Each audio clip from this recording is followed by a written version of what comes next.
Y'all know what it is. You know who it is. It's the GOAT. Cut, you killing them. With our brother Cold Figure TV. You know.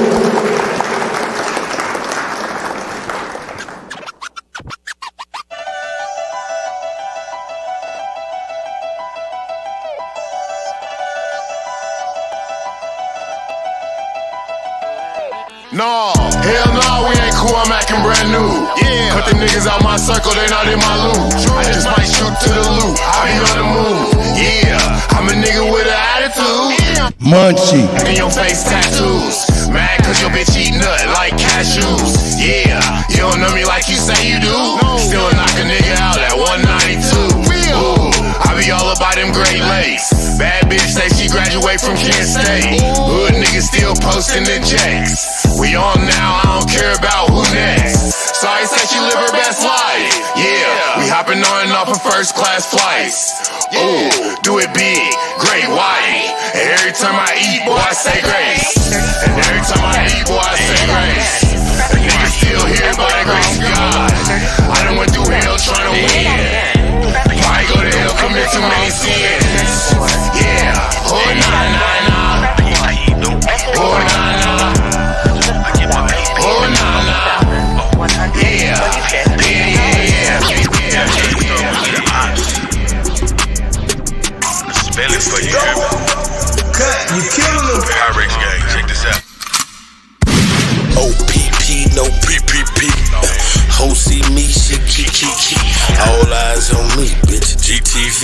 Yeah, go get it, gang, bitch. GGG. Hey, OPP, no PPP. Hey, top tier talent, bitch. TTT. Who am I? Danny Dope Dick. DDD. Hey, OPP, no PPP. Hey, OPP, no PPP. Hey, the hoe see me, she gon' kiki. Ha ha. She wanna see that BBC. Big plumber lay pipe, no PVC. Plus I ball every summer like CP3. Thanks to COVID-19 and the CDC, I got 3,200 on my EBT. So now it's Big King crabs when I eat AT. I'm one of the best like BIG or PAC. Look, RTNOCAP. In the streets I got a motherfucking PhD. See my piss in my blood full of TAC. You can see it in my skin like a TAT. When I put it in her throat, she gon' GAG. I ain't with it if it ain't about a BAG. Yup, like PAT. Paper power and prosperity, PPP. Potent plants and parakeets, PPP. Pretty pussy pokey, PPP. Plenty prostitutes provoking, PPP. Black educated intelligent, BET. Treated every bad bitch like a PET. I'm a dog, I ain't never seen a VET. But when you talking about hustling, I'm a VET. They need to let the real niggas out of TDC. Cause the kids out here stuck like PCP. The old head stuck in the past like a DVD.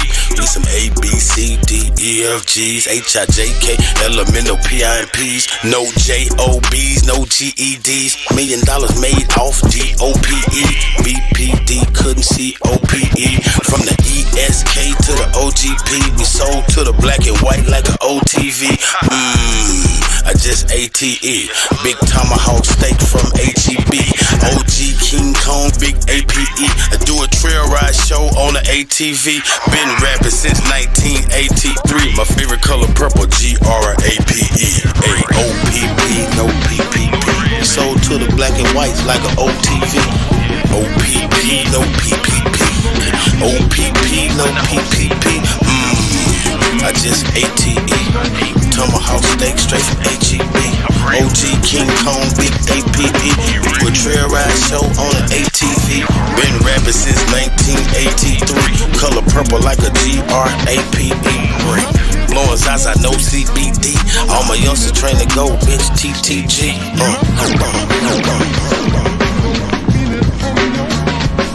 It's the GOAT.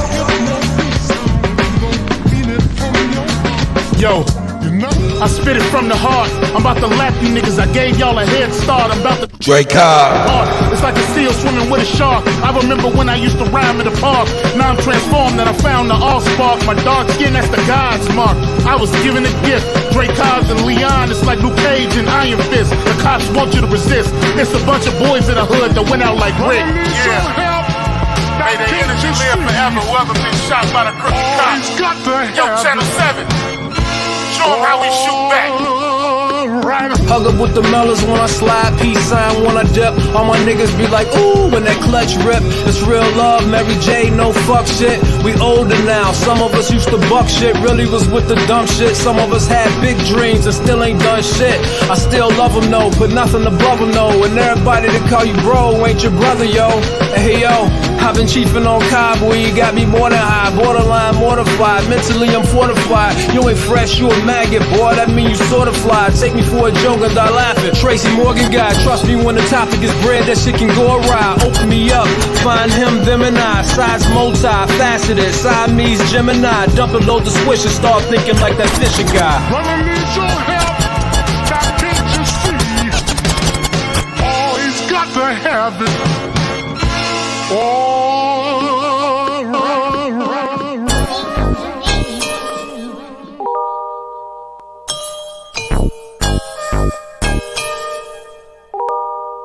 Rich the Factor.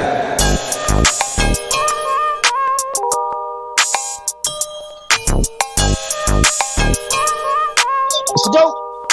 DJ Kuttack, let's go. I'm too hard, they gotta do me like Bruce Lee. I'm in the city with the kicks for the 3-3.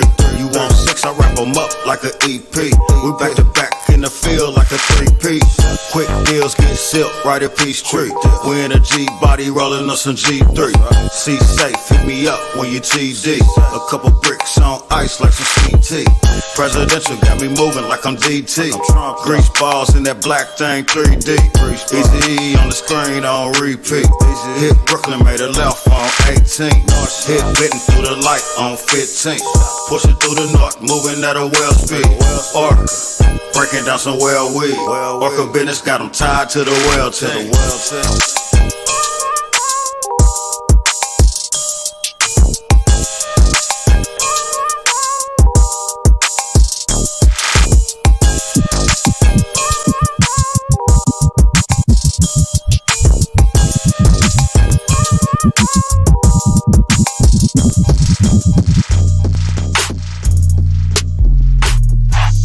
Trunk rattling. It's the go. Cut, you killing them. Brought the money back to Texas. Brought the money back to Texas. When I done got it, and my OG. The money back to Texas. When I done got it, and came on back with it, and brought the money back to Texas. Brought the money back to Texas. Brought the money back to Texas. I bought it right back to Texas. I bought it right back to Texas. We went to Alabama and Atlanta, then we bought it right back to Texas. We went to Mississippi and Miami, then we bought it right back to Texas. Bought the money back to Texas. Bought the money back to Texas. Look, I bought the game back to Texas. I bought the game back to Texas. Oh, yeah. I'm about to hop off an exit. I'm about to drop off a message. Oh, yeah. Original Purple Panthers, we the option. You can't do nothing but respect it. We about to do something epic. Can't do nothing but accept it. Pop up when you least expect it. Pick up the money, collect it. Yeah. Pick up the money, collect it. Yeah. I just been sitting back and watching, waiting, contemplating when to connect it. Got it perfected. I refuse to be neglected. I refuse to be rejected. Yeah. We got this Texas thing up in the lock, and your bitch, I'm really protected by the same niggas taking bricks and making zips and making flips and taking trips across America. Hopping in the States. No, you won't see this on Netflix. I'm trying to snatch all the commas. Look, I'm moving past all the drama. Look, I'm getting cash all the summer. Look, I got some ass from your mama. Ask your la mama. Say you like Cali Dro. Got the best of the OG that Cali grow. Always stay in contact with my Cali hoe. I do business with killers I barely know. Got a 223 in the Cali coat, but it still is some places I rarely go. Look, I might just go buy some Balenciagas, but you rarely gon' catch me in Bally's though. Coming straight out of Texas. Bought the money back to Texas.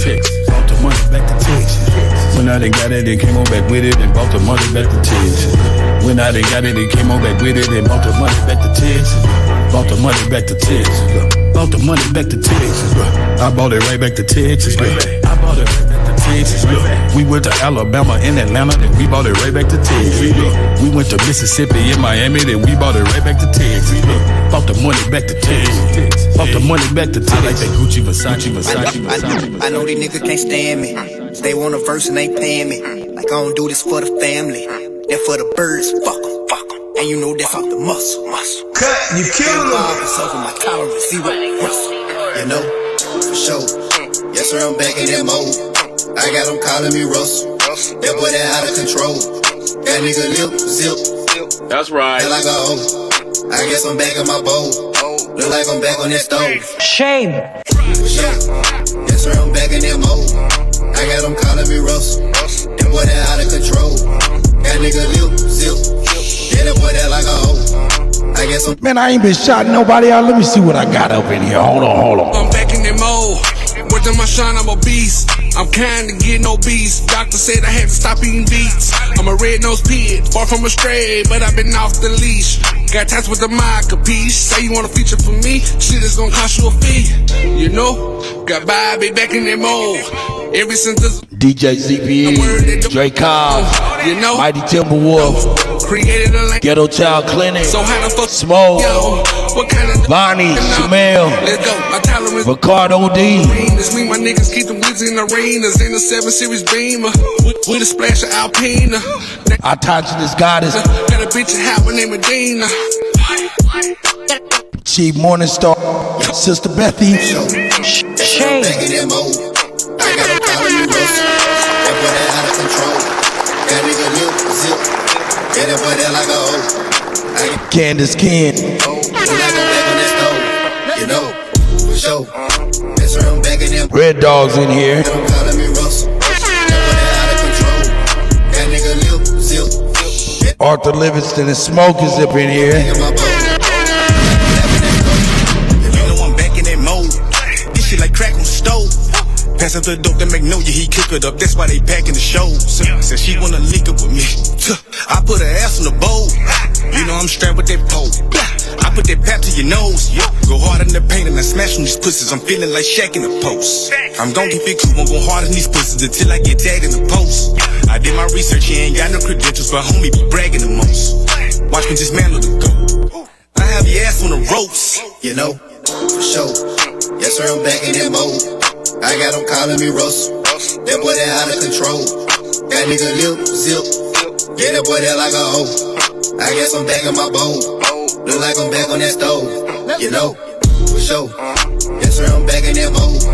I got them calling me Russell. That boy that out of control. That nigga lip, zip. Yeah, that boy that like a hoe. I guess I'm back in my bowl. Look like I'm back on that stove. You know, I don't really like that. You better ask, bitch, I'm a cheat code. I let niggas have their time, but I want it back. Bitch, it's a repo. They hating and fuck.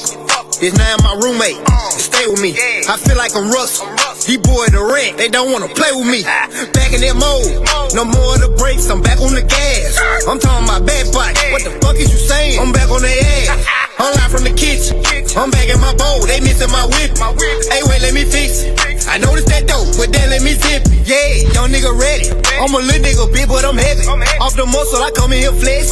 Bitch, I'm eating that shit and arrest. You know what going on, ain't no guessing. Who the fuck said I was gone? Whoever said it was wrong? 2, 3, I'm back in my zone.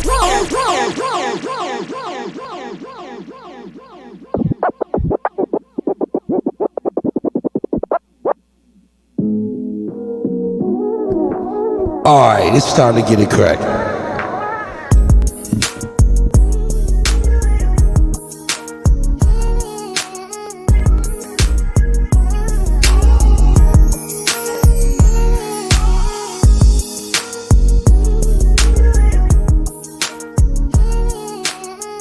We in here. Yeah. Yeah, this is brought to you by the word nigga. I'm fucking with y'all, man. Brought to you by the word nigga. Nah, man, let's get on with the get on for real, though. Y'all know what we here for. Y'all know what we here for. Shout out to Cold Figure TV up in here. Our brother, our family, our tribe, the pan-revolutionary up in this motherfucker. You know what I'm talking about? Yeah, no? Turn this motherfucking music down. Who I'm seeing in this chat? Open Book. Shout out to Open Book. You know what I'm saying? Bronze Flat Player God, I see you. You know what I'm saying? Yeah, Smoke. I see everybody. Yeah, everybody up in here. Word. We about to get on to some real stuff. Sagittarius Jones. I see you, brother. Salute to everybody in the chat. About to get into some real stuff. But y'all know how we do. Before we even get started, we get into, you know what I'm saying, the commercials. You know what I'm saying? So we can promote our brothers and sisters with they products and stuff, man. You know what I'm saying? So we gonna do exactly that. Cut. Coke. Peace to the guys, man. I want to say peace to all the American Aborigines. That's right. DJ Kuttack Talk Mix Show, man. Hey, You killing them. we got not a guest, because this is Coke Figure's house as well. So we got Coke Figure TV reporting live and direct, man, with geopolitical news. Good news that you need to know, man. Things that we're not talking about, man. Y'all know we've been chopping it up, man. So we're gonna get into some good talk and some good information, some good GOAT talk today, man. Cut. How you brothers feeling though? Everybody feeling? Oh, well. That's right. Revolutionary salute. Coke Figure. DJ Kuttack. Best to do it. That's right. I want to say peace to all American Aborigines, man. Thank you guys for tapping in, man. Do us a favor. Y'all know we stay banned over here, shadow banned. Just share this on all your social media platforms. Let everybody know, man, that you tuned into the greatest of all motherfucking time. It's the GOAT. DJ Kuttack Talk Show, man. We got the guy Coke Figure TV in the building. Let's get to it, man. I want to say shout out to all our partners, man. I want to give a revolutionary salute to you brothers, you know what I'm saying, and my brother DJ Kuttack and my brother Chief. I also want to let the brothers and sisters in the chat know I can no longer see y'all because I posted on my wall I was going to be here and then my laptop crashed. Conspiracies is a mother freaker. But I'm still in the building. We got the backup plan, man. I'm on my phone. But revolution is a way of life. Revolution for breakfast, lunch, and dinner, man. I'm happy to be back in the house of revolution with my tribal brothers. That's right. That's right. East side, I see you, brother. 14, 15. You know what I'm saying? I see you. Shame. I want to hit the shame button on the brother. Nah, hit the horns on the guy. Empress Freedom Feathers, I see you, sis. You know what I'm saying? Yeah, Maga's up in the motherfucking building. Yeah, he for real when he say make this motherfucker great. Goddamn. And you know what? It ain't gonna get great until the brothers and sisters like us get it straight. And that's a whole fact for real. You know what I'm saying? So it is what it is. Big Dog Philly OG's up in the building. You know what I'm saying? Doing his work. You know what I'm saying? Putting everybody up on the map. All of that, you know what I'm saying? But yeah, let's get on these adverts real quick because you know we gotta support our brothers and sisters and their products and their things that they're doing. You know what I'm saying? And like I said before, if y'all got anything y'all need to promote, any business endeavors and things of that nature, hey, hit up chiefholiday@gmail.com, hit up Kuttack@gmail.com, hit up onlybuilders@gmail.com, and we'll get that shit done. If you got some music you want to add to the rotation, we got you. Jay Contour, I see you, brother. You know what I'm saying?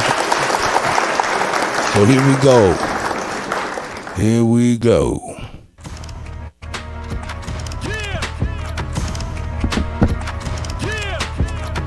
Shout out to Leaper Sun Studio.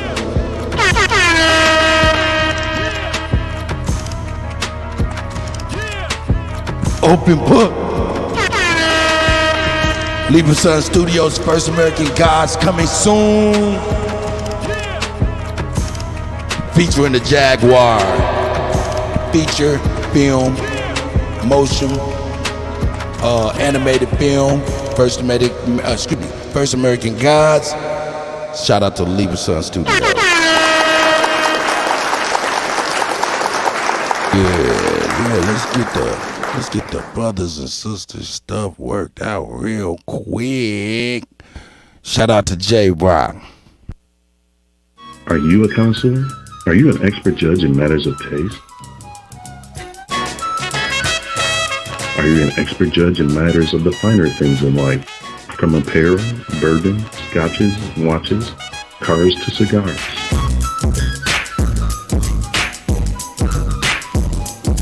Are you a knower what's the best of the best? Do you embody a lifestyle of upper echelon in a society of leaders, winners, and bosses? Well, if you are, then you know a connoisseur is an honor reserved for a chosen few. To be a connoisseur of the finer things is like the highest honor of honor. Connoisseur, the finer things. It's not a brand, it's a lifestyle. Shout out to J-Rock and Coughed, connoisseurs of finer things.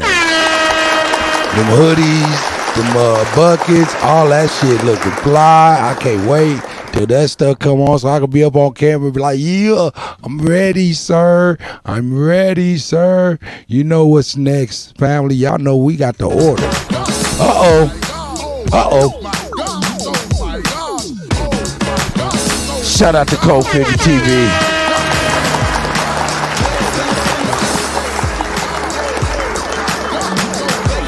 Hotel family, it's your brother King Yahshua, the Minister of Defense and co-founder of Nation Liberation, the Big Game Hunter. Here with the book, Big Game Hunting, New York Times bestseller, Mama, I Finally Made It. Written by my little bro, Matthew Daniel, that's King and Pooh. What does it tell? It talks about a lot of people make claims of police corruption, but they rarely ever uncover the necessary documents to irrefutably prove their claims. Although they may be correct, the lack of physical evidence and the inability to present the information in a coherent narrative leaves the accused cops enough wiggle room to hide behind the terms like slander, defamation of character, and conspiracy theory.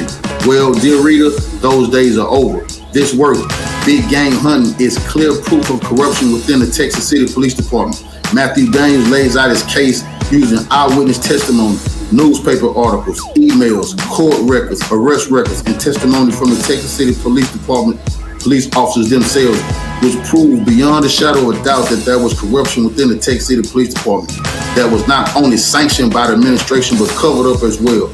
Matthew Daniels eloquently documents the war that was waged along with his brother Joshua Daniels against the Texas City Police Department, and he detailed how the two of them went big game hunting and mounted the heads of several prominent people on the wall. Read it. This work is explosive. Matthew Daniels shows that the same Texas City police officers who were charged with arresting the criminals were the worst criminals around. This definitely is a must read. Big Game Hunting. Mama, I finally made it.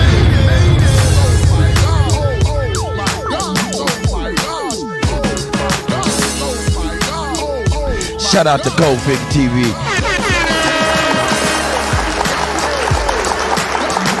The Big Game Hunter. You know what I'm saying? Big Game Hunting, New York Times bestseller, you know what I'm saying? Go out there and pick it up wherever you pick up all of your books and things of that nature. Shout out to Cold Figure once again. Who's in the house with us like a motherfucker? You know what I'm saying? Let's get this one more advert before I make y'all go to Pound Town. Y'all wanna go Pound Town.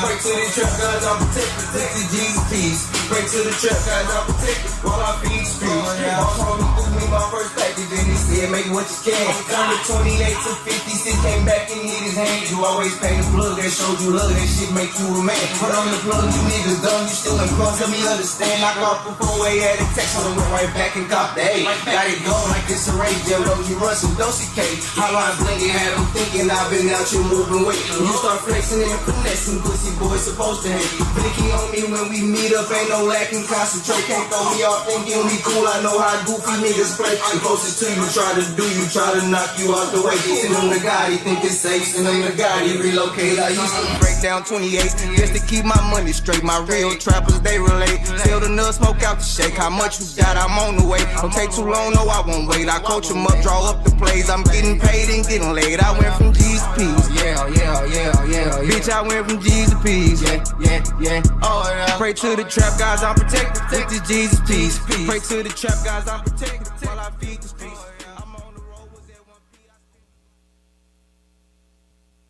Shout out to CT Fournette. You know what I'm saying? Little brother getting it in for real.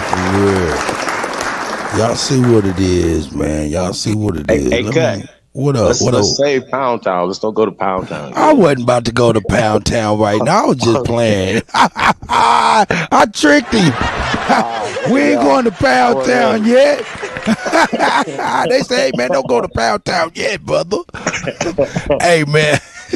That's a chat room thing, man. I got something with the chat room when I say that, man. You know what I'm saying? I'm sorry. Okay. You're not privy. You know what I'm saying? Shout out to Ab TV. You know what I'm saying? I see him, Jaguar Clouds up in here. You know what I'm talking about? Yeah, man. Tribe's following in, man. Yeah, DJ. Ghetto Child. Yeah, man. Come on, man. Yeah, man. Get y'all share on, man. We all good. Here, let me get my brother bigger, man. We got to get each other bigger, man. Hold on. Let me get myself. There it is. There's my brother Cody is. There's my brother Cody is. What's going on? Peace to the God, man. Revolutionary salute. Co-figure the pan-revolutionary in the building, bro. That's right. Cole, before we get started into this, man, I want to talk about big game hunting. We just ran the commercial, right? Just for the people that haven't read the book or even heard about the first interview we did with you about it, just kind of give us a brief, how it's been going, since the start of it, since, to the right now, man, with this book, Big Game. I want to make sure Big Game Hunting Part 2, first of all, I want to let y'all know it's being written as we speak, The Rise of Co-Figure King Y. So y'all be ready for that. It will be out this December. Big Game Hunting Part 2, The Rise of Co-Figure King Y. That's Am Pooh the Great, Matthew Daniels, King Am Pooh the Great. He's in the kitchen working on it right now. And I'm in here with y'all making sure I do my part. But before there was a book that was the Big Game Hunter, Co-Figure King Y and King Am Pooh. Actually coming home from prison and making it something that we told each other in prison that, man, you know what? We finna change everything, man. We finna take the politics, take the political arena by storm. Our father had already gave us the political game, but it was a civil rights game, and I knew I wouldn't play the civil rights hand because of the problems that I had with it. So I had to do something different. Put a little Malcolm in, a little Martin in, a little Khaled in, a little Fred Hampton in, and then come up with a blueprint. So when we came home, what we did was anywhere a situation was going on in the community that actually needed us and we could actually be there, me and my brother showed up. Whether it was a little brother getting shot down, R.I.P. to Carlton Smith by the Texas City Police Department, Porky Pig Ham, whether it was a little girl almost being kidnapped by a would-be gangbanger, I just so happened to be on the scene and was able to stop that phony and make a citizen's arrest. Real story. Whether it be King Am Pooh putting together a legendary march. Before there was a Black Lives Matter, that was Co-Figure King Y and King Am Pooh marching on the Texas City Police Department. Some people don't even want to do a march. It was about making noise and letting them know we're not getting with the civil rights people to do anything. We're going to do it ourselves. So that was big in our city, But it just so many different things. Me and my brother having to go. If the city hold a meeting, we caught them having a meeting where everybody in the city structure was there. All the religious authorities, the mayor was there, the police chief was there. My father, who was the civil rights leader, was there. And so was me and my brother. And it's in the book. That's when everything changed. And we let them know no longer when we allowed them to use our elders. I told the police and the city structure, pointed to my father and the civil rights leaders and told them they was going to have to deal with us. Hey, true story. I let the police know that if they want to pick up those no good criminals that's out there killing, dealing, and stealing, I'll be right there with them.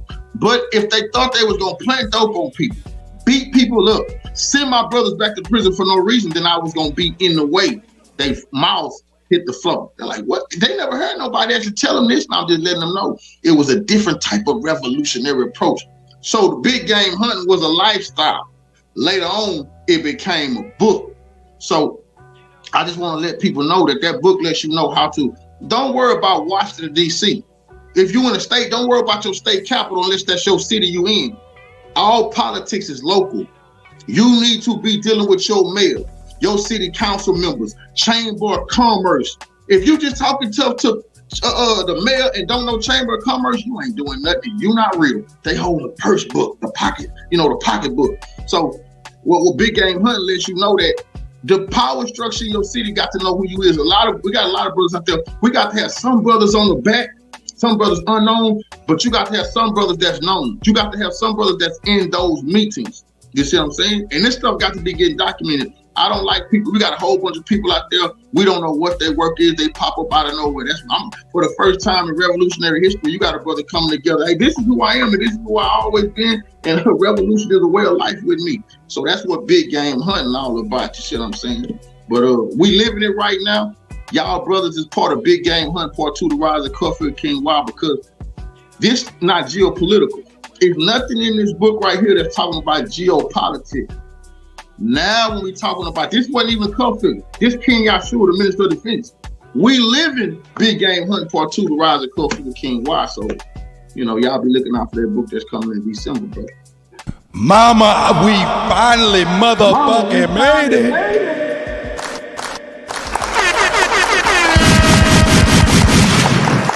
You already know.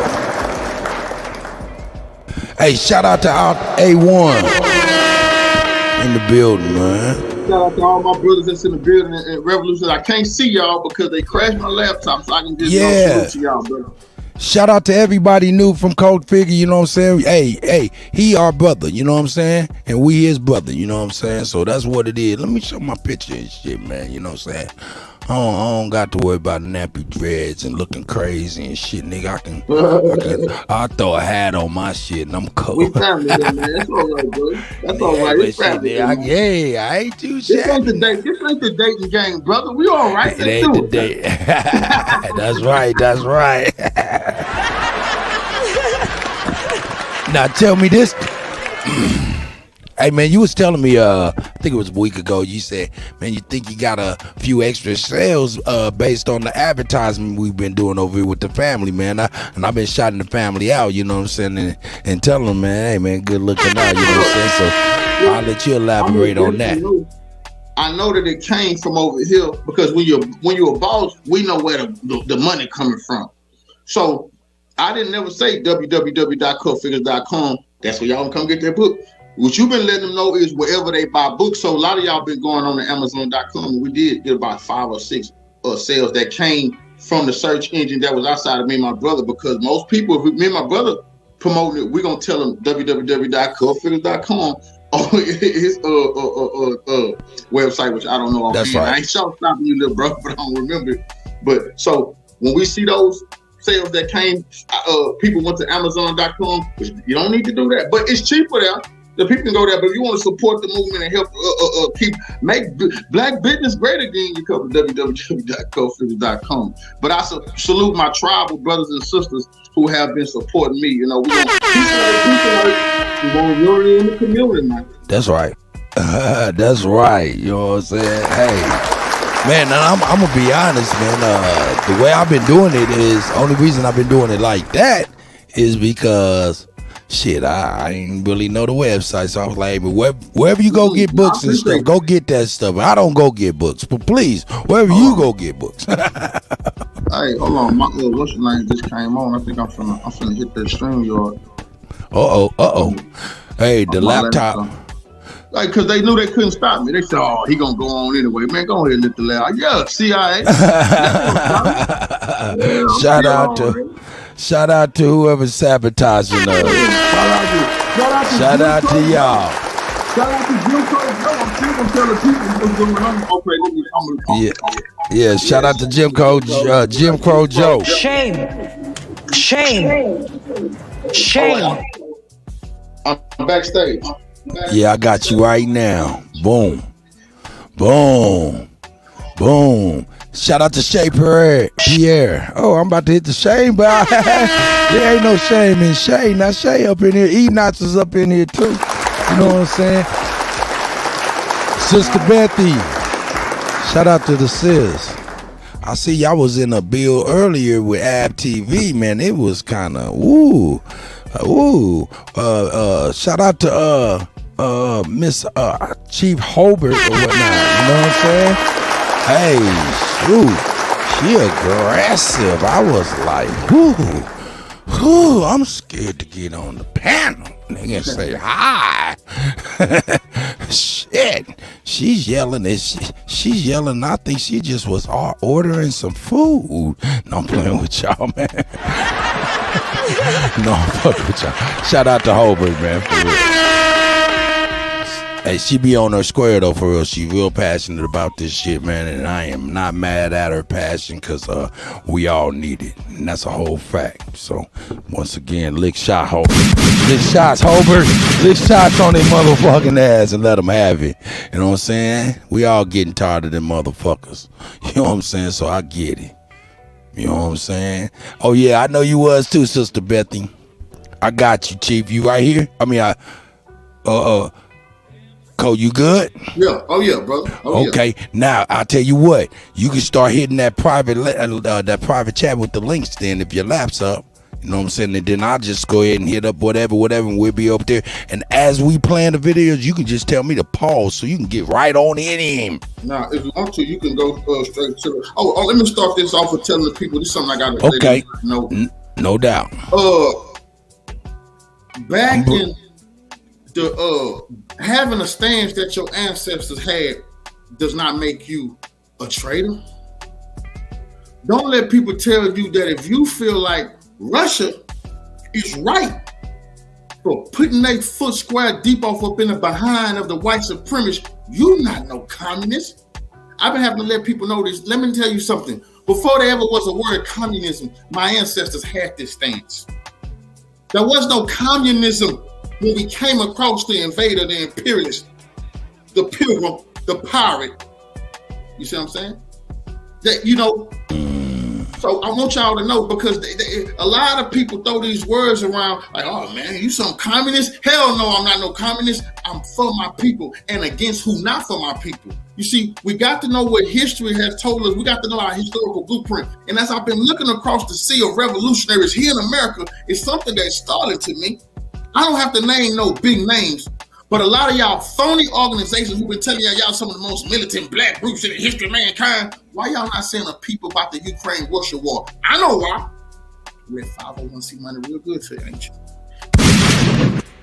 I'm dead serious. Everything that I'm saying is the Cuff Figure TV. Facts. It has nothing to do with my brother DJ Kuttack or brother Chief Holiday. Cuff Figure just let me know. No. That shit has everything to do with me. Speak on, please. Because I'm sick and tired of you see, I'm so glad I can come here and talk geopolitics with y'all, because all of these so-called black channels, we indigenous or whatever we are, why they not telling the truth to our people that we supposed to be in the street saying, hey, I'm tired of my pocketbook hurting because I'm sending money to the Eastern Ukrainian, those neo-Nazis.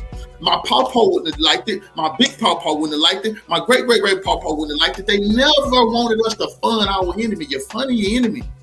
So I just want to let everybody know that the stance, the reason that I take this, I'm tired of people telling me, you for Putin. Hell no, I'm for my people, and I'm not against. You see, one thing about the Russians is some people say, it ain't a lot of black people in Russia. That's a good thing. That means you didn't have your hands on my people. Whenever I go to your civilization, I see a lot of my people running around there. You got them no good bigot. Either you invaded or you kidnapped them. That's only one of the two. You see, no, it's not ever going to be a black Chinese president. It's not supposed to be. No, you're not ever going to see the president of Russia black. You're not supposed to be. So don't get it confused when they say, oh, look how they treating black people over there. I don't know how they treat them. There's not too many over there. We need to deal with where we at. So I just have to let it be known. I take my bold stance because I know what Huey P was fighting against. He was fighting against fascism. That's America. That's Germany. That's Japan. That's the Europe. That's the Anglo-Saxons. I know who Kali was fighting. I know who Malcolm was fighting. Never in my life would they have sided with the invaders to go up against the Russians. That's crazy. But I have seen some of y'all groups, I'm not going to name you here on this channel. I have seen y'all saying some derogatory things about Russia and about Putin. And I know why you saying it. And once the people see the research about why you saying it and why a bunch of y'all churches, y'all got your mouth closed about what's going on, then they're going to see that you're an agent. A lot of y'all so-called gun clubs, you don't got a lot to say about what's going on. You see, it's easy to tell a tree by the fruit it bears. Some of y'all, all y'all want is to make sure that money comes from Uncle Sam every month. We're going to expose your phony behind. And I'm going to let everybody know. We're going to intercept and then send us some of that goddamn money because we got to fund the revolution. Cuff it. But, yeah. So we're going to get into these geopolitical. No doubt about it. The things that's going on. So I know everybody's seen yesterday it was a referendum in Ukraine. If you backstage right now, could you just go to my channel and just pull up? I'll get it right now. I got it right. I'm getting it together right now. It was a referendum, and salute to all the tribal warriors. Let me tell you something about y'all tribal indigenous brothers. That's right. There we go. Not looking for an easy fix. You see, a bunch of people think the Pan-African tooth fairy gonna come through and save them. No, it's not. And that's why I said I'm a pan-revolutionary, because I'm looking at revolutionaries all over the place. But let me tell you something. We fighting for the land that our feet is on, brothers. You see? So I respect y'all, because y'all not looking for somewhere far, far away to think maybe one day I can have me a place where the lions and the tigers is at. That's right. It's time to stand. It's time to take a revolutionary stance, and the time is now. Because I keep telling people, I'm just telling the truth. I have to tell you. Go ahead, shame the devil. Revolution is bloody, right? Revolution is bloody. That's and right. I know that we're not gonna get our freedom until our enemy get a big bloody nose. You see, I see that. I know it's horrible.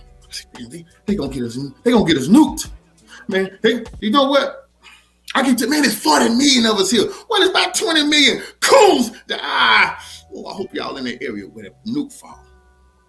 Some of y'all, if we got over and we had land that belonged to us, I would immediately turn my weapon on you. You think you coming over there with us? House nigga? Shoe shiner? You think you coming to the new promised land cooning?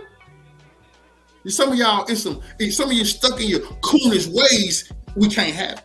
So the litmus test, that's why I'm coming on here with y'all, brother. The litmus test is, how did you feel when they was taking your heart? Some of y'all probably don't work for a living. Excuse me, you need to get a job. But if you pay taxes, how do you feel about them taking all your money and giving it to the neo-Nazis in Ukraine?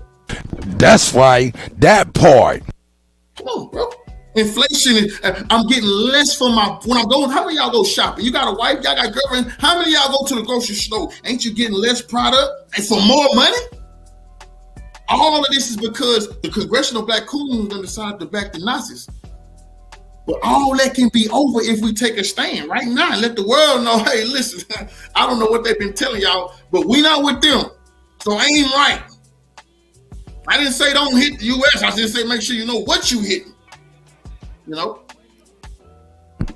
Hey, shout out to Kofi. He goes in. It's family here. This is family for sure that. It's family here. And like that's I said, right. When I'm amongst the tribe, it's time to get some damn scalps, man. I didn't come here. We come for scalps. Hey, and that's the part. You absolutely right, man. Hey, man, there's no running from it, man. There's going to be a confrontation. I lead from the front. I'm not telling people what they need to do. I'm telling you, watch what I do and get the momentum. And as you hear your warrior brother letting you know, we got to get the victory over the KKK and the blackface Ku Klux Klan. I would never lead them out. They got the ways of the master. We cannot fucking let these, excuse my language, we cannot let these people come out with meetings and listen to what we're saying. Al Sharpton wore a wire to Tupac. That's right. The hospital. That's right. Trying to find out where Asada Shakur was. Tupac got shot at the hospital in New York. That no good heroin dealer, Al Sharpton, who snitched on the Genovese family, they still want to kill him. You watch out when you're beside him. You might get killed. He wore a wire when Tupac got shot and coming and telling me, you all right, brother? How's Asada doing? Is Sister Asada all right? Look it up. It's in the LB files. He went in there to find out where Asada Shakur was at. Man, a wire. So you wonder why every time a body drop all around these country, a brother or something, who shows up? Huh? To the grieving family? Huh? What y'all talking about? It's gonna be some get back. Oh, y'all gonna slide, huh? He wanna know, huh? Is that uncle just got out of prison? You mad, huh? What's your name, brother? Huh? You angry? Y'all better know what's going on, man. So what's this other book dancer name? He the greatest loser of all time. This man get paid for losing. What's this cool name? Y'all know the loser. He lose being crunk. Hey, co-figure. Hey, man, we like seasoning in our food. So please go ahead and talk to us the way we need to be talked to. Do not hold your tongue, and we do not speak French. Benjamin lose every case, but he done got paid the most money. They say he the greatest since what they said, Johnny Cochran. That's what they telling us. And he the greatest civil rights leader since Martin Luther King. He also white.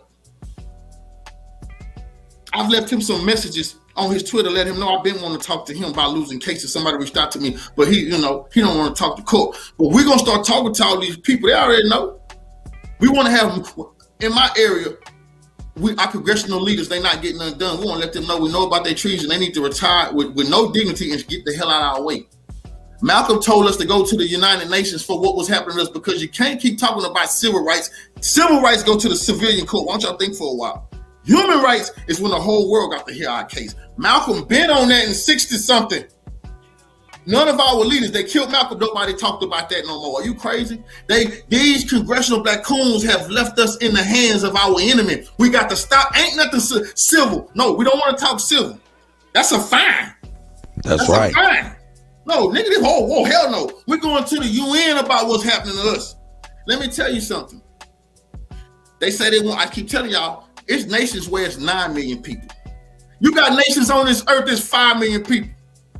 If it's 2-3 million of us like-minded individuals, that is a new nation. Let me tell you why I call it the nation of liberation. A nation is not defined by borders.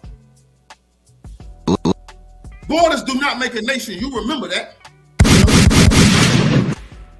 No, like-minded individuals come and go. That's a nation.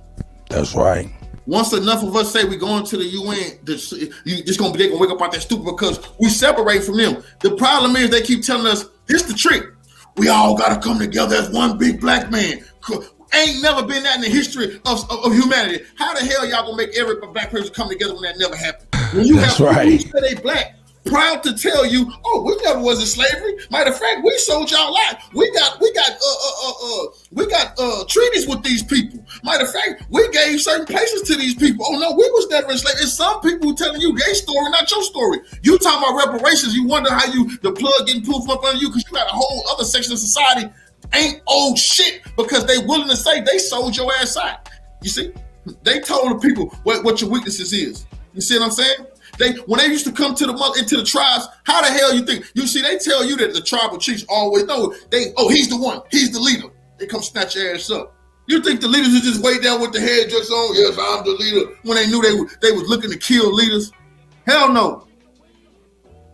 It's some people who look just like you. You see, that's the problem. I've been through with that old we all one group. That's a damn lie. Before we ever came in contact with the so-called Europeans, we already had problems with people who didn't have the same culture and understanding as we did. That's not gonna stop.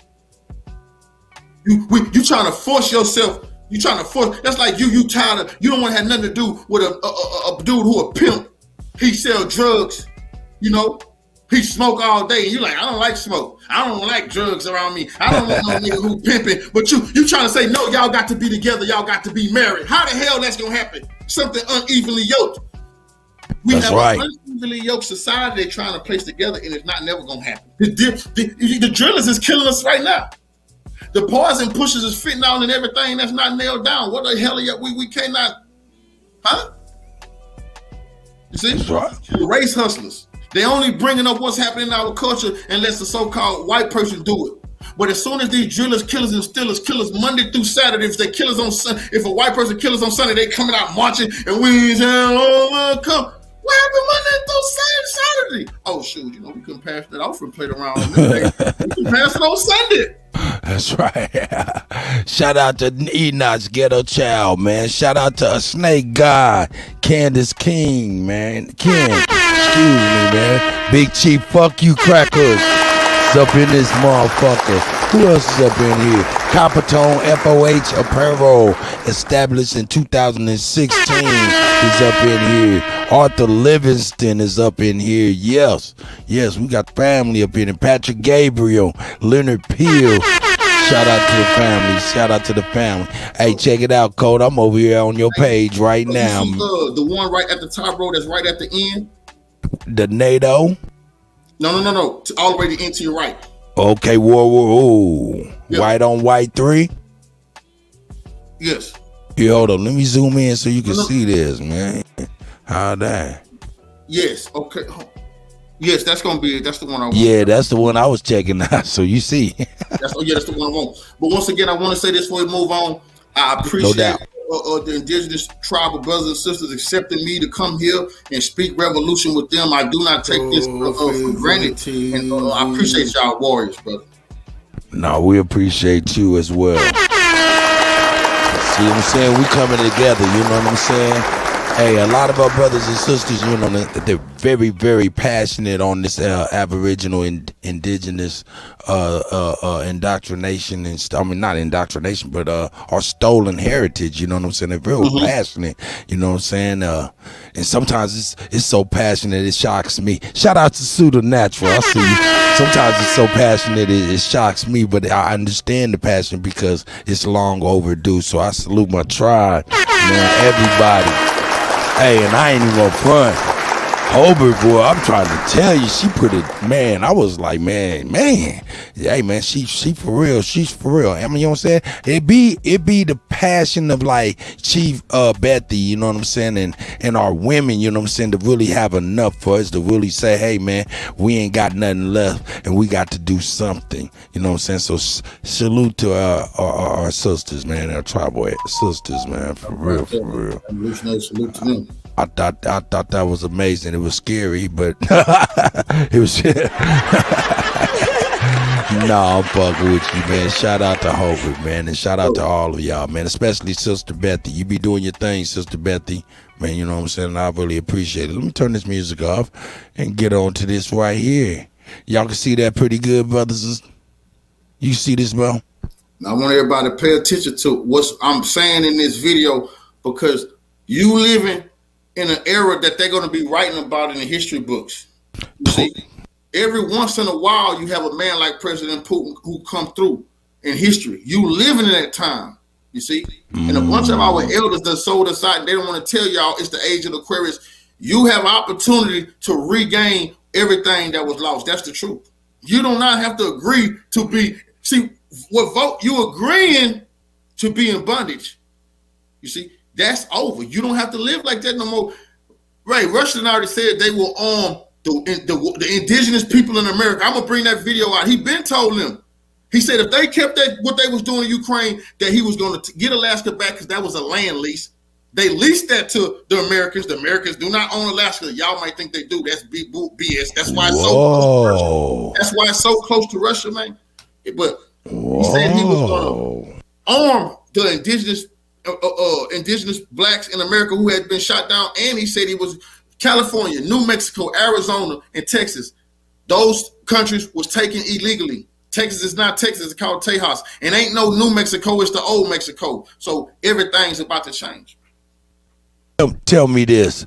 I think it was last week, the Russian and Chinese vessels sailed within 100 miles of the U.S. coast up there by Alaska. Is that why they're doing those military drills? I think that was the second time, and I just reported on it. The United States barely have icebreakers. It's nothing they really can do in that climate. They fooling you. They can't do nothing in that Arctic area. That's Russia. But Russia needed money, and after the war, and leased them Alaska. America, being America, waited till the Russian Empire started falling apart and trying to keep the land. But the problem is, Russia has finally arisen, and you see what it's just doing in Ukraine. Those areas it just took also was illegally given away by drunk Soviet presidents. Crimea, the Donbass, you had drunk presidents just saying, hey, I was born in Ukraine, so let me sign this over to my birthplace. A lot, like I say, Iraq, fictitious country. Saudi Arabia, they make that up. You see what I'm saying? They make it up. These places not even supposed to be like this. They drawing borders is causing confusion. You see it in your lifetime, North and South Korea. What the hell is a South Korea? What is a South Korea? You got to explain this to me. You could. So the Anglo-Saxons, it's been trying to break Russia up. Russia knows what it's doing, but it warned them, okay, I'm going to break up America. And it warned them, I'm going to arm the indigenous people who you supposed to be listening. Who he talking to? He ain't talking about the people that's playing like they Geronimo on them, bro. You need to compare say that again. Say that again, please. He not talking about arming the see, those people, they telling you was fight. Those people ain't never been fight. Those are the people, if you can find them in a what they call what that stuff called what they stand what they call that stuff? Where?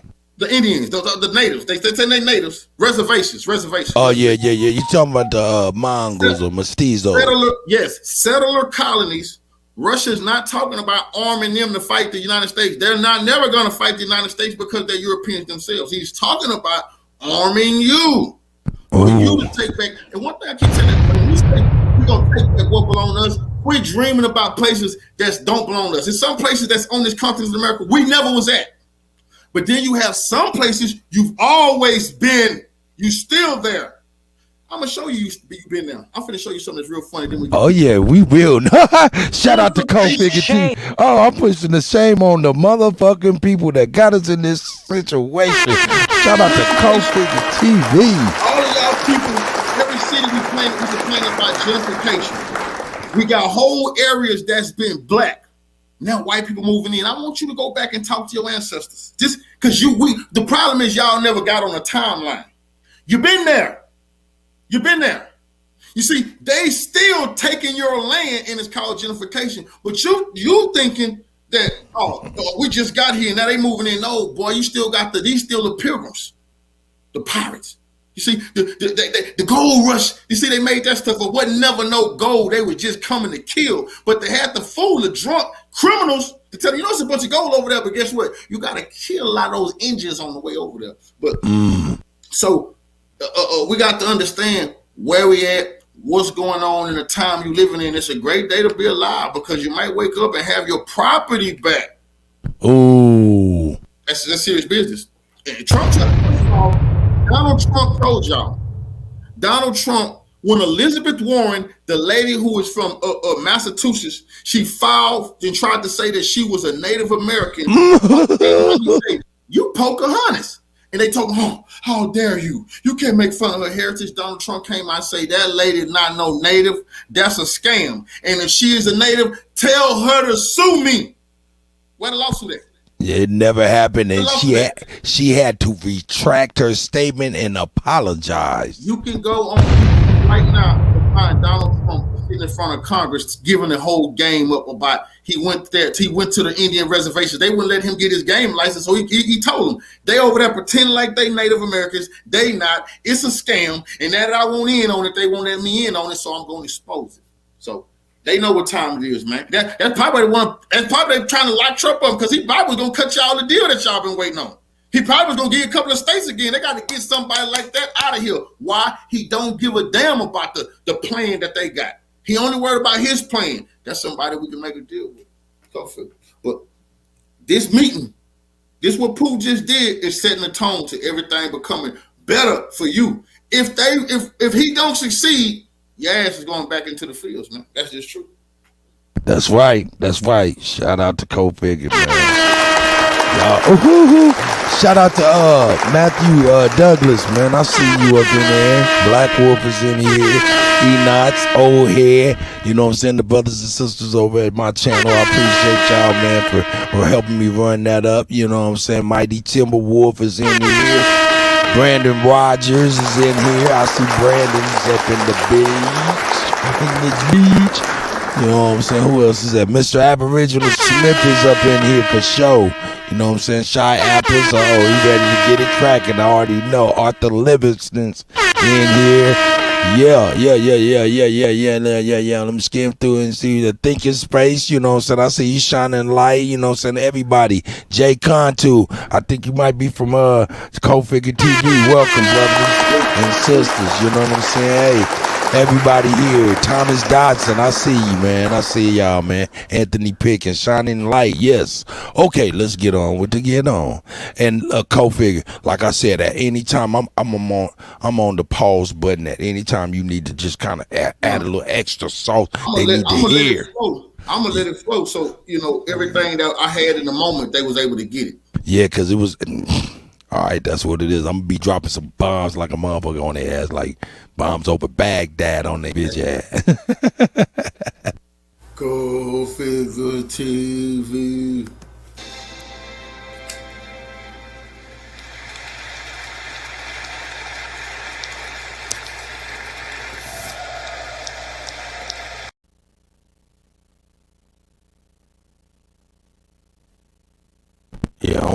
just happened. Let's see what's happening. Why you bug out on the player? Why you bug out on the player? Let's redo that. Yeah, hopefully. Cole, you still with me, brother? Yeah, I'm still here. Yeah, this Mic check, mic check. Was it you heard a little static? Yeah, okay, yeah, he was a little staticky. I thought that was me, Cole. Yeah, man, you going in, man. Yeah, that's you. You got a little. You sound like Optimus. No, I see it now. You know what I'm saying? It was fucking up, you know what I'm saying? I had to reload that. They over here, they on their button, man. They pushing their button, man. They like, man, we can't have this truth now. We can't have this truth now. But we gotta force feed. You see, he had to go through and restart his whole machine and shit. We can't have this. They trying to make sure we. They own us. I told y'all they own us. Hey man, they own us like Californians. You know what I'm saying? Fuck them. We on them now. We on them.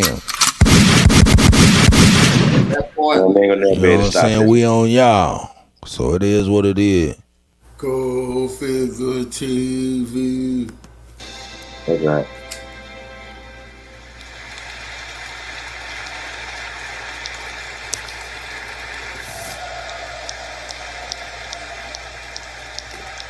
Look at that man. He's the smallest man in there, but the biggest man in there, straight up and down.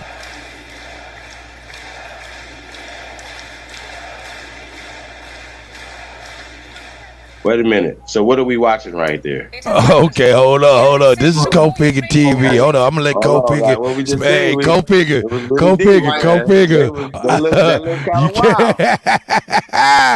Okay, now this. Let's go back. Yesterday, now everybody know in the Ukrainian war, I just told you, you have an Eastern Ukraine, or if you ever listen to the news, they tell you the Russian-speaking people are Putin back in Ukraine.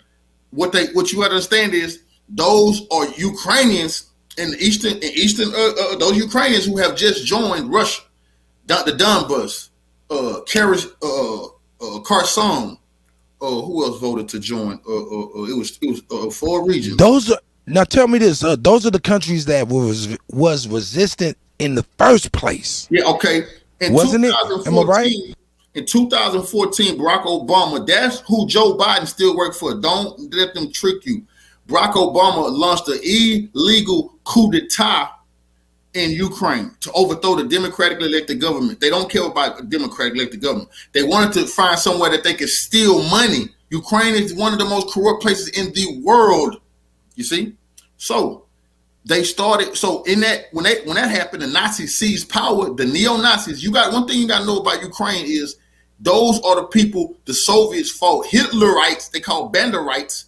They never liked the Russians. 25 million Russians died in World War II. Do you know the United States and Britain didn't even lose 1 million people? You've been lied to about who even fought World War II. The U.S. are the Nazis. They are the Nazis. And they didn't even start going into Germany until they found out Russia was finna seize Germany. That's why the Russians seized Hitler's alleged body. That's why the Russians were able to go into his bunker, because the Russians beat 70% of the Nazi machine. So Ukraine is Nazi infested. That's why when Putin first went into Ukraine, he said, I want denazification and demilitarization. That's what he said. So the eastern part of Ukraine, which is the most fertile part of Ukraine, is industrialized part of Ukraine. The Soviet Union made sure that has just voted to rejoin Russia. 20% of Ukraine. When they tell y'all Russia been losing, how can you lose? And I just took 20% of your territory. It's all lies to get more money out your pocket. So what you're seeing right now is Putin is with the 4 leaders of the regions that chose to become back to Mother Russia. They call it the baby bears returning back to the mother bear. Now, this is very, very important, because for the first time since World War II, land is being restored. People are getting back their land through military. You see, this is why they don't want this to happen, because what if everybody is willing to, you know what, the hell with this. I don't want to be part of you no more. Look, I want my territory. remember, when we came out of bondage, the big thing they was talking about was giving us South Carolina, North Carolina, parts of Florida, Louisiana, Oklahoma. Historical places that we always been. That was on the table. You see, one thing I need to understand is the reason you go to these southern places and it's all a bunch of black people, no one migrates to the South. That's where we've been. Our people migrated out of these places. That's right. A lot of y'all are at right now. That's right. People in Georgia and Oklahoma and in the Carolinas, bro, some of Louisiana and Florida, we've been there for thousands of years. That's true, bro. That's weird. So, but what Putin is doing is going to give you and me and everybody the idea, hold on, self-governance. That's right. This small territory broke away from Ukraine, fought that people can fight, stand up. You can become whole again. What if 4 regions of America decided to be the United States or the tribal land or something? This is what you see. A picture worth 1,000 words. This picture is worth 1,000 words. Putin standing in the middle and they chanting Russia, Russia, Russia, Russia. You don't see losing. This looked like winning. If you didn't know what was going on, you like, damn, what they so happy about? They just did something major. Yes. In the speech Putin gave, he said it was the end to the Nazis, the end to the imperialists who have ravaged Africa, who have ravaged America. When they say ravaged America, they're talking about you when they China. This months ago, whenever the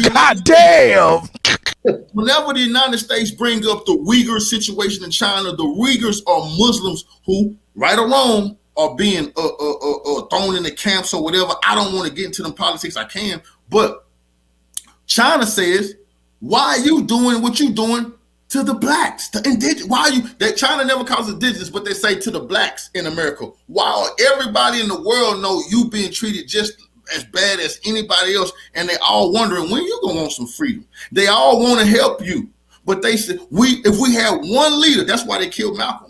If we had one leader willing to go to the UN on our behalf, it would be a game changer because he's a representative. They would have to kill him because as long as he can say this out his mouth, he represents 2-3 million indigenous individuals, black man, black woman, and we can go back and show. And it's easy. You see, they want you to think this stuff you can't prove. You out of your mind. They want all our ancestors to die and the paperwork to burn up, and then it's gonna be game over for us. While we still got our hands on stuff, we need to go before the UN and claim our fame, man. Check this out, Cole. As far as I'm concerned, and everybody here, you know what I'm saying, as far as the Russians and the Ukrainians and the United States and the Chinese and all of them fighting and stuff, as far as I'm concerned, and what we should be doing is making sure that we are individually together and straight, you know what I'm saying, as far as our families and things like that, and get you plenty of motherfucking popcorn and just sit on back and let them go on ahead have at what they doing, you know what I'm saying, and we'll come out from where we always come out from the mud and do what we gotta do. Well, let me push from this. Let me push from this angle. But I ain't fucking with no Russians, man. Fuck them. I don't believe anything. I believe that the United States, Ukraine, and the rest of them should have their hand right up in there with them. They all lying. They all working together. Because when we talk about the UN Security Council, once again, China and America haven't stopped doing business. Last time I checked, so-called not America, the U.S. corporation. We gotta get this correct.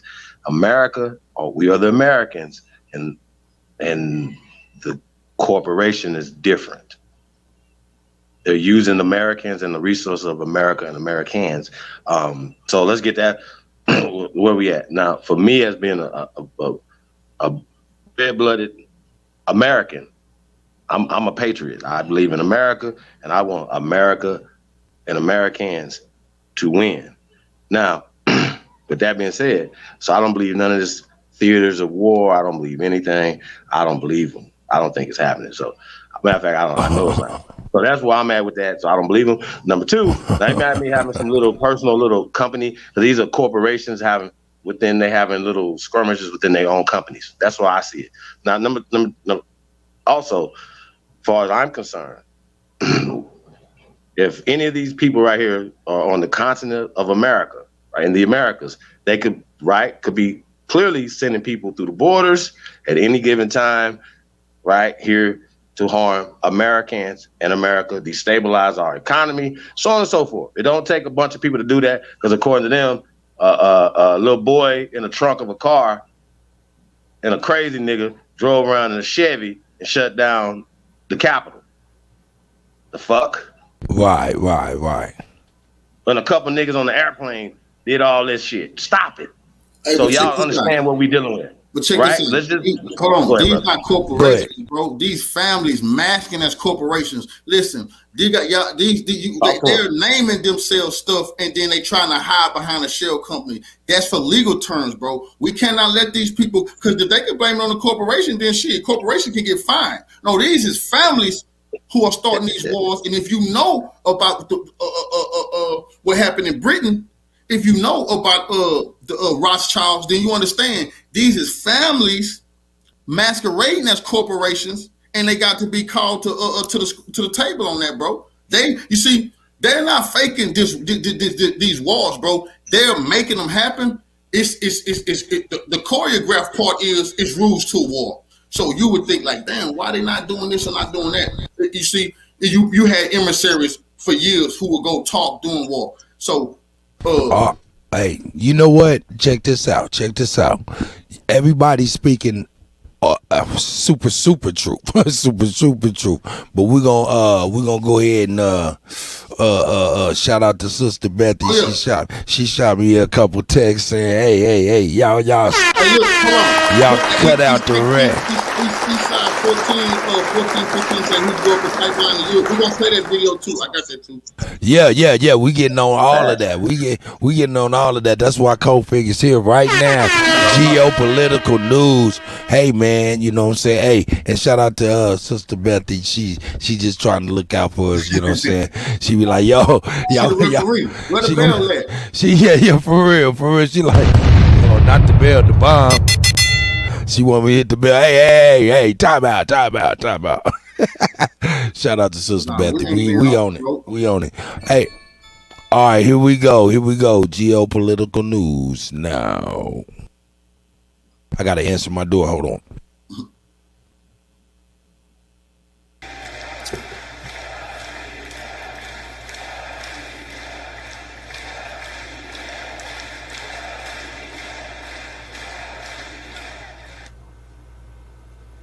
It has happened.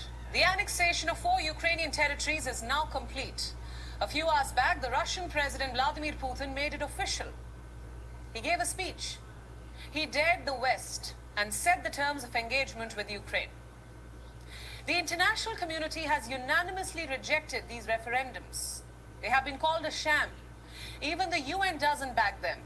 But the condemnation has had little, or we would say no, impact on Russia.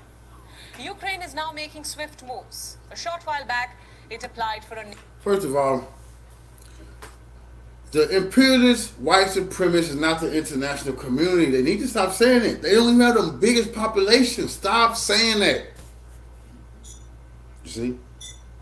The people who's been against Russia, they're going to stay against Russia. All that international community. Your own people, India, is siding with Russia. But I forgot, your country don't own this station right here. You're westernized. Look, Russia stepped on them like he said he was going to do. Period.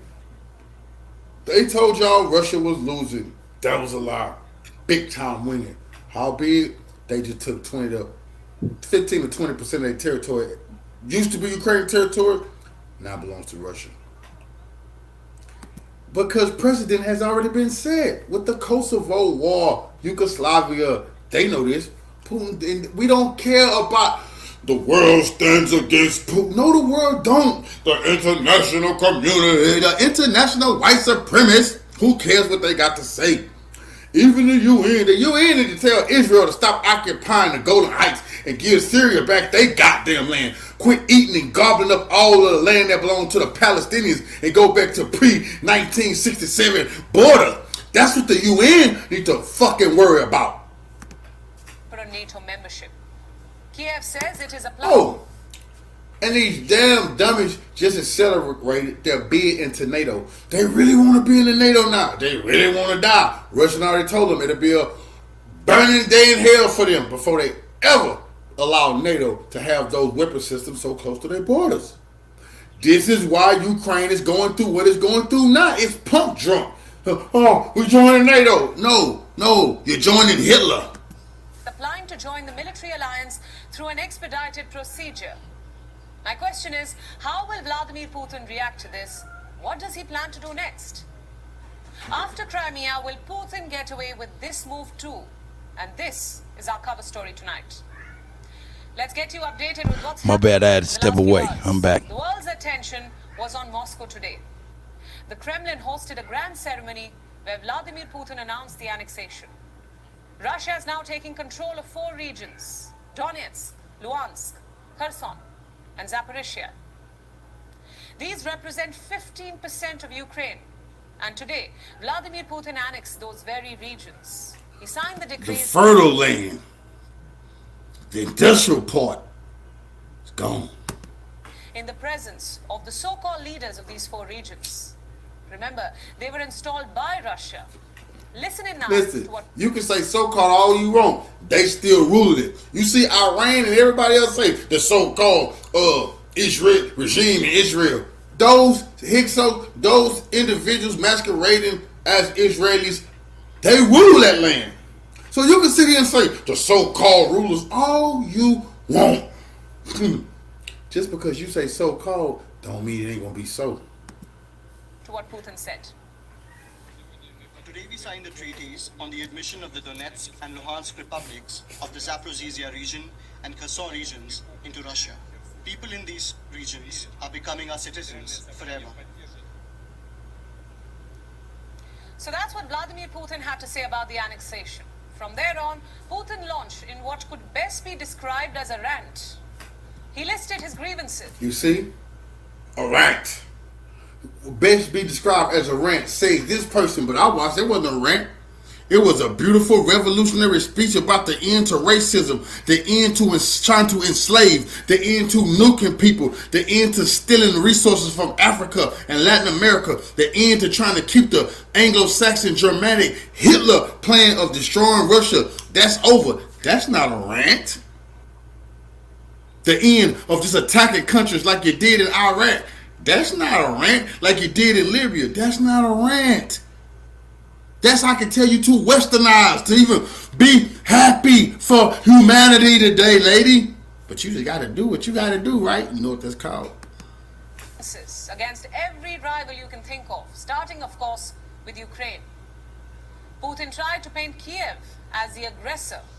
He claimed that Ukraine began this war back in 2014. That year is crucial. Shout out, I see you, brother. Claimed, no, that's when Barack Obama overthrew the democratically elected government of Ukraine. It's not what Putin claimed. That's why you're not a good journalist. And with the people, if it wasn't for Cult Figure TV and a couple other good stations, they wouldn't know what's really going on. You're talking about he claimed. Yeah, Christopher Columbus claimed to discover America. That's true. He claimed that he's a lie. Putin's not lying. They bombed their own people. You see those land, those territories that just came back into the bosom of Mother Russia, those baby bears who just came back to the big bear, the big mama bear. Do you understand that they've been shelling and killing those people? 14,000 innocent people died before Russia stepped in. It's not he claimed. The neo-Nazis seized the country.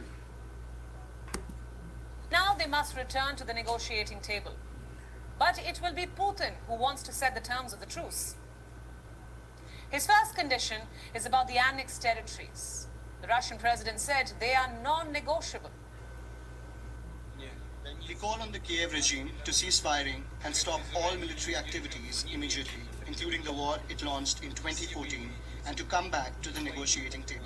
We are ready to do this, as has been said on many occasions, but the choice of the people in Donetsk, Luhansk, Zaporizhia and Kherson areas is not up for discussion. It has been made. And next on Putin's list was the West. The Russian president launched an aggressive attack. He left no issue untouched. Putin called the West colonizers. He said that Western powers were trying to break up Russia, and then, of course, he talked about Europe. The Russian president brought up the region's energy crisis. He called them colonizers. That's true. He said he was trying to break up Russia. That's true. You see, you keep making mistakes when you tell his truth. And then you say this was a rant. Putin laid out the truth. One of the greatest speeches I've heard in my lifetime. And I've heard a bunch of them. I studied a bunch of them, especially from the revolutionaries. I could tell he learned from Castro. He said Russia was not responsible for the shortages. Instead, it is the policies of European leaders that have created the chaos. Facts. All in all, Putin tried to convey this message that he was on the right side of history and that the West is responsible for everything that is going on. They do not wish us freedom. They want to see us as a colony. They don't want equal cooperation with us, but robbery. They don't want to see us as a free society, but as a crowd of soulless slaves.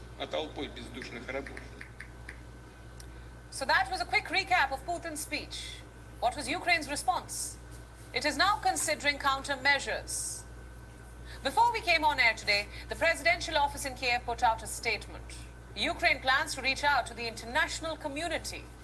It is looking for support in multiple areas. First of all, it can only go where it's been. The revolutionary world has rejected Kiev and will keep rejecting them. It can go back to their masters. They can go back and kiss ass. And believe me, the people are rising up here in my country. They are sick of what the Kiev regime is doing. Damn Nazis, banderites. They sick of our tax dollars. I work too goddamn hard my goddamn self. They hurt my cut from my www.cutfigures.com. They hurt my bottom line. They hurt the community. We have to keep giving. Man, inflation. I'm getting less for my dollar because of Kiev. This stealing, this guy right here, this thief right here, Goldberg, this Weinstein. I mean Zelensky. I have the list with me now. Let me tell you. Here is what Ukraine wants: more military support, more sanctions on Russia. Just remember, they Western Report had went on last month saying they couldn't even count for 70% of the stuff they sent over there. I have showed y'all reports of the weapons being sold on the black market. I've documented all that. I'm gonna be, when this is done, I'm gonna be able to come up with a few documentaries because I documented everything. I'm one of the only channels did. So they want to send them more money to fall into the black hole. So 10% can go to the big guy. So you got to be a fool to get your picket pop by these crooks. Ukraine is one of the most corrupt places in the world. Google it. Security guarantees, nuclear deterrence against Russia, and help to counter Russian hybrid warfare threats. We have already told you about Ukraine's NATO application. So we can expect a military response from Kiev. Volodymyr Zelensky spoke about an hour back. He has refused to speak to Vladimir Putin. Instead, Zelensky says he's ready for talks with Russia. But listen to this, with a Listen, this man, I refuse to talk to Putin. Who the hell is Zelensky? But somebody who had 20% of his country took from him. Who done lost 70,000 troops or more, dead, 30, 40,000 wounded. Who the hell is he? A beggar who come out and beg every day. I refuse to talk to Putin. No, Putin won't answer your calls, brother. You're not winning nothing. different president. President Putin does not know what dignity and honesty are. Therefore, we are ready for a dialogue with Russia, but with another president of Russia. Chuck. And now let's tell you what will happen next. Believe me, it's going to be another president of Ukraine before it be another president of Russia. This guy's on cocaine. Look at the reports. He's a cokehead, y'all. And you can tell by the foolishness coming out of his mouth. Where is all this headed? A rally is scheduled to take place in Moscow's Red Square. It will Good. be a celebration of sorts. We saw some of those visuals earlier. Good. Something similar had happened when Russia took control of Crimea back in 2014. Good. You're supposed to celebrate when you get back your historical land. My people need to taste some of that type of stuff. That's what it looks like. That's right. That's right. That is Russia right. will make more moves to formalize this so-called annexation. It will involve Russia's constitutional court. It will approve the annexations, and then the action will shift to the Russian parliament. The State Duma will pass specific amendments that will talk about increasing the size of the Russian Federation, and once that is done, the papers will travel to Vladimir Putin himself. He will sign them, of course, and make the annexation official. I come back to the original question. What about the war? Where is it headed? What will be the consequences of this annexation? Will it intensify the war, or will Vladimir Putin's invasion remain a frozen conflict? Let's try now and understand the situation through a map. Take a look at the screens now. This is what the annexation means for Putin. From the east to the south, it creates a buffer zone of sorts. Crimea was already in Russian control, and now Russia wants to strengthen its hand in the east. Now, I want y'all to look at that map of Ukraine. That's 7 months worth of work. That's 7 months worth of light work. Said Putin didn't even almost send in the real soldiers. And he was fighting on Ukrainian territory. You see that right there? That's going to be Russia now. Do you get it? They're going to be able, he said it himself, to use the whole weight of the Russian military to protect its own. If Ukraine play with them, this go double in 4 or 5 months. That'll double. Ukraine keep playing game, that will triple. Y'all see where it's going?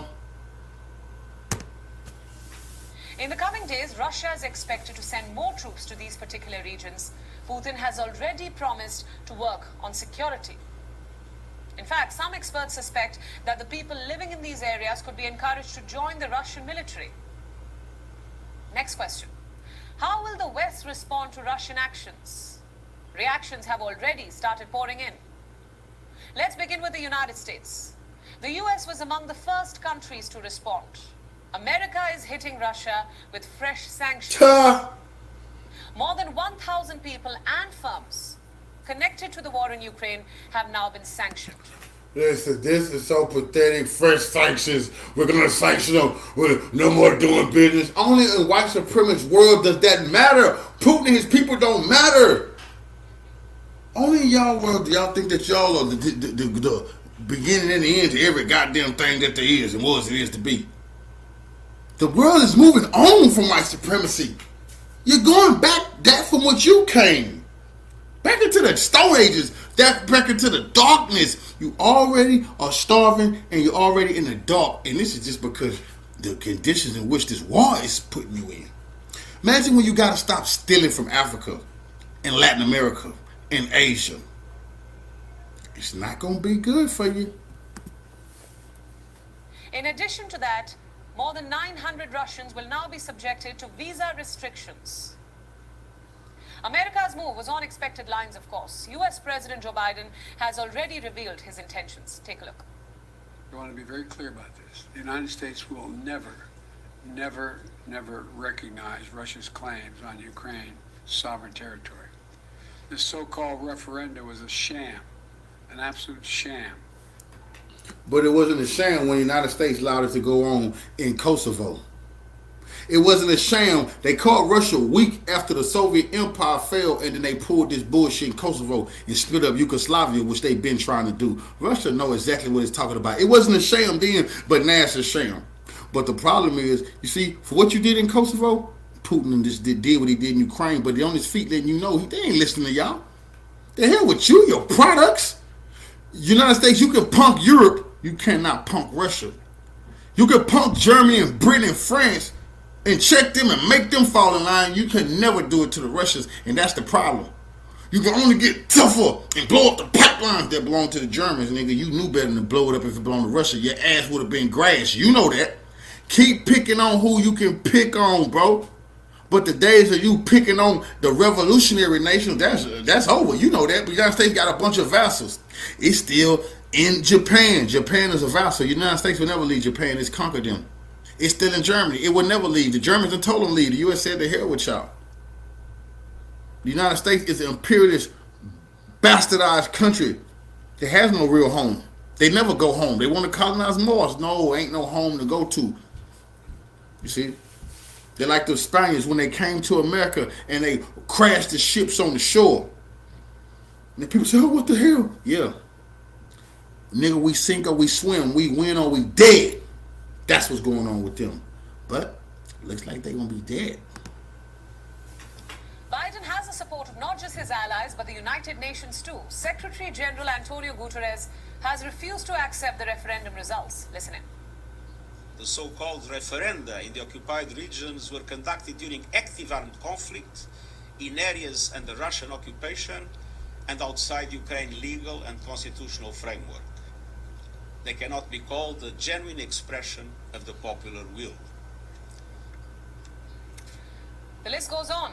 The European Union is gearing up to punish Russia too. More sanctions could be in the pipeline, and in this round, the Russian citizens could feel the pinch. See? And this time, the Russian citizens, you see? They're all about hurting the citizens. Listen, that's over with, imperialist bastards. Why don't you get it through your head? You can only hurt your people like the Europeans are doing. Their people are pissed that they're going to be dying this winter over this BS. They don't know we're going to hurt the Russian people. The Russian people are making more money than ever. The ruble been the strongest currency. We're going to stop lying and tell the truth for a damn change. The people got eyes. But this lady still going to go on here where she can't believe it. She's like, man, we was free. Well, lady, stop coming on TV and talking like that. Code Figure. Follow me. Yeah. Shout out to Code Figure TV, man. Shout out to Code Figure TV. I want to show y'all a few things. I'm gonna let them see the video that I just did this morning because they asked who blew up the pipeline. We might as well get that out the way. Hold up, man. Shout out to Galveston County in Texas, man. Don't mess with Texas. Up in the house. That's a fact. Hold on. Let me. I got to do this because I know some of y'all still don't understand. I seen one of your brother overhead. You say, Putin KGB.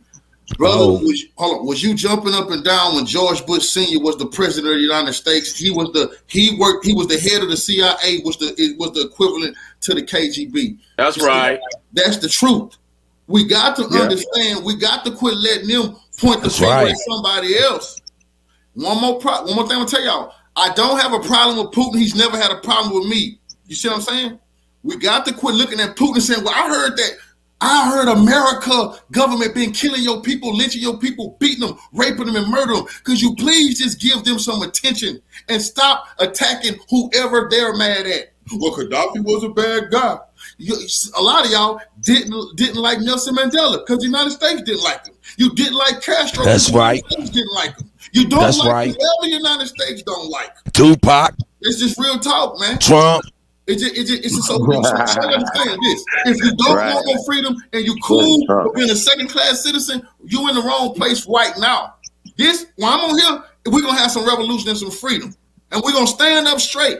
And we're gonna know that it's gonna be a better day for our children. The enemy of America will never be my enemy. I'm a free man. My ancestors did not go through what they went through for me just to side with their enemies. What type of nonsense is that? No, my grandson is listening. He go pop up, stand strong. So, I do not hate who America hate. I never said, let me go fight the war on terrorism. The terrorists of the Ku Klux Klan. I don't look all over in the Middle East and say, them is terrorists. Are you kidding me? My people told me the terrorists was the night riders who pull up to your house and lynch you. I think some of y'all need to go talk to the elders, man. You done forgot where you came from, man. And now, you okay, like Malcolm said, just because I like to say this, because you put kittens in the oven, don't make them biscuits. Some of you think that you are your enemy. We can't ever in our life side with them on nothing. That's not right. That's not right. What they did to our ancestors, we got to stand strong, and the time is now. So, whenever somebody is punching your enemy, when you was in the streets and somebody punched your enemy, did you say, oh yeah, that whole ass nigga, that's what he get? That's what I used to think. Nigga do something to my enemy, I was like, that sucker. I never want to help my enemy fight nobody. Never. I never jumped nobody else. I ain't doing type of thing. I'll be at the mall. I see my enemy fight somebody. Well, since I know my enemy, I don't know him. Let me punch on him. Well, shoot, I don't even know him. I know my enemy though. Come on, man. Let's stop that type of behavior. That's why Kofi King, why I'm gonna stand tall. My revolutionary platform is growing because I say it like it is and I live this life. Every day. That's right. Breakfast, lunch, and dinner. I'm proud to say. So the next trick is nobody say I'm communist. My people had this stance before communism was in the lexicon of those clowns. No. See, bunch y'all, I need to tell y'all something. If you against the stance I'm taking, you against Huey, you against Malcolm, you against Khaled, you against Fred Hampton. You need to just know that. You need to just understand that. You do not like them. Don't pretend that you are. Quit talking about people you would not side with their policies. Some of y'all don't no idea who our elders is. You don't know the teachers. And it's easy to understand that. But what I want to understand is, if I never heard nothing from none of them, it's in your heart. Some of you say you're tribal. You don't want. Is the tribal? Is it beating inside of you? Some of you have to read it to believe it. See it? Follower. I have no need for followers, brother. I need some leaders. Is what we're gonna do. That's right. It's just the truth. That's right. Ancestors said castor oil tastes bad, but it's good for you. I'm just gonna give you some of that castor oil. Shout out to Red Dog in the building. You know what I'm saying? Shout out to Smoke. You know what I'm saying? Bon. Old head. Go ahead. I'm sorry, Cole. I just had to do that because I want to let it be known. I got to make my stance crystal goddamn clear because, first of all, regardless if it's me or anybody, I do what I have to do. I've never been a cat need a lot of people. That's cowardism. I just get it done. So I'm going to take this stand regardless if anybody's staying with me. Well, if it come my time and the government give me, go ahead and say I told them. But the revolution don't live on. Not the revolution. That's right. Shout out to Taharka Tassetti, man. I know he's one of Coach's brothers. Go ahead. Hey, Kofi, say that again, man. I think I pushed the button on you and it cut you out. I just want to let them know the revolution will live on, not the revolutionary. I'm only here for a moment. The revolution is here for forever. It's got to keep getting pushed, you know. So what I'm saying lines up with those coming for me. That's the litmus test. You ask, what would some of the greats say? And if they're not the greats to you, I don't know who your greats is. But then we need to look at what the hell your greats say and what did your greats do. That's the litmus test. I'm not one of these new people coming forward and saying, well, I got better teachers than Dr. Ben. Oh, I know more than John Henry Clark. We got some people like that who not doing nothing. Greatest, never mind. I'm not even going to go in. But they not doing nothing, and I don't have time for that because I always been hands-on, very active. And in my community, I do this for real. I don't just make YouTube videos. This is why I come to kick it with That's y'all. Right.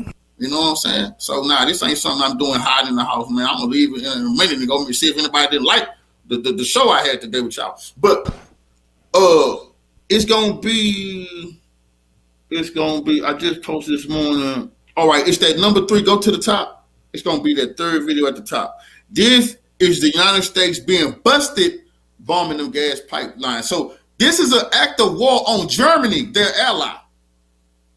Oh, figure T. That's right. I got some late breaking news. American military busted, y'all, with they submarine choppers over the Nord Stream 2 pipeline. They busted, y'all. The flight paths. Why would the American military be hovering over the area where the pipelines were going to explode? The mystery over the Nord Stream damage has intensified with reports of U.S. choppers circling the area in run-up to 4 leaks. Now, let me tell you this. If they had information that Russia was circling that same area, they would be all hell no. Let me tell you something. That's NATO area. NATO keeps a close eye on this area. Russia not moving around this area without it being war. This is the area of NATO. They move and groove and do everything they want in this area easily. Just like hover over the pipelines, these U.S. choppers. They busted, y'all. This the area. The world know, but this is the thing. They believe y'all don't care. They believe y'all don't give a damn. What y'all gonna do? What y'all gonna say? They had to do it. And no one's speaking on the environmental ramifications of this right here. No one. Russia over there starting that war. Some of y'all actually feel like good. Blow them pipelines up. They're showing Russia. I can't help you. I can't help you. I'm just here to bring my revolutionaries the knowledge y'all needed. U.S. chopper movement coincides with the site leaks. What? Well, we knew that. They got the data logs. This was an act of war, as I've been saying, an act of war on Germany. They attacked the German pipelines. U.S. wants to keep Germany humbled. They'll never let Germany rise up again. Look at it. Look at the fight log. There it go. Y'all want the evidence? There it go. Think about Big Cuff Figure. I'm on top of it's a military high alert, war alert. I'm in my war room, my bunker. Y'all say, man, where you been at? Oh, hush, shut up. But the U.S. done this. Now, this was an act of war. Germany not never gonna forget this. Oh, they smiling now, but they like, A lot of people gonna die this winter behind this. They want you, and this is how dangerously dumb they is. They want you to believe Russia did it, knowing they did it, but knowing you too backwards to even think forward. You can't even understand why would Russia blow up their own pipelines where good money can be made with the Germans. All they gotta do is turn it off. They don't have to blow it up. Oh, but Putin, he evil. He like that. Putin is evil, right?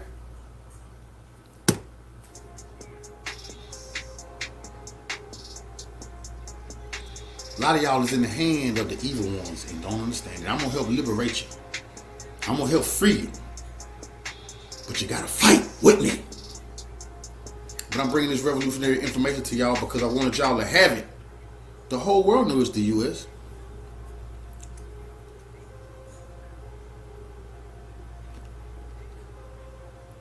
But Joe Biden already said they would do this. Why were the U.S. choppers hovering over the Baltic Sea? What are they doing?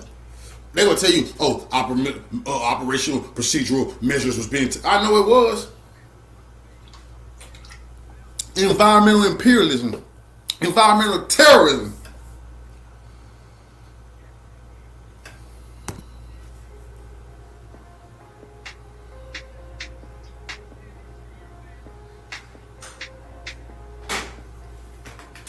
That's crazy. You see who it's surrounded by?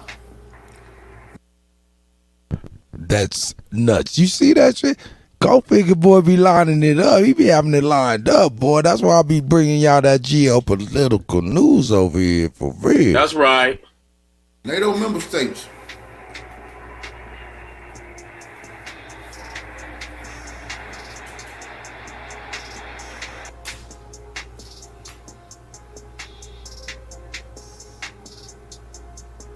All that gas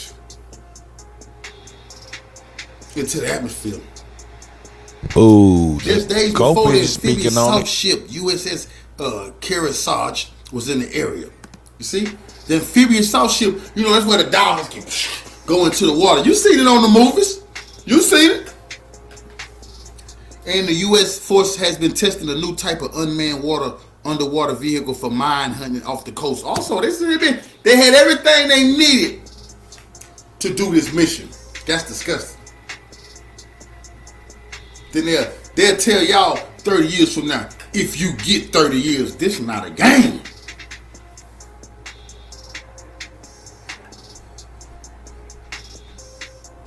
This is disgusting, y'all. You see, they already said it's too many people on this planet. They already said they need about 500 million. Whoa, that means about 6 billion gotta go.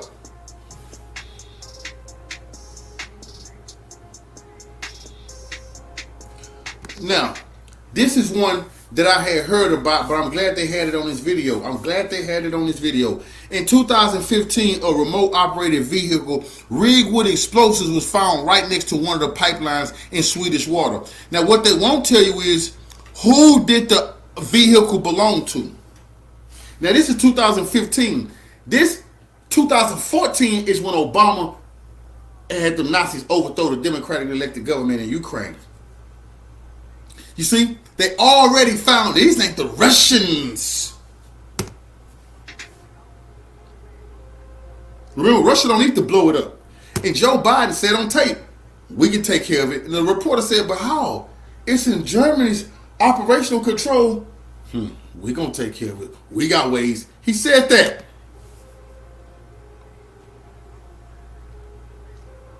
The device was found during an annual routine underwater survey of Nord Stream 1. It just was an annual noise. They're like, whoa, what the freak? It just was down there waiting to be remote controlled. So are you saying they had some shit down there ready to go just to blow that shit up ahead of time? Yeah, that in 2015. They in 2015 they found an underwater submersible vehicle. They was doing routine inspection of the pipelines, and when they came across some of the Nord Stream 2 pipelines, they found a underwater like a submarine with explosive on it. But they won't tell you who it belonged to, so you know who it belonged to. Because if it was Russian, you would know. Yep, that's right. I got you. Hey, the brother be digging deep. Hey, and this is stuff that is very important, man, because it might mean the difference between you having to rally your family and your tribe and stuff and you know, hunker down and stuff, man. And this might be the, you know what I'm saying, this knowledge might be just the knowledge to help you in your urgency and preparedness or whatnot. So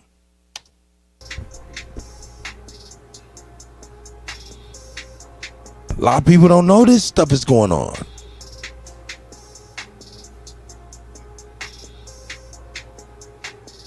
They don't care.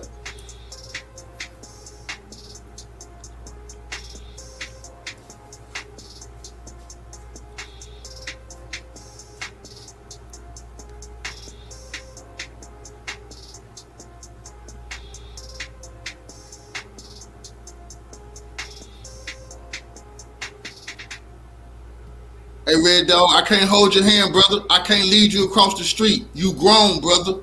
You grown. I can't hold your hand crossing the street. I can't shoot the rifle for you, brother. You're gonna have to do some of the shit yourself, brother. This is not elementary school revolutionary. That's right.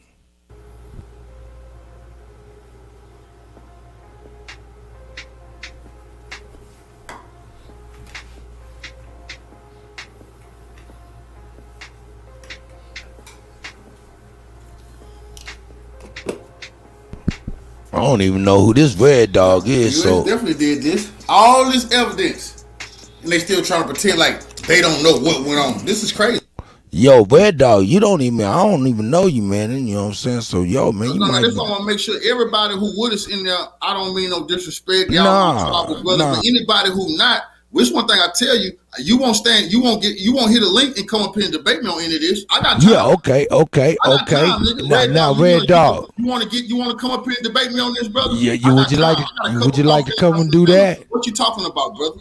Now I'm gonna tell you this. I'm gonna stop all the BS today. I'm gonna show you, brother. Like John Henry Clark said, I only debate my equals. All others I teach, and I will teach you something today, brother. My brother, I'm gonna give you 3 minutes to hit the link, my guy. That's for Red Dog and Red Dog only, please, family. You know what I'm saying? Red Dog and Red Dog only. You got 3 minutes. You got to change the title. If you don't, you got to shop the title right now, brother. Come on in here, get in the ring with a gladiator, a warrior. You know what I'm brother. saying? No, I'm gonna be very respectful to you, but I'm gonna show you why you're not in my league, brother. Come on, get up here. That's right. And if you do not hit that link, Red Dog, it's full of blues and them snipers with straight motherfucking arrows. You know what I'm saying? I apologize to the family in here who not in here for no foolishness, but I can get ignorant with an ignorant person. Yo, so Red Dog, you got 3 minutes. Hit that link, man. If you don't, Tribe, hit him with a motherfucking scalp. Hit him in his scalp. Scalp his ass. Like I said, I appreciate the tribal brothers even let me come here and borrow a little bit of y'all time to talk some revolutionary talk. We're not here to convince nobody nothing. I'm only here to bring anything I can to help y'all in y'all fight. You know, that's it. And anything That's right. y'all can help me with, I take with me. Me and my brothers, Chief and Cut, we working behind the scenes. That's but I want right. to let y'all know I'm with y'all, tribal brothers. Don't get it twisted. I'm with y'all, man. That's right. Come on, man. And Red Dog, yeah, you got, you know, hey, I gave you the link. You got 3 minutes, man. You stopped our broadcast with nonsense while we building. You got 3 minutes. If not, scalp his ass. It's outrageous. Right before your eyes, they doing this terrorism. I see you, lady. Det kommer til at tage tid. Lytter man lidt til dem, som ved noget om, hvor meget gas er der i de her rør, og hvor lang tid vil det tage, inden at trykket falder, ja, så er virkeligheden, at det kan sagtens komme til at tage 14 dage, før at der er tilpas ro på området, til at man rent faktisk kan se, hvad det er, der er sket. Vi ved ikke nøjagtigt, hvad det er, der er sket, og der er ingen tvivl om, at det er en sprængning. Det er planlagt.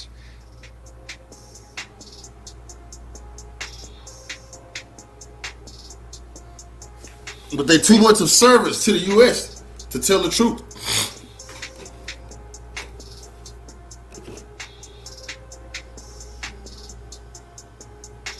All right, he said he ain't gonna hit the link. Go on and get him up out of here. You made me pause it for some dumb shit, man. Hey, get him up out of here. Europe is not concerned. Get him out of here. They vassals. They need to be concerned about what the U.S. is doing. All this proof. What Europe gonna do about it? But it's about what the Americans gonna do about it. Your government is putting you closer and closer to being brought down. All empires have failed. It's about you living in a day and age to see yours fall. Or it might fall and you don't get to see it because you're nuked. Coffee. Shout out to Cold Figure. Hey, hold up. Get Red Dog's ass out of here in the name of Holbert.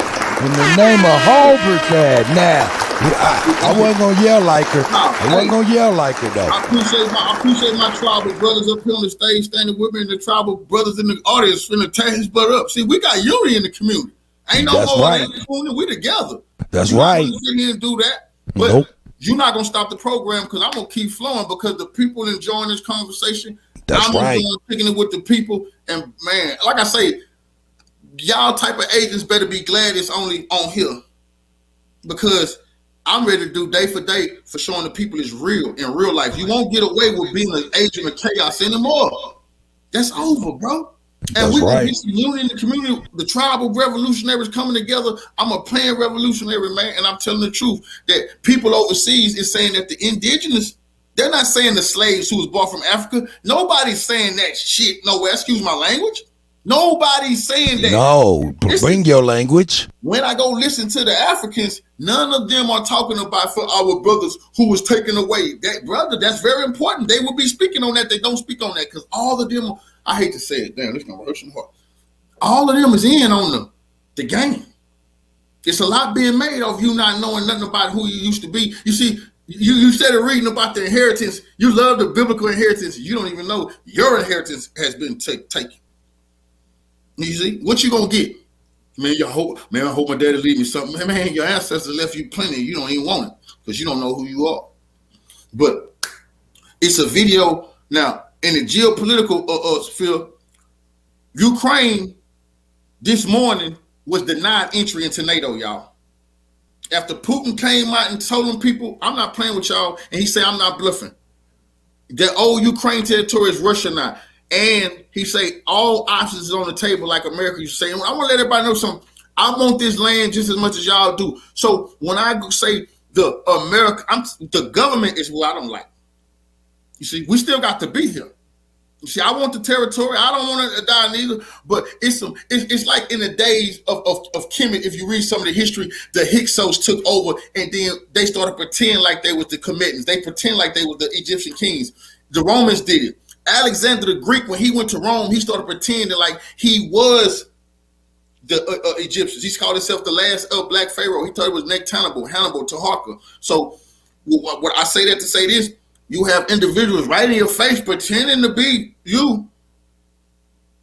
You don't know who you are, but the world know who you are. And when you wake up, like y'all lost. See, that's why things is so dangerous. It's a dangerous time right now. Y'all see, R.I.P. to Coolio. Y'all see Coolio just passed away? Yeah, man, we did a show. He passed away while we was on the live, man. Shout out to Coolio, man. While he was breaking that truth down. Indigenous warrior, brother. The indigenous brother was telling the truth. A lot of That's a whole fact. This when you do this on this level, you put your life on the line. It's very dangerous. You see what I'm saying? This is not no game. This not play. This is a real deal. You can claim anywhere in this country they don't in the world you want, but when you you want this? Oh man, hold on now. What we gonna get? If you won't show us back, then what we gonna have? That's the problem. You see, if they gotta go, you won't have it. And I think they hip to we want our land back, and that's why they willing to get this thing nuked. You don't understand who you're dealing with, brother. It's land in Antarctica that nobody been touching. You think these people won't have another place to go to? They love the story of Noah. Moses. You got to understand. In your face, they'll tell their people the promised land is Antarctica. Just like the Mormons wrote themselves into the holy books right here in America and came up with a new holy tablet. You think these people won't say Antarctica is the holy land? This place get nuked. No one can come here, but in Antarctica, Admiral Byrd told you it's just as big as this land right here. Don't let them lose you. Nuke yours because they got somewhere else to go. Get yours blown up. That's what's happening right now. Y'all are on the verge of not don't forget about reparations. You're on the verge of losing your life. That's I don't know how serious damn business. They in New York, they teaching about nuclear drills on the news. Why the hell they are about nuclear drills in New York? Yes, they are. Yes, they are. They getting ready for something, but they don't want you to know. In the United States, Alex Jones, you say they took Alex Jones. Listen, that's my enemy. Your enemy can sprinkle some game on you at time too. I listen to a lot of what a lot of them saying. Pull a little bit, pull a little. You got to. There. I see one of my brothers in the comment section say you got to eat it and spit out the bones, and you got to take it in and digest what you shit out what you don't need. But they've been doing training drills to seize whole states like they did in Texas a few years ago. They are getting ready to make a major move. And it's going to be nuclear, you see? And y'all got to be ready for it. You see what I'm saying? But the United States, they tapped out a little bit this morning and said, no, we will not accept Ukraine. So I want to play that video, if you go to my channel, and play the video of NATO saying, no, we will not accept Ukraine because Putin told them, if y'all want Ukraine and NATO, then I'm going to hit y'all centers of command centers and command posts. And I want to tell everybody something is. The United States and Russia used to have something what was called mutual assured destruction. That meant if I shoot my nukes off, you shoot your nukes off, we both go. It's no longer like that. They've lied to you. The Russians they've mastered the hypersonic missiles. I can show you the videos. I did it on them. Putin has already told them he can blow up the continent of the United States. He got continent killers. He got bombs that don't blow up cities. That's the old nukes. Texas gone. Half of the U.S. gone. The whole U.S. gone. Russia has nuclear parity over us. We might can get a submarine to get something off, but all that bullshit they did, they've been bluffing y'all, bro. And you should know it because Putin is doing everything he said he was going to do. And I want you to know something. North Korea just launched 2 test missiles the other day. Did y'all see that? Today, I'm going to have to do something on that. If the U.S. is so tough, let me tell you when the U.S. first showed me how cowardly they were. I've been seeing many times. When George Bush decided to go in Iraq because weapons of mass destruction, the same year North Korea let off their first nuclear bomb, did their first nuclear test. When they was pretending like they was trying to stop nukes, they ran from North Korea who really had nukes. I remember when Trump said, if Kim Jong-un do one more test, Kim Jong-un do 7 more tests and said, we'll blow this goddamn planet up. And I like to say this is my joke. I say it was like Trump saying, I'm at the wrong house. I was looking for England. I didn't mean North Korea. I know you was. I know you was. Kim Jong-un let him know who you talking to. I'll blow this thing up right now. You see these people bluffing. But they Hey, Cole. Quick question, right? You just reminded me. I had a question earlier. If Trump was still in office right now, what would and do you think the Ukraine would have tried? Nope. Tried Russia? And what would it look like? Because Russia was still coming for their territory. So what would be the U.S. policy now that you have a Trump second term administration in there? What do you think what do you think this would look like right now? Give and take. Trump, you see, one thing I can't take from Trump, he's smart, give and take. It would have been no Ukraine-Russia war. You got to remember when Trump was in office, he told the Ukrainians, I want all the information on what Joe Biden and Barack Obama had done. That's the Kuttack. That's the dirty money laundering that was going on. That's the human sex trafficking. Trump was getting all that. All that. They impeached Trump for getting that information. You got to understand, that's what Trump was doing the first time. The information he was getting on Ukraine, heck no, there wouldn't have been no Ukraine war because Putin wouldn't have had to go in. Why? Because Trump was leaning on Ukraine to stop killing the innocent citizens. Let's understand this. Russia did not start this war. The Nazis in Kiev have been killing innocent civilians in eastern Ukraine since 2014 for Russia stepped in. The war did not start in February. The war started in 2014. That's what they don't tell y'all. But I know this. You see, Barack Obama started this war. And I can tell you why he started this war. Because Putin went into Syria. Anybody, that's how I say, Red Dog, he don't want to play with me, man. I eat clown like him for breakfast. Putin, after Muammar Gaddafi was killed, see, Putin wasn't president when Gaddafi was killed. He was prime minister. You see?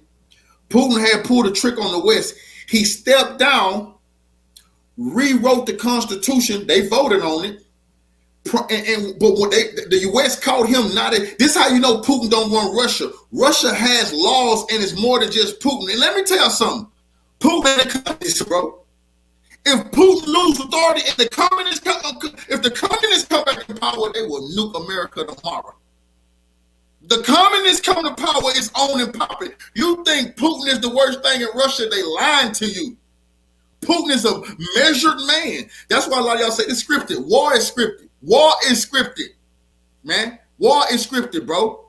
They tell each other what's going. This can't be hit. You can't do this. You can't do that. You can only use this. You can only use that. What you understand is everything not what you think. But the goal is the damn same. The goal is the same to get to where they're going, nigga. So they getting a lot of y'all think this. You think this is a game all you want, and you wind up in wherever you believe the afterlife is, and find out it wouldn't. Shit, you have to fight back, man. Ain't nobody gonna help you. It's time to sink or swim. The time is now. But when the West caught Putin stepping down to be the prime minister, that's when they put the Libyan scheme in. If Putin would have been president, Gaddafi would have been alive. His Melvin, the president at the time, he did not back Muammar Gaddafi. He abstained when the United Nations Security Council voted on sending in troops to help bring peace to Libya. Russia abstained. All they had to do was veto it. They would have never been able to go in. Putin, they went in and killed Gaddafi. John McCain came on TV, and this is what damned America. Once Putin seen this, it was all bets off, and he knew what he was going to do. John McCain came on TV and said, President Putin, Russia's a gas station masquerading as a country, and this could be you. But what John McCain forgot that Putin is a very powerful man. John McCain died of brain cancer a couple of years later, they say. They say John McCain got a brain cancer, y'all. I know you don't want to play them games with an ex-KGB official like y'all was saying. You mean he could die like Putin?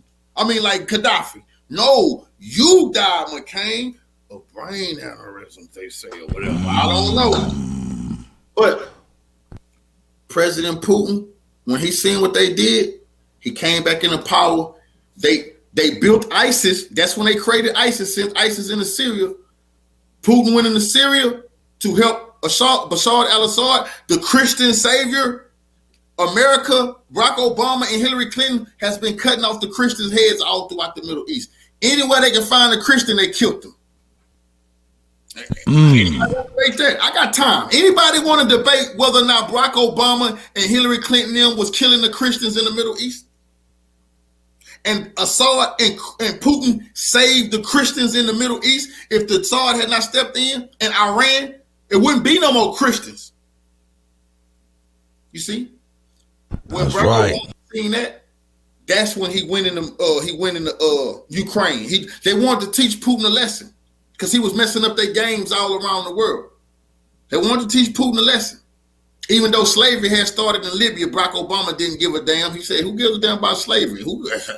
He don't give a damn about reparations. He from Kenya and Indonesia. What do he give a damn about reparations? That's why he never spoke on it. He don't come. He ain't a descendant of no slaves. You see, but so I'm gonna get to Chief. I'm like my daddy a preacher too. I'm like old Baptist preacher. I get there on time.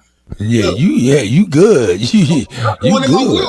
I got y'all. I'm bringing y'all up to date. So 2014, that whole situation going Kuttack is pulled in Ukraine. The Nazis had put in office. What Barack Obama did set the stage up.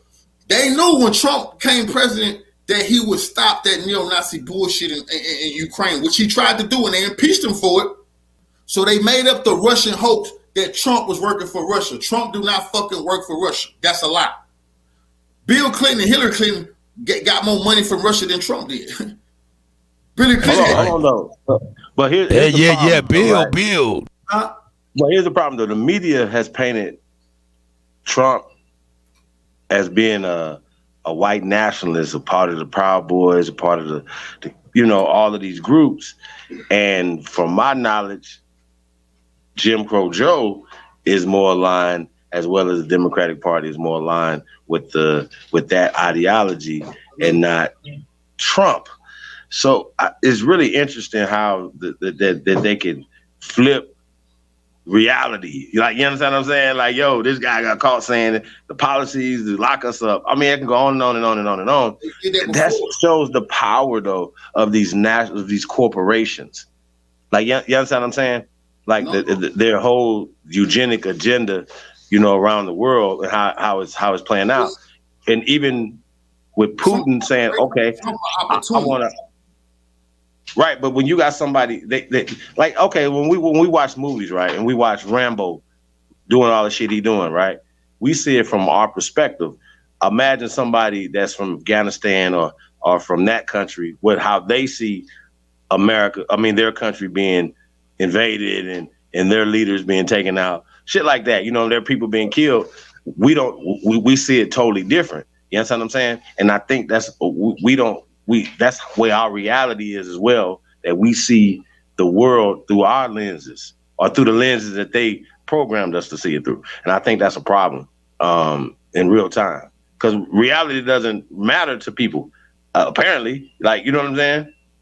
From everything that we can see with our own lying eyes to the policies and the things that are the products, the services and things that we support that affect us in a very drastic negative way. You know what I mean? I just think it's crazy, bro, that how we can be programmed so easily.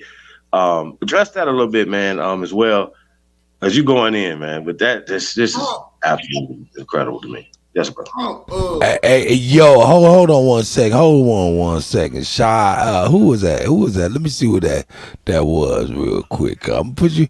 All right, Shy Evans. I think that was you over there. If you we over here, you family, so you can get a link, man. Come up in here if you contesting this. This brother is not no Rod Hayes. That's so you know what I'm saying. What he talking about is historical fact that you can actually research for yourself.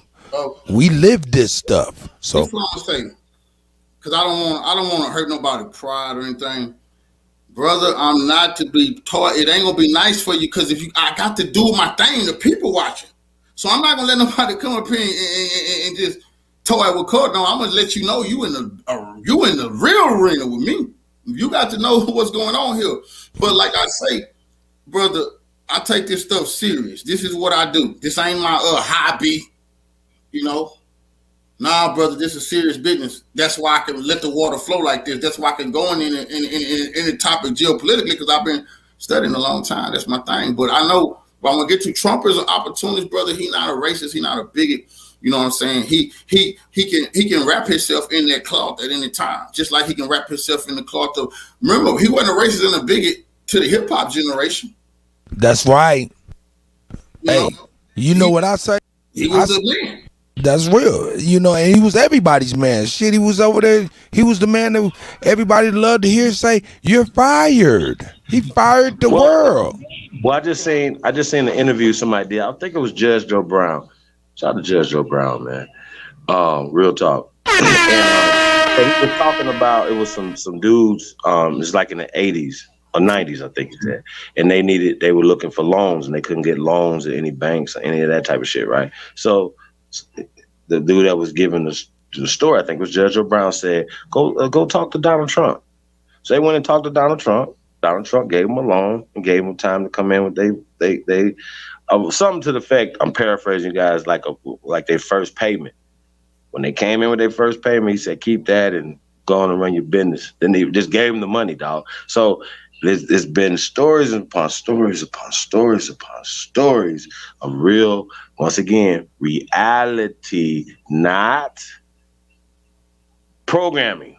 Reality shit, like people food, like real shit has actually happened and hasn't happened that they're making it happen. Hunter Biden actually happened. Donald Jr. is actually, Ivanka Trump actually happened. Fruit from the fucking tree actually is happening right now. Can we talk about it? Goddamn. Who knocked off Jeffrey Epstein? He was telling them though. He was on their ass though. There's been a lot of presidents in power. It's been a lot of people going in on the. Hey, since he got out of office, they done shut that whole investigation down too. The Pizzagate. What happened to all this, y'all? What is happening? Is there any update on that, my brother? Oh, what the child trafficking? Oh, that's just gone, man. Come on, man. That shit is an afterthought. Wow, it ain't going nowhere. And I want to talk to the brother about this water crisis too, because I definitely want to get into that. When you got Joe Biden in office, you're not gonna get no investigations. Hey, you right. Hold on, Code. I apologize for cutting you off, man. But hey, man, they said Nene Leakes was cashing them Trump checks. Hey, man, for real, for real. Shout out to Nene. You know what I'm saying? I watched the Real Housewives, nigga.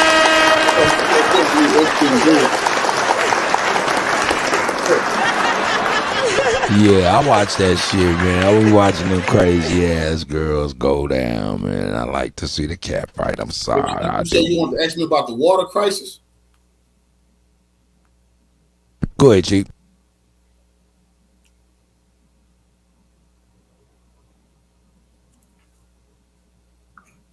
Because Chief. Yeah, what'd you say? I'm sorry. Talking about the water crisis?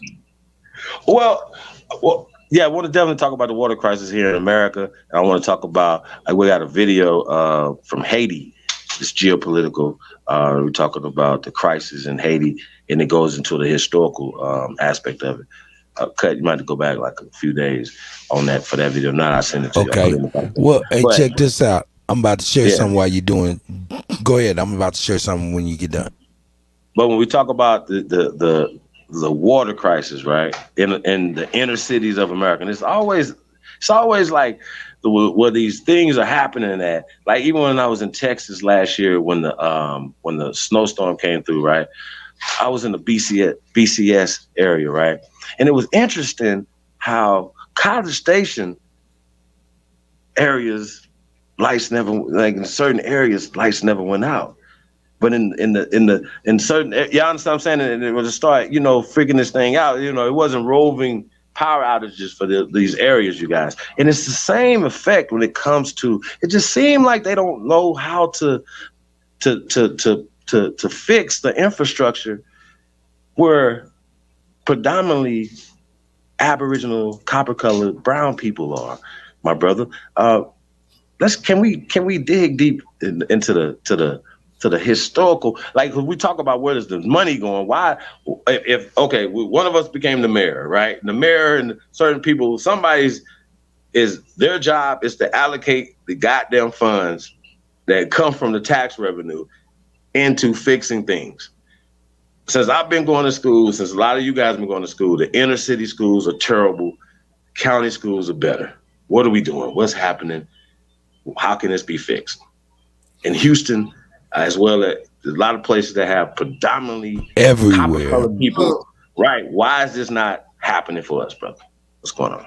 The problem is we're expecting the pirates, the Vandals, the Visigoths to try to make society better when you can't show me a time in history that they have done that. You haven't shown me a time in history.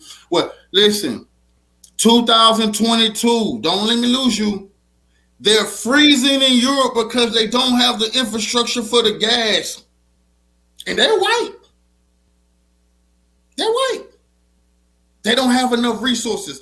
I can go back to a Kemetic script from one of the Kemetic kings. He said, the foreigners, their stomach propels them, meaning they so hungry they'll come attack your goddamn civilization. Wood. They would attack over wood. They didn't have the firewood. Now, they didn't have enough firewood back then. They don't have enough coal now. That would tell me you're resource poor.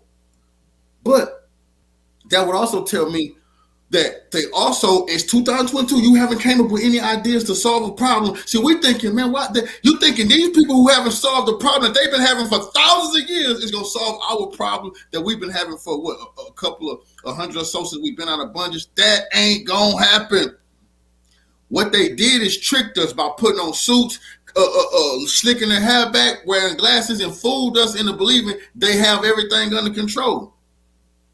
The president come out there. That's why the president, when the Saudis come over, they put on a suit. It's all a sham, a game. Just put a suit tie on, and then that makes the people. It's like if I take away coffee and call myself doctor something, people, oh, he's distinguished. Reverend. I put the reverend title on there. It's certain things that get you to make you thinking I have credibility. We thinking that these people, the destroyers of civilization, it's going to help society become a better place, build a proper infrastructure. You got to show me them doing that. You know, this is a settler colony. If you understand this, if you're indigenous, this is a settler colony. They're not gonna be. They're here to suck resources out. They've been doing that for hundreds of years, and they've been shipping it out. They're not here to make America better. They don't give a damn about that. That's not the point. It's to steal more. You talk about what's going on in Mississippi. They don't have running water. In the capital, where the governor is at, it's messed up there too. That lets you know. Well, hold on. It's a big scam. It's a pump and dump, a slash and burn, a Ponzi scheme. And time is ticking. When the nuke or whatever gonna happen, and they gonna move on. I know a lot of people just don't believe it's gonna happen. But damn it, when it happened, don't come calling on me. I told you. Quit. They're planning on moving around, bro. Why? Because they're not from here. We're seeing a small window of time called the American civilization. People like Iran, every time they talk to Iran, check them. Iran tell them, who you talking to? We got a civilization of 3, 4, 5,000 years. You a baby nation. But y'all don't hear them speeches. Y'all don't get to hear them speeches. Baby nation. Still trying to figure things out. You see? So they told us we integrated with them for our books to become better in school. Everything was run down. So if everything was run down like you said in the 60s, everything is run down right now. What are we talking about here? What we talking about? That's right. Because the problem is we started trying to patch up a sinking ship. Let's get the water running better. Patch up the sinking ship. Oh, we need more jobs over here, patch up the sinking ship. But the problem is, even myself, people like, what damn? You just want everything to the purge, the chaos. Well, damn it, the phoenix out of the ashes, something will rise. Some of y'all want something to be done, but you're not ready to go through the dark. You're not ready to eat what you kill. If there's not a grocery store, you will wait till tomorrow. If you can't Uber it, you can't get it delivered to your house. What can I do? If the cell phones don't work in the morning, some of y'all gonna cry and die. That's the problem, man. That when the Titanic is sinking, and we're gonna go down with the ship. That's right. That's right. Yo, I'm gonna bring a little something, man, based off of what you was talking about. Shout out to Sarah Susan Seti. We be on Seti's head, you know what I'm saying? He'll come back home one day. In fact, I think he did, man. I think he did. We had him on the yellow brick road coming on back. You know what I'm talking about? But you know what I'm saying? Shout out to Seti on this one, baby. Cause all bullshit to the side. When Seti get on that research, he be on this shit. You know what I'm saying? So check this out. And this is gonna back up Cold Figure. Straight up. Let me get it on here. This motherfucker ain't no hoe. Straight up. And so they call this motherfucker the Tsar Bomber. Tsar Bomber. Okay, they call it Tsar Bomber. Let me blow this motherfucker up. And so, man, look at, I want y'all to understand how powerful this motherfucker is. Now, if you look at the bottom, let me see if I can get it just a little bigger. I don't want to, you know.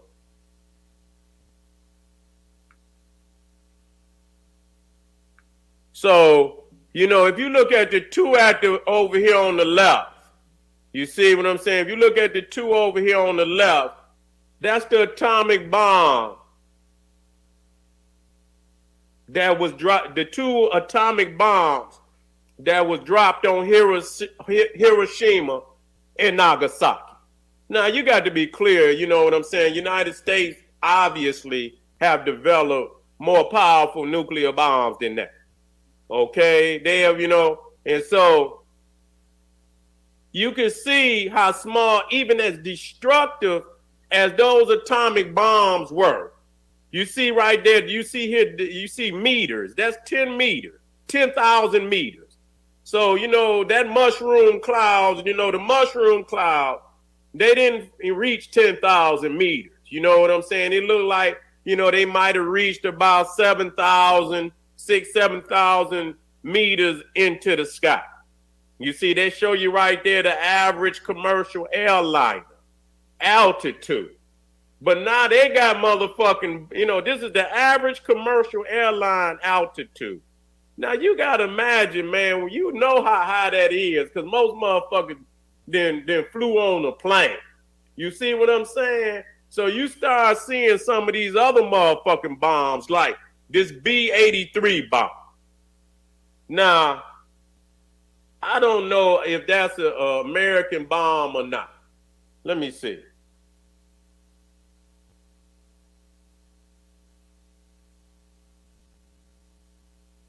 Thomas Dodson, that's not true. You have to look that up.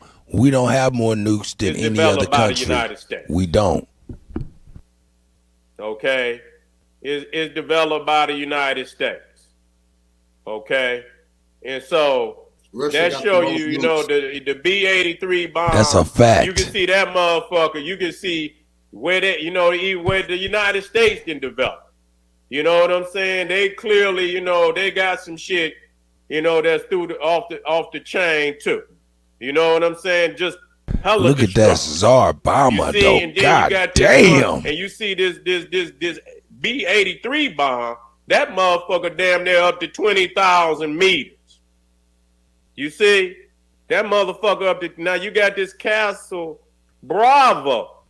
You understand what I'm saying? That motherfucker up to 30,000 meters. Let me see. Let me see about that. Whose is that?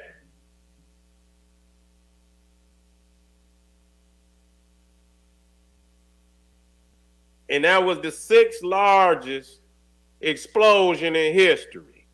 Okay? God damn, man. Man. Okay. So that was also that was Russia. That was Russia. God damn, Russia got the 2 biggest bombs in the world? God damn. Hey, you remember when Trump dropped the MOAB bomb? They call it the mother of all bombs. Yes, I remember that. A couple of weeks later, Russia dropped the father of all bombs. I remember that. Oh, and then that probably was that castle shit. They had this Tsar shit now. No, it wasn't. Wait a minute. Okay. Make sure that, you know.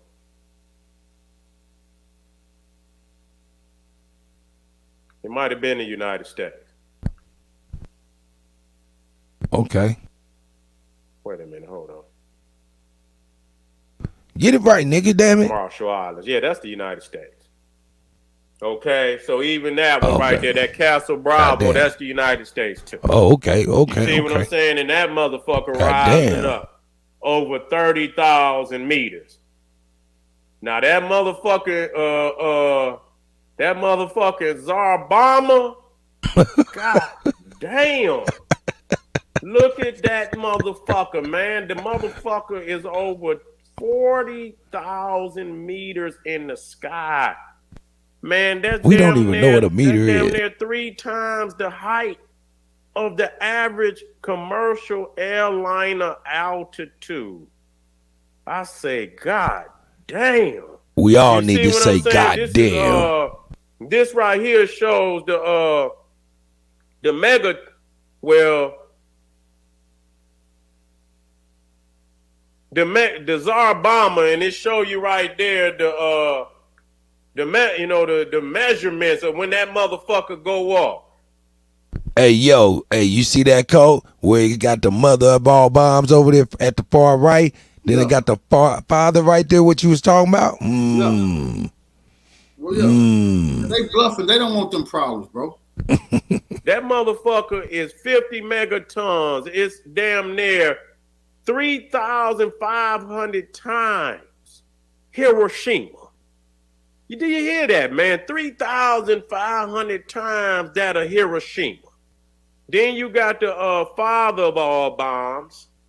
I believe that mother of all bombs, and so Satan too. I know that's motherfucking also Russia. That's game over. I don't know if that father of all bombs is the United States or not. I don't know. No, that's Let me Russia. look that one up. Because if them motherfuckers, they got to have something to motherfucking back them motherfuckers up. The father of all bombs is definitely the Russian bomb.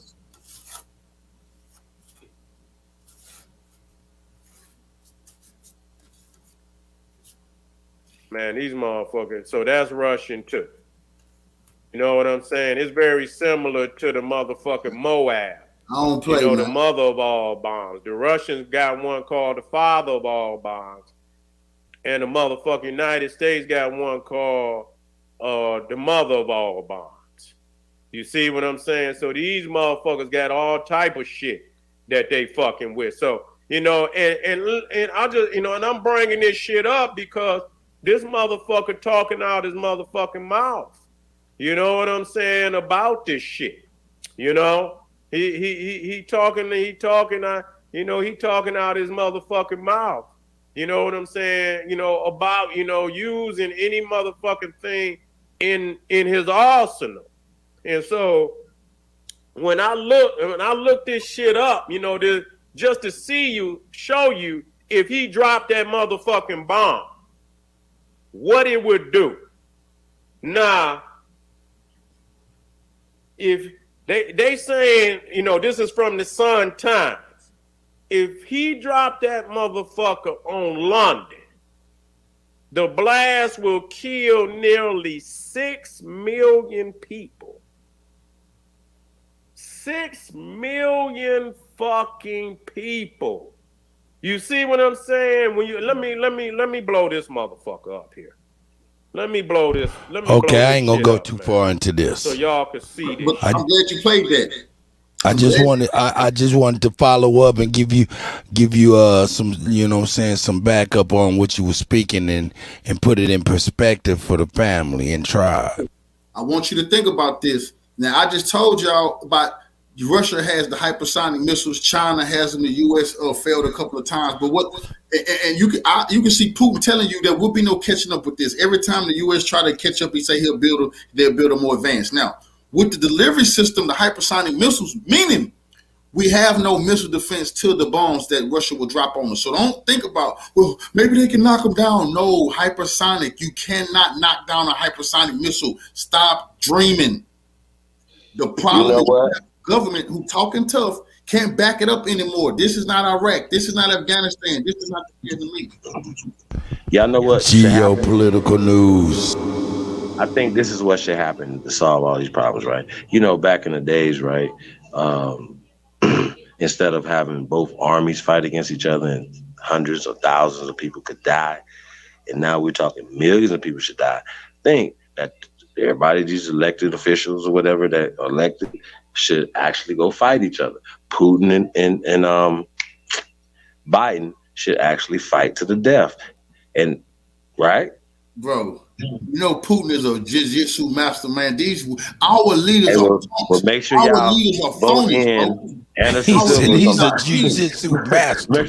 Make sure y'all get Mayweather somebody in the ring, the president next time. Then don't get this old bastard up in there that just represent looking crazy for y'all corporation, whatever. Which actually don't matter, but this to stop all the bullshit. Oh no, y'all getting all these people killed on y'all dumb shit based off of all these corporate banking cartels. And that's another thing that a lot of people are scared to talk about. And a lot of people know these things that we're talking about. They don't like it. The YouTube don't like it. Goldman Sachs don't like it. Everybody that's against the people that the people support do not like that. They support slavery. And what is interesting when we talk about this whole concept of slavery or enslavement and stuff like that, it's a system. Whether you're paying taxes, whether you're working for somebody and still paying taxes, your land that you have, that only that you live on, that they're regulating you and you're paying taxes, any monies that you getting in that you're paying taxes on it, that don't sound like a free person. That sounds like a slave. You understand what I'm saying? Right. Having to work and build somebody else's communities, or you know what I'm saying? That's what we have been doing damn near 100 years now. It needs to stop. That's slavery. So when they have told us this imaginary slave story from, which didn't happen, I 100 say that slavery for the American Aborigine, as they push it out, is fake. Mm-hmm. We are the masters. We are not the slaves. What they are describing is our family dynasties, our family. And think of it from this perspective, right? You have sons, daughters, and they have children, and everybody is building with it, in large families, because we all come from large families. A lot of us do come from large families. And that wasn't contraceptives, it wasn't all that, it was land, and you needed hands. You know what I'm saying? And obviously, if you could have all these mouths, then you could feed them, because we were not going to Piggly Wiggly buying from them. We were getting it, growing it ourselves, trading, doing all things for thousands of years before these people came here. They just came in and disrupted our system. They abolished our system. So it's interesting how they make us root against ourselves. Like you watching the Cowboys and Indian movie, right? And then you rooting against yourself. Come on, brother. You know what I'm saying? Hey, let me show you something. Like it's crazy, but it's the same thing with this whole political shit. Huh? I never knew why. Growing up, my father, he was glued to the fucking westerns. Me too. I right now, I can watch a western, ask anybody but my spirit, it's remembering the days, the time, the previous life experiences. So that might be a little advanced for some people. But that's why you get entrenched. You see down here where I'm at in the country, down here in Texas, down, if you go into the country, brother, you can understand where you at. You can feel home. They try to tell you when you look at the screen, they try to play the African drums, and you be like, oh mother, all you gotta do. That's why the noise of the city is meant to congest you. It's meant to have you delusional. You don't know where you at. That's why they don't want you in the country. You with your land, no neighbors, shit like that. You gonna get in tune. Boy, you sit out there, you will be right at you be like, damn, I can touch the star. How the hell am I? You think you floating? You so close to it, but you get in tune with nature. And it just come back to you. It's ancestral. That's why they getting chemtrails. They trying to cut you off from that which you came, man. Remember they told us to be in tune with Mother Nature or to respect creation, the wind, the sun, the moon, the stars. That was demonic. That was paganistic. You get killed for that. Now they call it the weatherman. You see? Now you need to know the weather patterns. If you told them the weather patterns, they would kill you, burn you at the stake. If you told them, we've been knowing about the tornadoes which come through Oklahoma. Our ancestors been know about that. What's going on in Florida? We've been knew. We could have told these dummies not to build by the shores. This ain't nothing that just, they would tell you, oh man, you know, this is climate change. You're a damn lie. This been happening. Nothing is new under the sun. Remember that.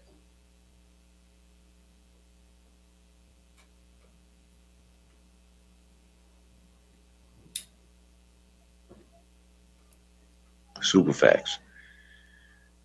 That's terrible. There's more in this video cut?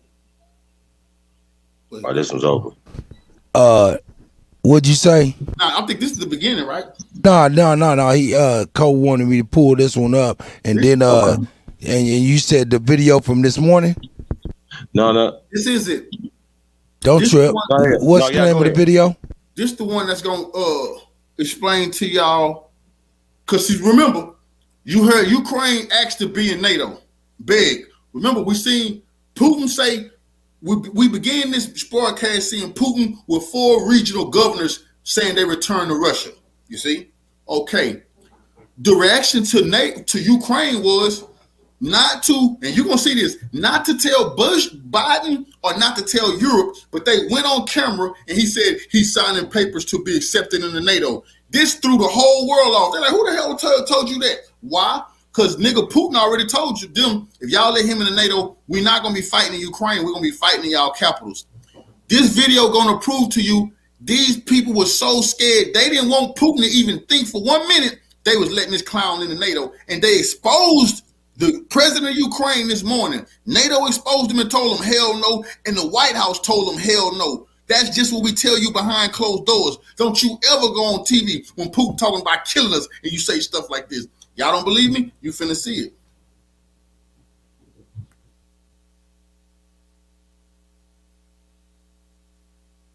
Go ahead, push play, brother.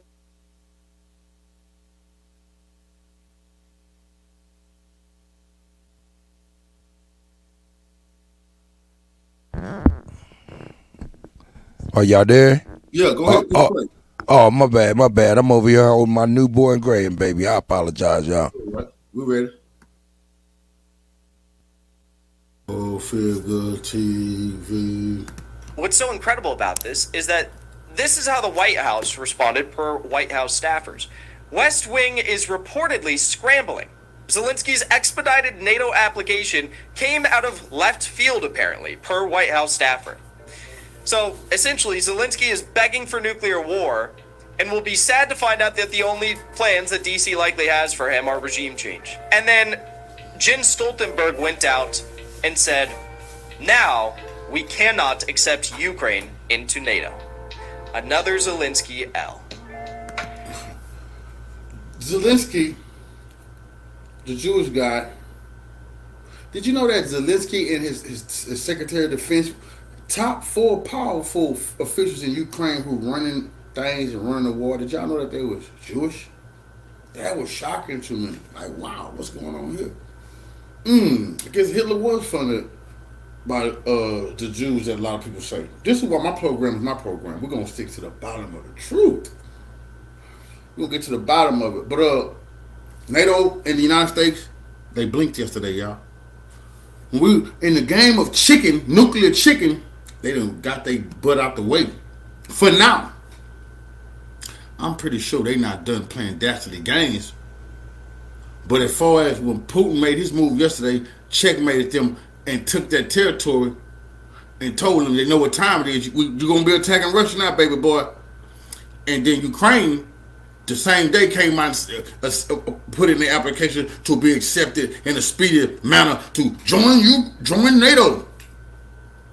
Brother, that's why you're in the position that you're in right now, with 20% of your country gone, the most industrialized parts gone, talking reckless. But NATO understand Putin has already warned them. They can keep this up if they want to, but they was going to decapitate leadership, not only in Ukraine, but the command centers in Europe. They already said that. And I think somebody finally listening.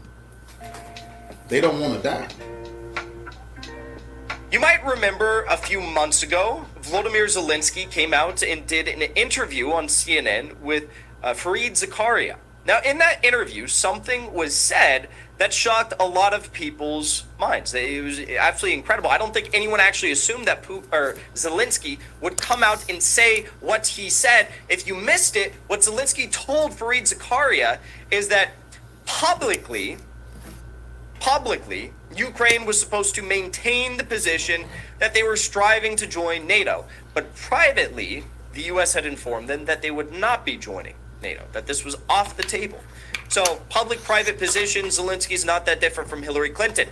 Now, this was not something that like Zelensky conjured up. It's not like he was trying to join NATO, but privately he didn't want to. No, this was an explicit demand from the United States, from Wall Street, from London, from the Beltway, from the MIC. They were telling him, look, we'll support you through giving you a lot of arms in this proxy war in Ukraine, whatever. But we're not gonna let you join NATO. All right, we're not gonna do that. And in fact, publicly, you are to remain supportive of this idea of joining NATO and striving towards it if you want to get these arms and if you want to get the $80+ billion in fiscal support for your country. Privately, though, just know you're not going to join. Okay, so that was kind of an eye-opening thing. It was kind of saying the quiet part out loud. Again, I'm not sure why he said it or how he was allowed to say it or how he remained in power after saying it, but he did say it. Now, this is noteworthy because this morning, California time, it was evening in Ukraine, Volodymyr Zelensky did something that I don't think anyone really expected him to do or saw coming. And according to... It could have been the end of the damn world yesterday when he tried to pull off. They weren't ready to die. Russia already said what he said, and Putin already made his statements, and Putin already said, I'm not bluffing. They the ones bluffing, but they bluff is being caught before the world. I know some of you house niggas and some of you Nazis, y'all like, I know this is not happening. It's happening right before your eyes. To reports even the White House was shocked by. Okay, so let's take a look at this. NATO Secretary General Stoltenberg and UN Secretary General Guterres will make an unprecedented statement at 1900 hours that will concern Ukraine. This comes moments after Ukraine submitted expedited application to join NATO. So Zelensky went out and signed an expedited NATO application before the press, effectively begging the West for nuclear war. So you get that, right? If Ukraine becomes a part of NATO and Russia's at war with Ukraine, then that's an immediate violation of of NATO articles, various NATO articles, and NATO would have to come in and start a World War III with Russia. So when this happened, I saw that Guterres and I saw that Stoltenberg were going to be going out and giving a speech. It happened at 9 a.m. my time. It's 11 a.m. now, so it already happened. We're going to discuss what was said. When I saw this, I was like, shit just hit the fan. The question is whether it was like a rock hard shit and it's just going to fall on the ground, or whether it was diarrhea and it's going to splatter all over the place. Mm-hmm. My apologies for the graphic simile. Analogy, but I was serious. I was like, well, this could go one of two ways. Either the West has completely lost their collective minds and they're going to let Ukraine in and start World War III, and that's going to be the end of that. My YouTube show is going to be over. I'm going to be declared a treasonous American, and I'm going to be locked up in prison. Or and that's just the tip of the iceberg. I mean, nuclear war is pretty much a certainty at that point. Or they're going to say no. And this was a really weird thing that Zelensky did, and they didn't see it coming, and this wasn't pre-planned. So, what ended up happening was that it was a rock-hard turd that flew at the fan. So, let's first look at what Zelensky had to say about this matter after signing the declaration to form the expedited application for NATO membership. Does this guy not own a suit and tie? Like, come on. If you're going to jerk us off on the international stage with all this shit and almost start World War III and, rob our country, drive $80 billion in our artillery and munitions supply, at least do it in a suit and tie, All right, let's hear what he had to say. We can see who is threatening us, who is prepared to kill us and maim us, who would not stop at any atrocity in order to expand their area of control. On the 24th of February, the first full-scale strike was carried out against Ukraine. That was the first one. Russia was not stopping and would not have stopped on our borders had we not stopped it. Other countries would be jeopardized. The Baltic states, Moldova, Georgia, Kazakhstan. Russia wanted to subordinate various nations of Europe and Asia just 6 months ago. Now, this crime is stopped in Ukraine. It was stopped near Kiev and Chernihiv, in Azovstal, in Sumy region, in Kharkiv region, in Snake Island. It will be stopped in Donbass and in the south of Ukraine when we liberate them, and especially in Crimea, in a free Ukrainian Crimea. All of our country's territory will be liberated from this enemy. It is not just the enemy of Ukraine, it is the enemy of life itself, of humanity, of law and truth. Russia knows this. Russia feels our power. It can see that here in Ukraine we are proving the strength of our values, and this is why it is in a hurry. It is staging this fast and annexation. It is trying to steal that which does not belong to it. It wants to kill, to torture, to blackmail and lie in order to rewrite history and redraw borders. Ukraine will not allow this. Today, I held a meeting with the staff of the General Staff and the Chief Commander-in-Chief, the Security Council of Ukraine. We have decided first, only by strengthening Ukraine and chasing the occupiers from our territory shall we return to our borders. We will cover this road. Only through negotiations we will return to negotiations. Ukraine has always proposed negotiations on fair terms, but clearly this Russian president, we can't deal with him. He does. Okay, so he'll negotiate with. He says he'll negotiate with Russia, assuming that Russia removes Vladimir Putin. The man is on cocaine and delusional. He will be removed before Putin goes. But he wouldn't say anything. We're willing to negotiate, bro, with Putin.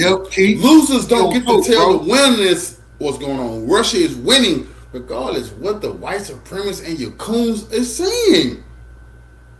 It don't matter. The man with like a 93% approval rating? Okay. So, regime change Putin and then we'll talk.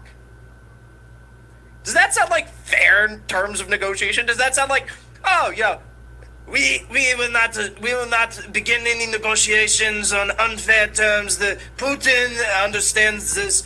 And in war, the enemy, those will have to be totally annihilated unless he don't want to. Unless he waiting to get a fair term negotiation. You're never going to be on a fair term negotiation if you telling the person who winning to go back to the pre-war stage of everything. I mean, remove all the troops. Man, are you nuts? You still talking like you winning. What you can't do militarily, you will never be able to do at the negotiation table. Everybody know that. Liz Truss, Ursula, Biden understand this. Biden handle my mistake. And the only fair terms are we take back Crimea for free and we regime change Putin and then we can talk. What? That's fair terms? We're just going to take back the land that Russia's had since 2014. We're going to take back all the land that Russia gained since February 24th. Or we're going to also say that the democratically elected leader of Russia has to be deposed in some sort of a informal coup and then we can talk? Fair terms in the eyes of Zelensky, I guess. It just shows you how deranged these people are. Also, we're going to continue watching because he says some other stuff there. But, like, he says, I convened with the Ukrainian General Staff before making this decision. Zelensky, don't you know you have to convene with Stoltenberg, Klaus Schwab, and Joe Biden's team before you make any decisions? I mean, come on. Is this really... Are we back at February 23rd now? You know how this stuff works. Does not know. what is humanity and honor. Therefore, we are prepared for a dialogue with Russia, but with a different president of Russia. And third, we must confirm legally everything we have achieved in reality in Ukraine. It is in Ukraine that the fate of democracy is decided in confrontation with tyranny. It is here, within the state borders of Ukraine, that we can confirm the strength of the borders of all European countries. We can. You see, they keep running that democracy hustle on y'all, and the people in these countries are not wanting to go along with what the leaders are doing. The leaders are going along with their own plans, just like what happened in the United States, where the people are not going. The people are upset about what they're seeing out of Joe Biden. They're upset what they're seeing out of Ukraine. Majority of the people is.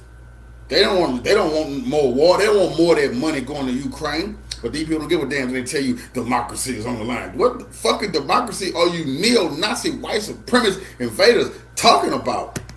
I can guarantee that nobody will dare to return tyranny to our continent. It is here that the values of our Euro-Atlantic community have been revived by a people that is fighting. And remember, they keep talking about the values of the Atlantic Euro community. What values? These are the people who went and maimed and murdered and committed genocide all over the world. And when did they gain? I don't know. When did the values come into play? When did the values come into play? Because they have been warring ever since I've been studying them and keeping my eyes very close on these tribes. I want to know, when did they pick up these values? What values are they talking about? When there was not spiritual or religious individuals, this is a cloak that they use. You see, really, religion has been replaced with democracy. They don't need, they pulling away. That's why their societies are becoming less religious. They don't need that no more because you're more religious to the state. A lot of y'all, black, white, Asian, whatever, Mexican, y'all are all one group loving the state. They got a lot of y'all right where they want y'all, but they got a lot of us right to revolution. We ain't going for it. We know exactly what's going on. Fighting for freedom, and with other nations that help us in the struggle. We are real allies with NATO. We have covered this road to NATO. And in actual fact, we have proven that we are compatible with the standards of the alliance. We are friends with NATO. We can sit at the cool kids table at lunch. Please let us come to your party tonight. We want to come in. We have alcohol. Please let us in. We will be an ally to your struggle. Stoltenberg looks at him like, no. Go sit at the fucking nerd table. Go back to where you came from. We don't want you. Please, we adhere to all of your norms. We adhere to your international principles. We've even acted like Joe Biden's leading the United States for the past 7 months. Please, we did everything you asked. No, sorry. They are real on the battlefield in every aspect of our cooperation.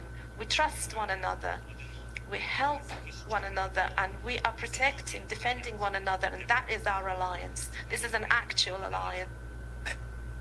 This is an actual alliance. We are friends. I'm serious. We are very, very close friends. We're very tight with the cool kids at NATO. Well, let's see how NATO responded. Shall we? Well, actually, first, before we look at how NATO responded, let's look at how the West Wing responded, because this is even more brilliant. So, when I saw this, I was like, okay, well, if NATO says no, then what was this? What was this stunt? Like, because he went out, signed it before the press. He had, like, his little henchman next to him, actually big henchman next to him. And he, like, signed this before the press. I'm like, what is this? You know? What's going on here? If they said no. We know what they said, or we'll get to in a second. But what's so incredible about this is that this is how the White House responded per White House staffers. West Wing is reportedly scrambling. Zelensky's expedited NATO application came out of left field, apparently, per White House staffer. So, essentially, Zelensky is begging for nuclear war and will be sad to find out that the only plans that DC likely has for him are regime change. Anyone seen Zaluzhny today? So, Zelensky's begging for nuclear war. He's begging for NATO application status. He submitted this expedited application. The West Wing in D.C., the White House is freaking out. They didn't see this coming. They're like, what the hell? This morning they were losing their minds over this. They're like, what is happening? And then Jens Stoltenberg went out and said, now we cannot accept Ukraine into NATO. Another Zelensky L. Not just now, ever. President Putin already warned you, and we see what his military doing to y'all. No matter what y'all are saying, I see he roared yesterday, and on the same day y'all said, "Whoa, now, hold on, now, listen, we didn't get your application. Is it in the mail?" Yeah, right. Cuff figure. Follow me.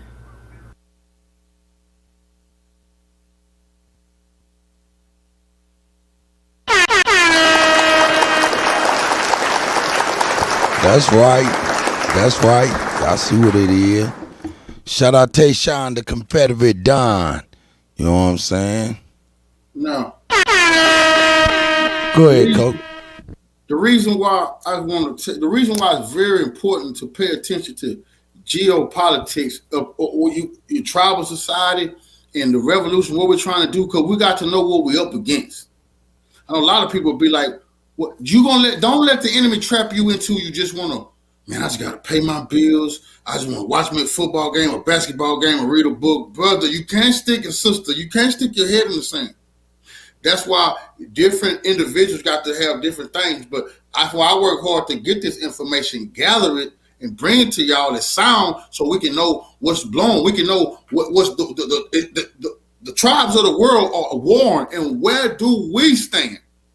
You know, who will we side with? And this the problem. You got to pick a side. See, some of y'all be like, man, you know, that's them versus them. You in the hand of your enemy. So it's all right. Some of y'all, if you don't mind shining shoes, and being a buck dancer and living as a second-class citizen, that's on you. But you have children. You want that for them? I just want them to have a better life. Ain't no better life up under the yoke of the imperialists. I don't give a damn what type of picture you try to paint it. You know? Ain't not no better life. So we got to know what we facing. And I definitely like to know. I'm the type of person, to me, this all that matter. I try to watch football, but god dang, the NFL racism, Brett Favre is stealing from the poor. That's right. Football, but dang, the Suns, the Arizona Suns, the Phoenix Suns, the owner say, I got to get me a nigger coach that can coach my nigger players. Everywhere I look, they racist and they bigots. You see what I'm saying? You know, I can't watch the coons in hip hop buck dance and shoe shine, and then they're trying to get pulled over. They act like Bootsy Badass. Man, I ain't tripping, man. I'll get one of these black women to suck you off, man. You want some head, man? I don't want to, I don't like them clowns too much. So it's like, what else should I do? Well, how about I just dip my whole body into the well of revolution? You know, everything I do, if you look at my channel, any perspective I'm coming and talk about, it's going to be a revolutionary perspective to it. And everywhere matter. If you really a tribe or you trying to build a tribe, who are your ambassadors? And are you sending them? You're supposed to have an ambassador to go talk to every one of the great countries in the world. That's right. I'm bringing, how you going to send somebody to negotiate with? You don't know nothing. That's right. Who do you know who to side with? You know, and our ancestors, you see, justice is blind. I want y'all to remember that. They come from your people. What do justice is blind mean? That means you put on a blindfold. And that means you do not judge people by the color of their skin. You yourself know all skin folk and kinfolk. That means you got to weigh what's in their heart. We used to weigh what's in a person's heart to judge them. We've been tricked into being, we thinking that's how they put the coons amongst us and the traitors, the ones who give us up. You know, if you watch them Western movies, it's always a so-called indigenous cat with a Union suit on. He lead them into the trails.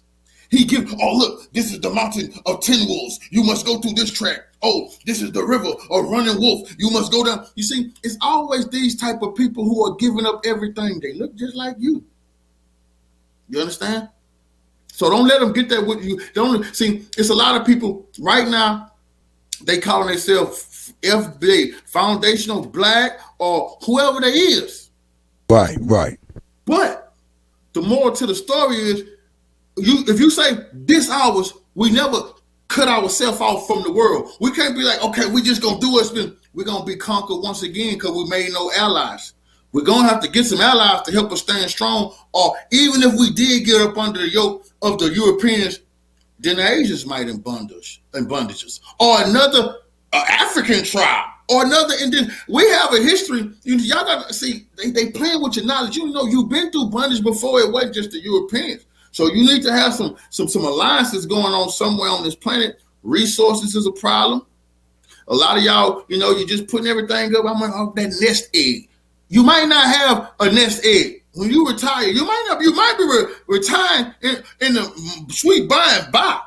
My father has a mansion with many houses up there. You know, you need to worry about surviving now, today, living today. You know, they trick y'all. That's how the preachers get y'all. You know, y'all think y'all gonna buy y'all way into heaven? Like y'all right now, till y'all ain't come clean. Y'all still want to sneak into heaven. You see what I'm saying? No. Heaven is a mental state. It's how your mind gonna feel. That's why they want you tormented, so you can carry on them impressions even in the afterlife. Some of you, if you don't get the impressions of white supremacy out your mind, you don't understand this. Even if your body die, your mind is still being bondage because you're gonna see the Caucasian Jesus. I don't mean to offend you, but your deity supposed to look like you. You're a conquered person if you cannot close your mind, and when you speak to the Creator, they look like you. That's the test. You don't preach revolution and freedom to me if you can't close your eyes, and when you speaking to the Creator, whether you meditating, whether you praying, chanting, whatever you call it, who you calling on, they must look like you, right? You know? So I'm here for unity with the tribal warriors and sisters that's here.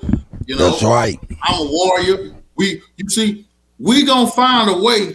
We gonna iron sharpens iron, and that's what we gonna do till we get some answers. You see what I'm saying? Quit thinking so big, man. We got to get everybody together. No, you don't. You get like-minded people together. You see, I was a gang founder, so we started with a few, grew into many. So I know how then it explode. But you got to have a few to get to the many. It's Go Figure. Go Figure. You know what I'm saying? Mama, we finally made it, baby. Straight up. Hey, man. Fire shit, man. Fire shit. Yeah, man. Shit. Cut. Oh, so I like I said, I wanted to shift, talk about this. I want to pull up this the video for Democracy Now! Cut. I sent you a few days ago. I don't know if you got it in the email. But I wanted to get I'm holding my grandbaby.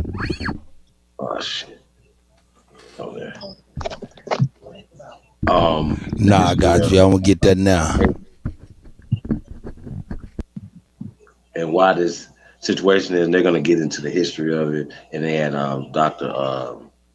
Horn and other dude, and they was, you know, like sometimes co-figure, you know what I'm saying, like or a lot of times, you know, the stuff that people are not paying attention because we are distracted a lot of times with a lot of the real issues that affect us, and you know what I mean. And that's really interesting, and then we forget about a lot of things. We have, it's like a real microwave type of society. It's just another distraction after that, and even a lot of the serious stuff gets swept right into those distractions. Oh yeah, we know about it, but then it's gone, or not enough people are bringing attention to the serious stuff. So Haiti, just like a lot of our communities around America, you know what I'm saying, have been systematically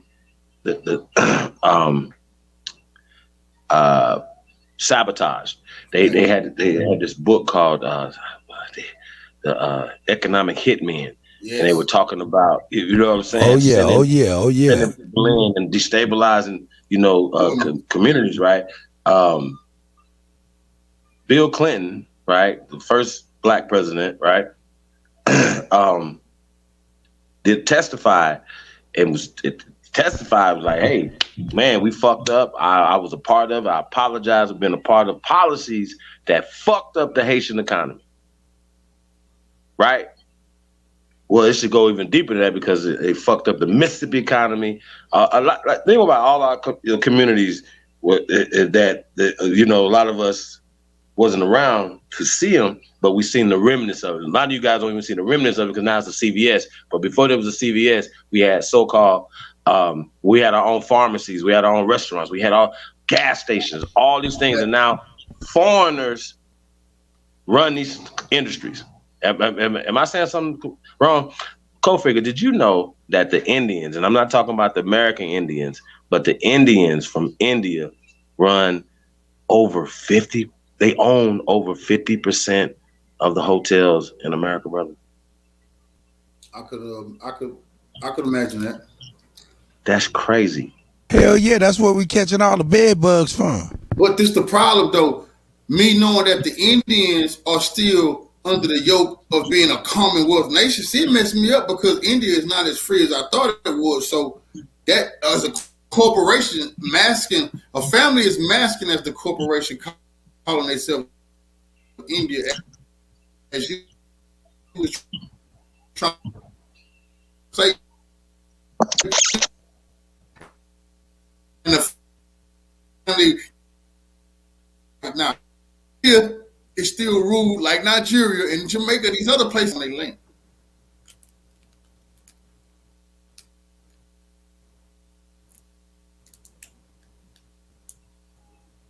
Yeah, that's crazy.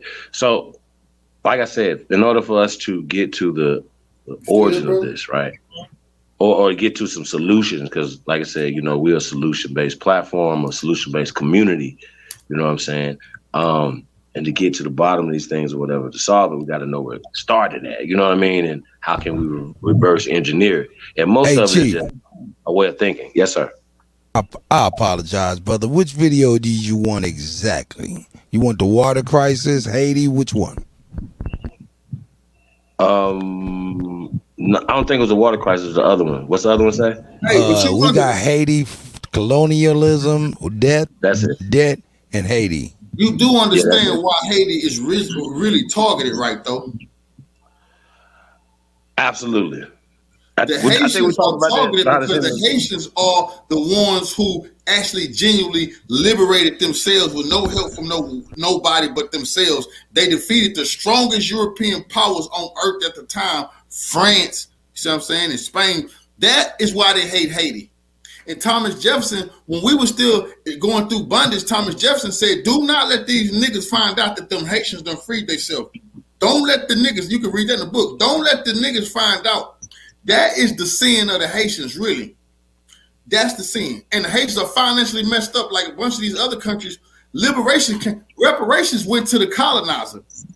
The massive, see what y'all don't understand, they told y'all we got free, man, every slave master got paid for every slave was paid for on the books. They paid every plantation boss there was. How many slaves you had here? No nation allowed any people to be free without demanding reparations. France demanded reparations from Haiti. They get it to this day. And France is still getting reparations from African nations. That's right. That's right. That's one of the, man, that's right. Remember that. I remember bringing that to the people. This is real business.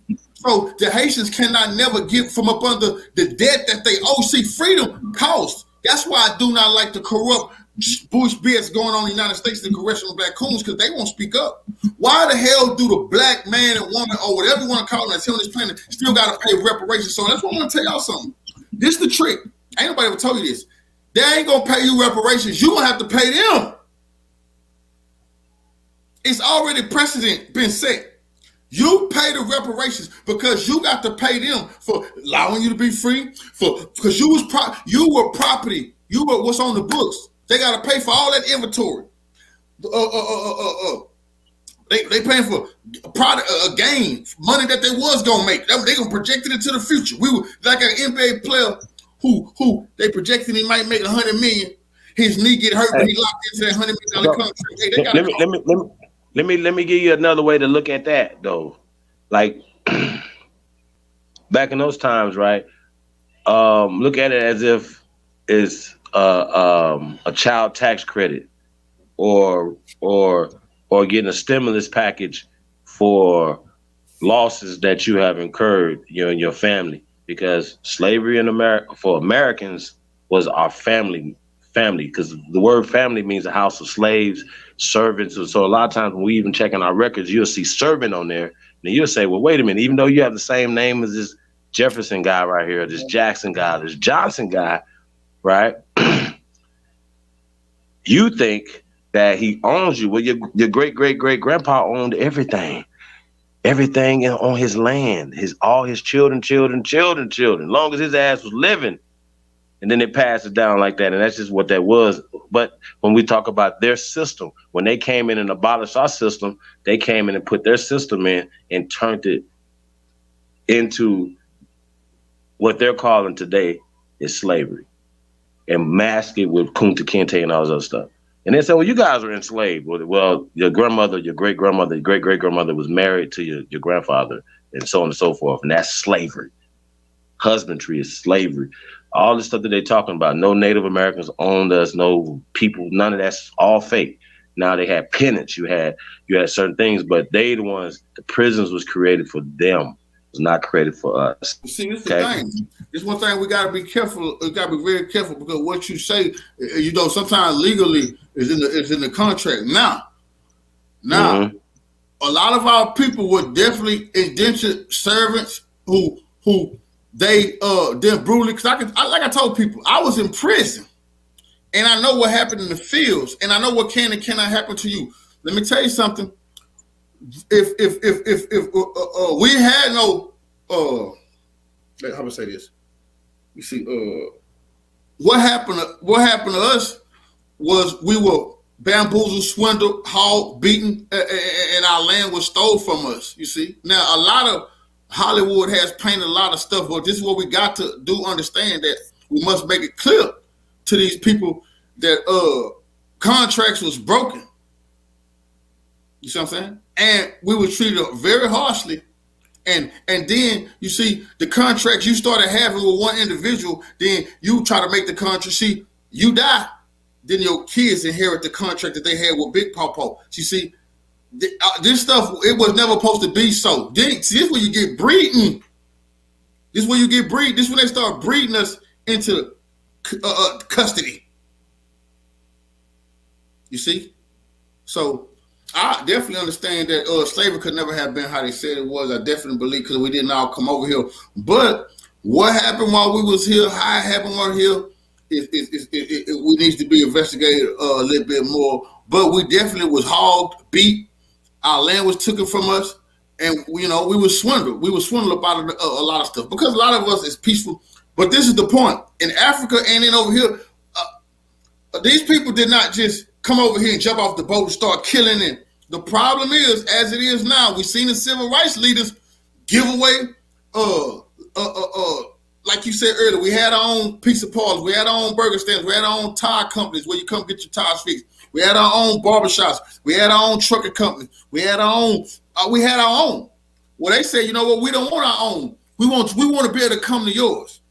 I want to feel like a man by giving you my money. You know, you gonna take this tip. Here go $50. I don't care that it costs 10. I'm a man, and damn it, I can let my money spend anyway. You see the trick that got played on us here, and they're like, you won? Y'all right, y'all won. Come on in, y'all won. Freedom. They were free. Ooh, y'all is really free. You see, so we got to understand that freedom been costing us. We've been getting taxed for our freedom, and like I say once again, in history, they have put it to where reparations is paid to the nations you was in bondage to. With all these African nations who talking about they was colonized, they're paying money to every last nation that they was colonized by right now. Ooh, for real? If I'm lying, y'all look. If I'm lying, there's anybody. We got time. Prove me wrong right now. Prove me wrong that these nations. Man, that's crazy. Man, that's crazy. Nations that had them in bondage. Them people pay reparations to the countries that enslaved them. You know, because they lied to you in school and made you think, well, you know, we turned over. Hold on. This goes back to the Civil War. You thought that those ragtag bunch of barbarians beat the most powerful military on earth, the British Army? Oh, my goodness. No. Wow. When you look deep into the Revolutionary War, what you find out is a deal was made with the King of England. The deal was made. Hey, you know what? I always said that, man. You know what I'm saying? I always said that. If you go over to Europe and Britain and stuff and ask them what happened during the Revolutionary War, I knew you would get a different story. Yes. That's why they tell you, why do you think they always say, well, actually, why do they think you tell you the United States is a corporation? DC is the office. You see? Wow. That still belonged to the Queen and Charles and them. They just, what the deal they made was they told the settlers here, because let me tell you something. Britain sent the prisoners from their jails to Australia and to America. They didn't send the best. The lies they told us in school was they was looking for a better place. These was prisoners. These was prisoners, the scum, the worst. Set out to conquer the goddamn world. Christopher Columbus was a pirate. These was pirates. And y'all know that Christopher Columbus was jailed for lying to Isabella and Ferdinand about what was really over here and what wasn't over here. I don't think they taught you that in school. Look into it. They jailed Christopher Columbus when he went to Spain for being a no good liar and a thief and a pirate. Look it up. I got time. Christopher Columbus was thrown in jail because he was a pirate and a liar. He told them that Espanol, see, they didn't even know what the new lands was. Christopher Columbus didn't tell them about Haiti and Jamaica and all that type of stuff. No, Christopher Columbus was planning on keeping some of this to himself. Why? Because they didn't know what the hell nothing was. They want you to think that they've been set to sail forever. They didn't even know what was over here until some people who look like you gave everything up. Gave up all the information. But like I say that to say this. They never defeated Britain. That was a joke. When I learned military history, I said, oh man, we fell for that. Britain was too busy to totally come crush these peasants, and they did not want to bring the rest of the British military over here. You see, because the French was all throughout Louisiana, so they just signed deals. Look, you keep on clearing that land over there for us. We're going to keep sending y'all all of the ammunition. Remember, all of the Europeans start coming to this land to settle it after the Revolutionary War. Well, if those people who call themselves Americans won, why they still was taking all of those people from Europe to come to this land? Because they ain't won shit. They just agreed to, all right, man, give us lesser, harsher conditions. Just let us call ourselves the president. We don't want to be peasants anymore to you. But contracts is contracts, bro. The boss has still ownership of the property. Why? Because the doctrine of discovery. They say they discovered this place. They have to give it up to these people. Go ahead.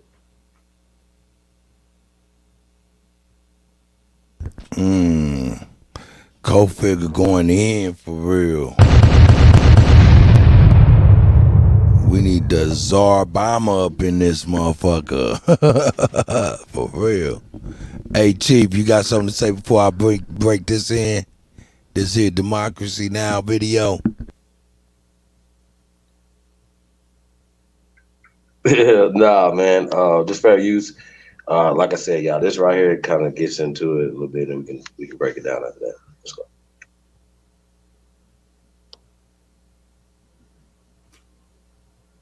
This is Democracy Now!, democracynow.org, The War and Peace Report.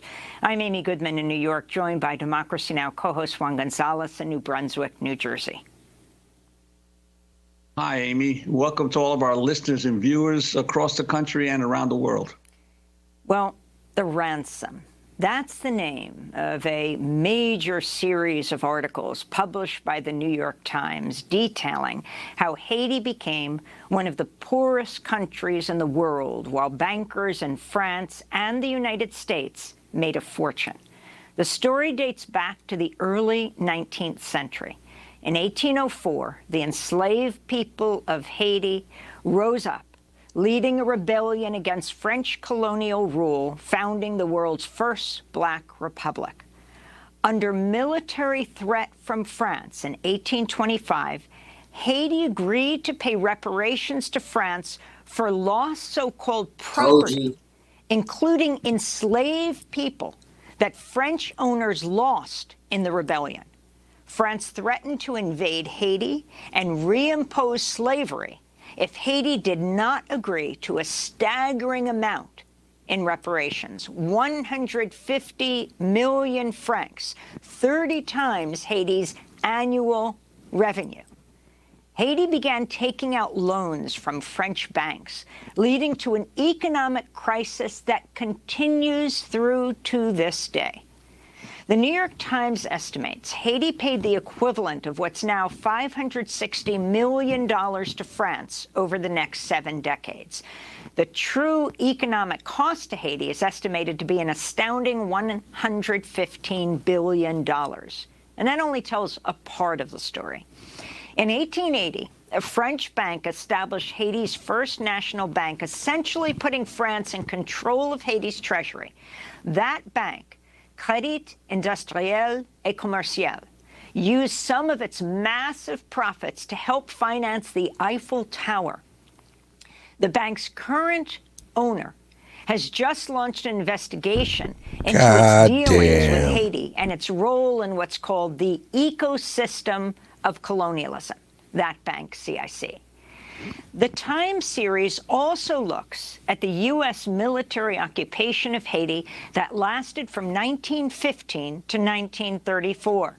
A key backer of the U.S. occupation was the National City Bank of New York, the predecessor of Citibank. Former U.S. diplomat Patrick Gaspard, who now heads the Center for American Progress, has called on Citigroup to pay reparations to Haiti. Gaspard wrote on Twitter, "A silent scream has been in throats for decades about the role U.S. played in depleting Haiti. No one would listen. Finally, some truths," he said. Over the years, Haitian demands for reparations have been repeatedly shut down, sometimes with force. France's former ambassador to Haiti, Thierry Boucard, admitted to the New York Times that France and the United States effectively orchestrated the 2004 coup that ousted Haiti's first democratically elected president, Jean-Bertrand Aristide. Boucard said one benefit of the coup was that it ended Aristide's campaign demanding France pay financial reparations to Haiti. To talk more about Haiti and the devastating impact of colonialism in this massive series in the New York Times, we're joined by 2 guests. Weston Lee Alsanat is a Haitian-American professor at Fordham University, where he teaches courses on the Atlantic slave trade, the American abolition movement, and Afro-Caribbean history. Gerald Horne also joins us. He's professor of history and African-American studies at the University of Houston, author of many books, including Confronting Black Jacobins, the U.S., the Haitian Revolution, and the Origins of the Dominican Republic. We welcome you both to Democracy Now! Professor Alsanat, let's begin with you. So this series has come out in the New York Times to both criticism and praise. It's come out in both Creole and in English. That's a first for the New York Times. Can you explain the significance of what many are calling revelations, at least to the general public, but certainly people in Haiti have been alleging for centuries, not only alleging, but of course having proof of this? Yes, thank you, Amy. Thank you for having me today. I'm glad to be here in conversation with you. So first, let me start by saying that a great acknowledgement to the many reporters and producers who put this very special issue together, and to have given it a front time exposure, it will mean a lot. Not really for Haitians per se, because the facts that are being revealed throughout the report are very well known, even to the most illiterate Haitian, and even to the youngest Haitian growing up. In fact, given the level of underdevelopment that is prevalent in Haiti today, one knows, at least the Haitian people knows, that this could have only been the legacy of an external force, rather of their own making. So I think the significance of the piece will be that it exposes the rest of the world to a knowledge that actually has existed for over 100 years and shares multiple partners, both in the private sector with regards to the financial industry, as well as the United States government, Germany, Great Britain, and most certainly and most influential France, having played a role in imposing the debt that in many ways will explain Haiti's poverty today. So I welcome the piece. I think it's great in terms of the many research that it brought together, both from academic literature that had already existed,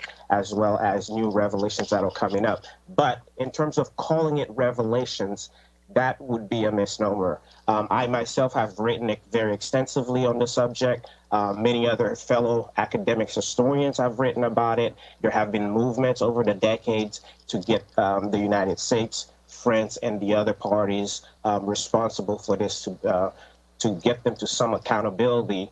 And I believe a large reason why this never got the fair sort of ear of listening that it should have gotten is because it's coming from Haitians, who many people view as sort of the Africans of the Western Hemisphere, but which is an identity that Haitians proudly wear proudly for reasons that reasonably make sense for it in terms of the freedom that they fought and established for all Black people. Yeah, I'd like to bring in Professor Gerald Horne to the conversation, another historian who has covered the issue of colonialism, imperialism, and slavery throughout the Americas for decades.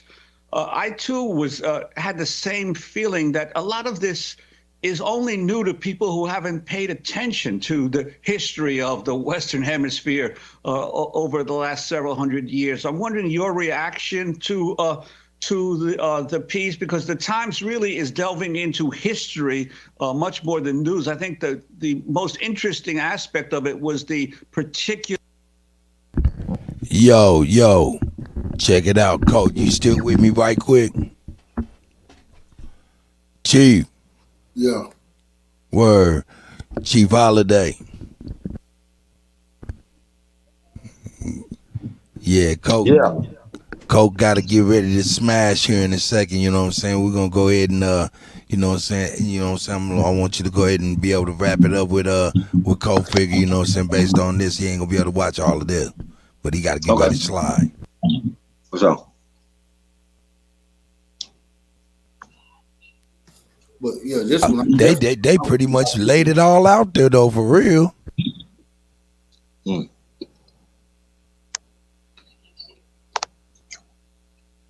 Well,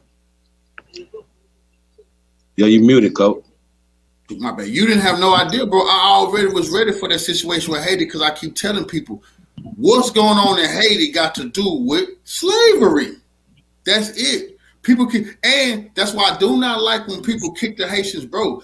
Their DNA, their bloodline, they fought back. They handle big business. You see, they want us to pick and fight at one another, but the Haitians are poor because France, Spain, the United States, Europe refused to let them be the shining example. Imagine if Haiti got to throw them a parade every year about their victory with the country singing and chanting. They will not allow that. But why? Because the story is how they defeated. Nobody went to help the Haitians. The Haitians did not get no help. That's the wrong story. Listen, the Haitian Revolutionary is when Thomas Jefferson and all of them, they said, man, we're going to have to do something about this slavery. It's in the historical United States records. They said this is unattainable because of what just happened in Haiti. That's why they don't tell you about none of the slave rebellions that was going on, you see? And, you know, so what's happening in Haiti got everything to do with the oppressor. That's why I have a problem with some people always asking, what does anything anywhere have to do with us? Everything has to do with you. You just don't know it. You helping fund the oppression of the world, and people tired of you sitting here watching it go on. A lot of y'all beating y'all chest, but looking like some coons to the rest of the world. We think everybody else is the man. I'm so glad I live here. Yeah, you glad to be an abuse victim. You glad you are abuse victim, and that's what we should be feeling like. And if you don't feel like that way, then go down to go outside and see if you're not, man, I'm tired of how the police look at me. I'm tired of how you're a white person harassing you. See, if you get harassed because of how you look in your society, then you're a second-class citizen. You know? If you go outside your house and people looking at you strange, hey, brother, it's not I just hate to tell you this, but you cannot be and you should not want to raise your goddamn kids in a society like that. It's unattainable. So what's going on in Haiti is what I told y'all before. It's going on a lot of places. These people not going to build Haiti up. And people are like, why don't the Haitians build that shit up? These people stealing their money. Just like they're stealing your money. Just like every single one of us got a problem of how impoverished the black community is. Well, why ain't it getting built up? Well, when we need to go down to City Hall. You need to go down to City Hall to build your community up. A lot of you do because you know some of y'all found out. Some of y'all do got a little money. Go try to build your house to how you want it. Look, man, them zoners, them city zoners and stuff will come over there. Hey, what's going on? You got permits? Hey, man, I just want to throw some paint on there. Whoa. Is that paint eco-friendly? That paint right there, that mess with the eco. You see, what they're doing is trying to make sure you can't even have a certain garden. You know that? You have a garden. Get a garden in your community and see if the health department don't stop by and say, hold on. You're not giving any of these to the locals, huh? Because you can't be handing out cabbage. You can't be handing out potatoes. You cannot be handing out cucumbers like Big Mama and them used to do. That's trafficking, trading. That's bartering. You can go to jail. They're trying to pull you away. You know, but going back to, it's not just Haiti. It's your society. Mississippi, not Haiti. When did Mississippi become a third world country? Mississippi is the poorest of the poor. Yeah, and Brett Favre was stealing from them. But their water in Mississippi is worse than the water in Haiti. Haitians have better running water than what's in Mississippi right now.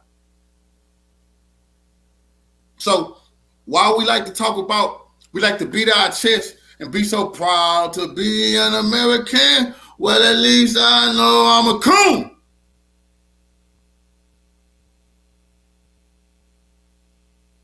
That's the problem here in America. We're proud to mind our business and just pray that the night riders don't come to our door. I like to say this. You know, when the night riders, when about 5 or 6 white men used to come up into the house, into the neighborhood, and then they would go drag a black man out the door. Do you know that it was other black men sitting in their windows watching? Do you know it was plenty of black men? Do you know they watched?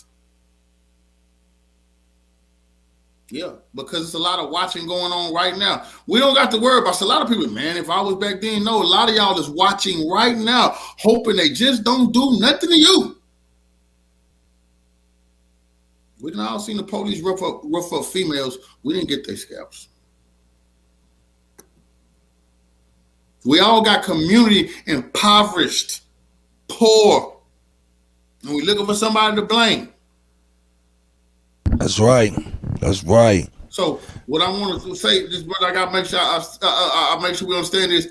Quit looking for a leader, and you got to lead. Because if you may come on YouTube or come to certain people places to just get a little bit of leadership. But at the end of the day, when you turn the damn YouTube off, or them people don't pick up the phone, are you the leader in your house at least? Can you at least guide your children and your wife or your husband, if you're the revolutionary leader as a woman, can you at least guide them to a better day? Because I'm warning y'all right now, nuclear bitch, you have to listen to me. You just can say I'm a crazy man preacher. You're in the midst of the storm right now. And I'm telling you right now that, like Noah, gather the animals 2 by 2. Prepare yourself because the flood is coming. And whether or not you get on this revolutionary ark, it's up to you. But when it happens, if I don't know you, we can't trust you. You're not coming. That's right.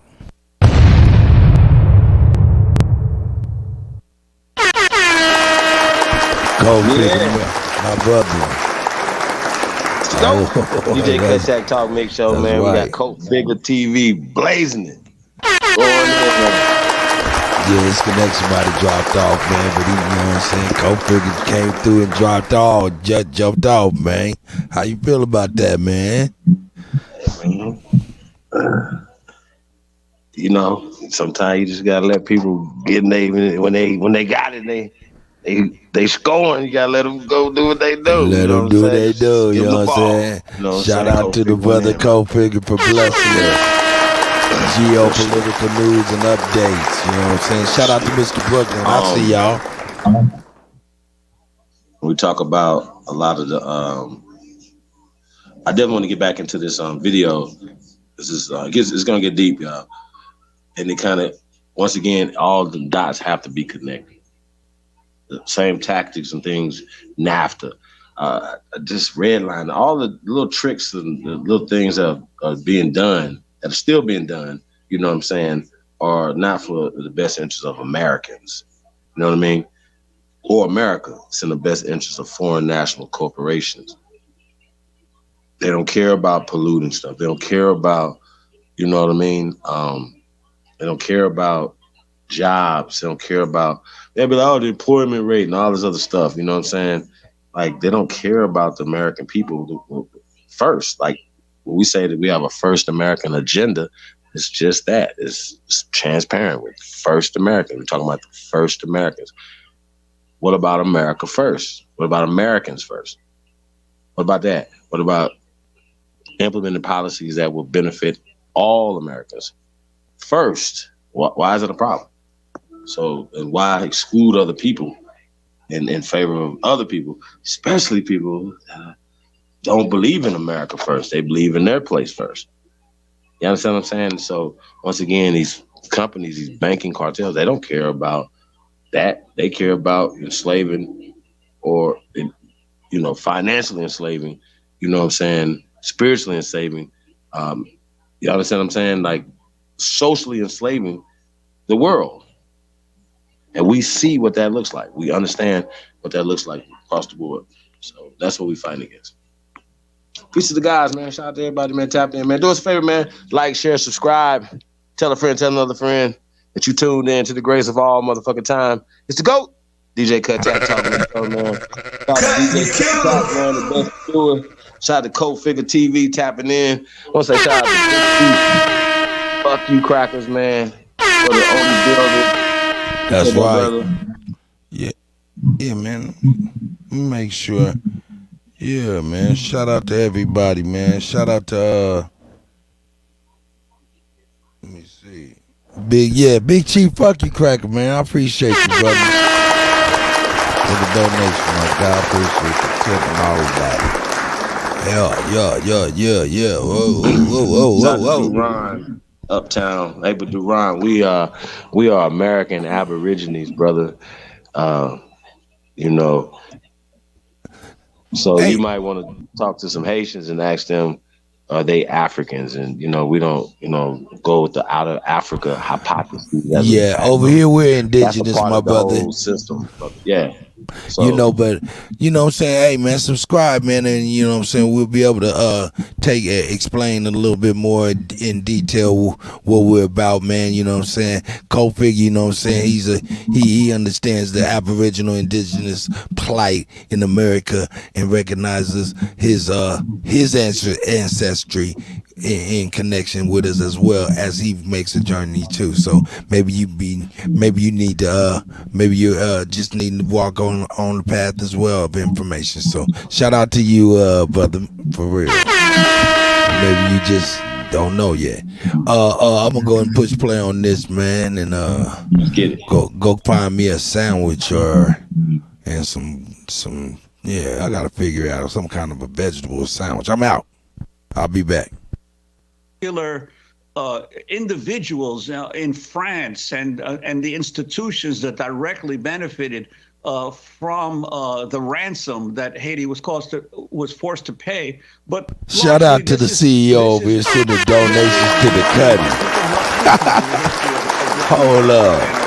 about to send that shit back, good. The Western Hemisphere. So I'm wondering your reaction to the piece as a historian who studied this carefully. Well, first of all, I would urge and encourage the New York Times to follow through with their point that they have uncovered new documents by putting these documents online so that other historians can take advantage of their excavations, and or secondly, placing them at the New York Times archive, which I believe has been cited at the New York Public Library. But I think that this story also is of significance and of moment for us in the United States, for we in the United States, because there has been this myth that has been created that the United States and the Haitian Revolution were twins, even though we know, as I begin my book on the Haitian Revolution, George Washington, the founding father of this country, was quite nervous about the eruption in Haiti in August 1791. And this was understandable because the Haitian Revolution, culminating in 1804, led to a general crisis of the entire slave system in the Americas that could only be resolved with its collapse. Therefore, the United States was probably second to France in being an antagonist of the Haitian people. From their point of view, this was a reaction to the fact that many of the slave revolts in the United States had Haitian fingerprints all over them. I'm speaking of Gabriel's Revolt in Virginia in 1800, the revolt in Louisiana circa 1811, Denmark Vesey about a decade later in South Carolina. In fact, Vesey had sailed in and out of Haiti before that eruption in Charleston, South Carolina. And then, culminating this hostility to Haiti, there is substantial evidence to suggest that when the island that we refer to as Hispaniola was split in 1844 with the secession from Haiti of what became the Dominican Republic, that this was an early success for U.S. covert operations. So this story in the New York Times is of significance for we in the United States. Hopefully, it will cause us to re-examine the history of this country and move away from the propaganda point that somehow the United States was an abolitionist republic when actually it was the foremost slaveholders republic.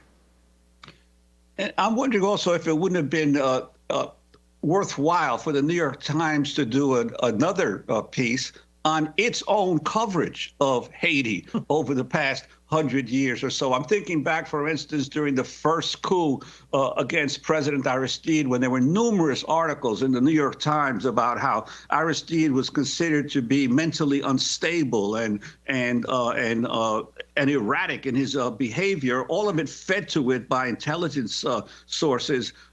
And even the Times' coverage, perhaps, of the U.S. occupation, that long occupation in the early 20th century. The Times seems to be willing to go after France and the U.S., but really doesn't look at its own role in creating the narrative of Haiti as a dysfunctional country. I'm wondering what you think about that, Gerald. Well, you're absolutely correct. Obviously, criticism should be accompanied by self-criticism, and there is much work to be done in that sphere by the New York Times. You mentioned the occupation, 1915 to 1934. The New York Times did not necessarily stress and emphasize in their coverage the mass opposition to the U.S. occupation, particularly by Black Americans, particularly by a founder of the NAACP, speaking of W.E.B. Du Bois, who, as you know, his ancestral roots were in fact on the island, and he led a vigorous campaign against this murderous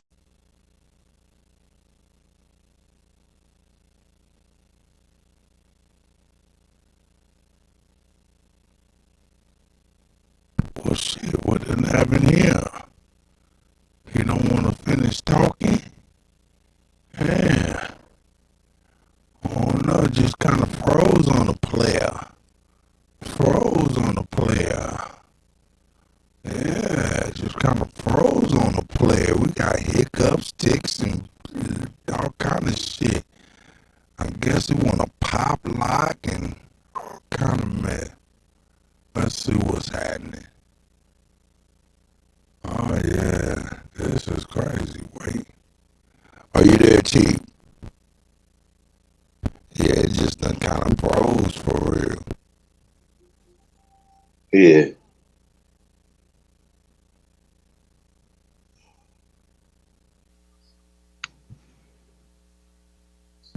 it done froze like a mother. Terrible. Yeah, you seen that? Hey man, who is this?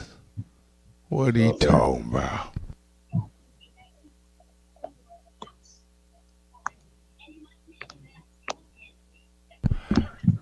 Duran, Duran Uptown. Let's see what Duran Uptown is talking about. Dre sniped his ass fast.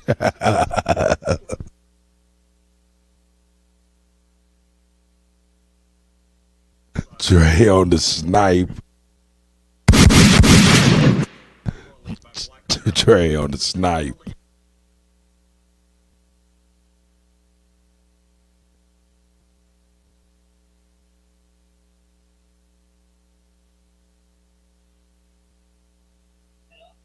Yeah, man. Once again, I mean, you guys, that's what they Oh shit! I done hold up, man. Hold up, Chief. God damn it! I thought, man, I done reloaded the damn page and everything. Thought it was playing for everybody. It wasn't even playing for you. My bad, brother. My bad. Go ahead on though, man. You got it right here. I'm loading right back up. What Duran? See, we don't want to block people that just have the wrong information or disagree. Like, yeah, you know what I'm saying? Like it might be an opportunity for him to come on. Yeah, because they just haven't caught up yet, or they haven't got the memo, man. You know what I'm saying? Oh yeah, and then we go ahead, Chief. I apologize. Go ahead. Well, a lot of times people are pushing theories and hypotheses to be facts. The theory of evolution. Anytime you're saying Homo sapien, that means that you believe that people evolved from monkeys or great apes and all this. That is a theory that was created by pale degenerates to push a system and this is the same system that we are talking about, my brother, that got Haiti in the situation, that got us in the situation right now, is that we participate, we fuel, we fund, we spiritually give all capital, political capital to this system. That's right. That's right. So that's why people feel the way they feel, Duran. But we don't want to block you just for disagreeing. Yeah, that's right. No, I unhit him.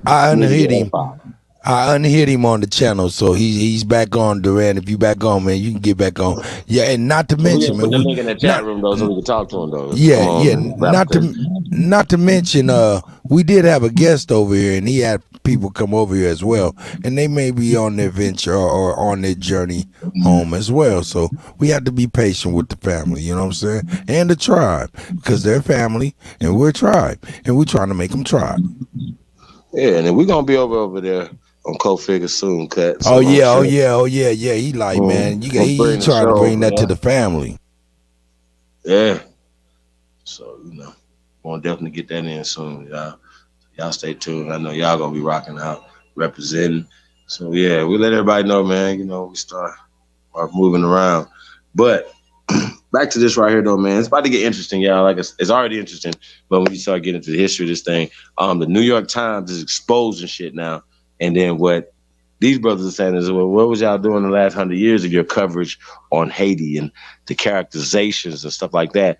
Like, and once again, if they make us feel a certain type of way about something, we'll start feeling about it like that. They'll start feeling about it like that or whatever. You understand what I'm saying? Like right now, if they started doing videos and they start and the news is like, painting Haiti in a different light.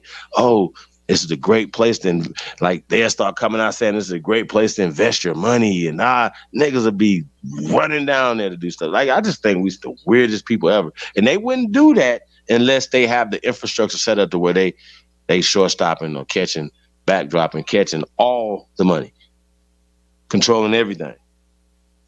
That's a problem. That's right. Dre don't play. Nobody's talking about. Dre do not play. Dre do not play. He don't get no warning. He just like, man, snipe.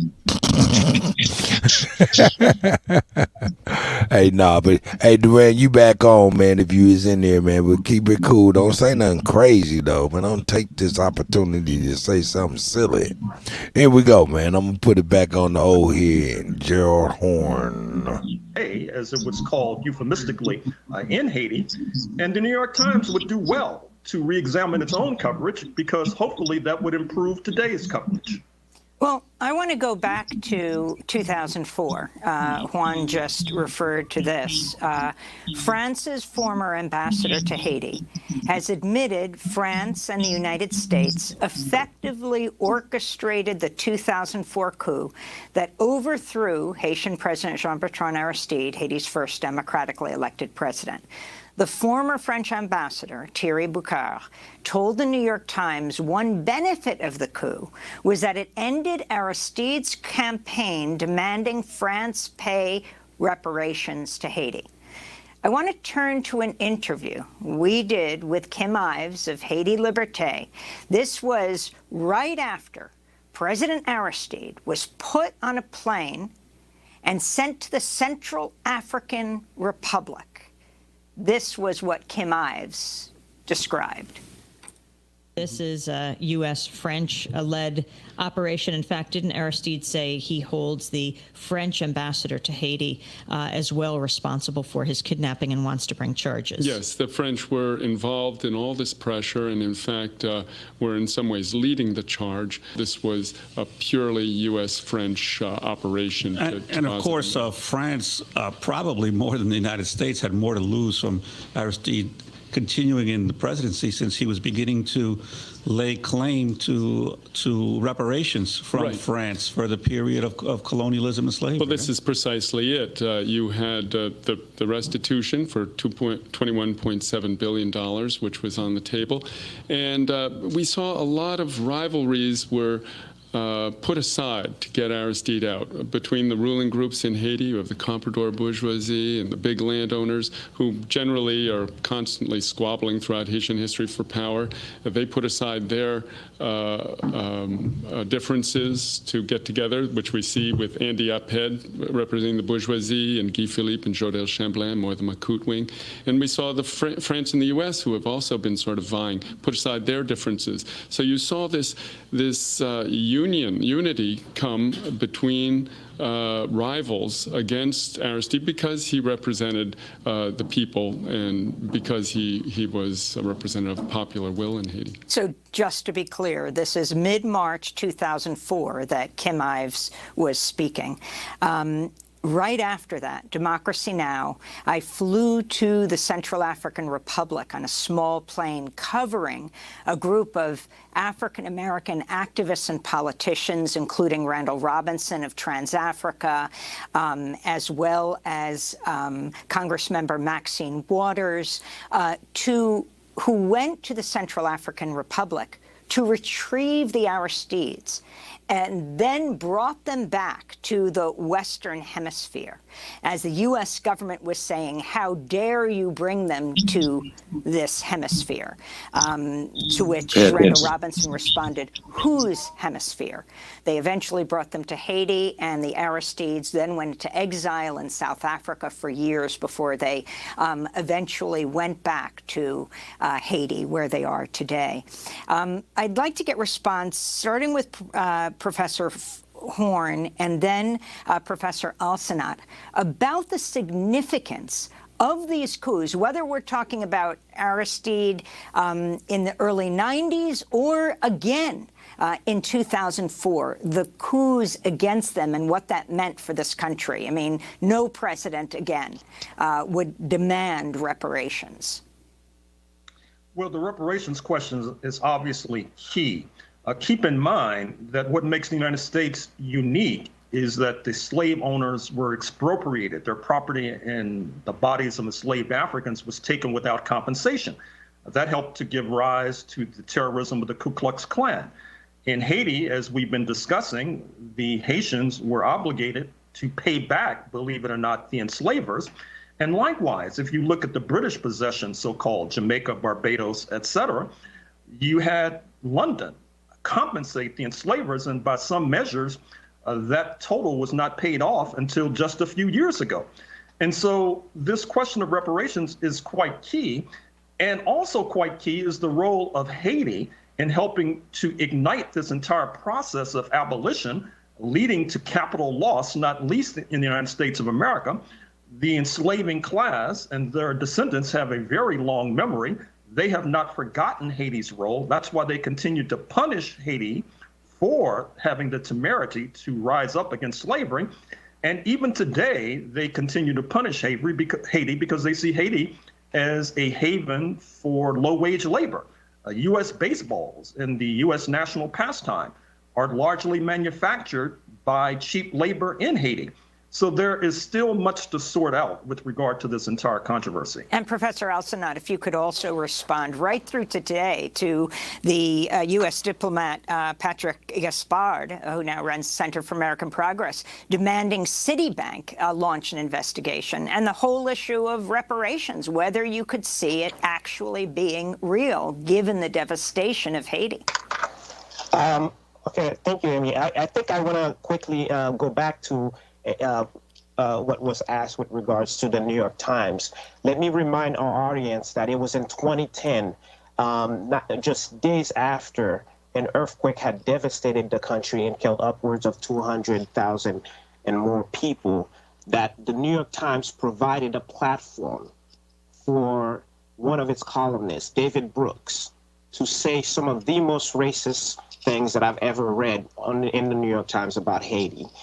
So if we are going to also give the New York Times the credit for what is a phenomenal job about talking on this issue, they should also start by apologizing for what Mr. Brooks had said then, which, let me quote real quick. Haiti, like most of the world's poorest nations, suffers from a complex web of progress-resistant cultural influences. There is the influence of the voodoo religion, which spreads the message that life is capricious and planning futile. There are high levels of social mistrust. Responsibility is often not internalized. Child rearing practices often involve neglect in the early years and harsh retribution when kids hit 9 or 10. We're all supposed to politely respect each other's cultures, but some cultures are more progress resistant than others, and a horrible tragedy was just exacerbated by one of them. So I call on the New York Times to both acknowledge the statements of racist demagoguery on its pages from Mr. David Brooks. As anyone can judge for themselves, they can go back and look at the op-ed and its pseudo-intellectual anthropologizing of Haitians. So that's one. And with regards to Mr. Gaspar, I believe he actually served in the Obama administration. And most people should know that President Obama, being himself the first Black African-American president of the United States, actually never made an official visit to the first Black republic in the world, the very nation without which Mr. Obama would have not assumed the role of leading a society like the United States as he had. So I would like to know from Mr. Gaspar, why is that the administration never actually took the very official Chief Kelly says, what? Haitian poverty and development and the explicit role that the United States, France, Canada, and Germany have played in all of that. And then lastly, I just want to respond to your question with regards to just the immensity of the debt and the destructive legacy it has had for Haiti. The tragedy of all of this is that even once this debt is paid, if it were to ever be paid, which I, like Professor Horn, I believe there are parties that are invested in never actually realizing that possibility.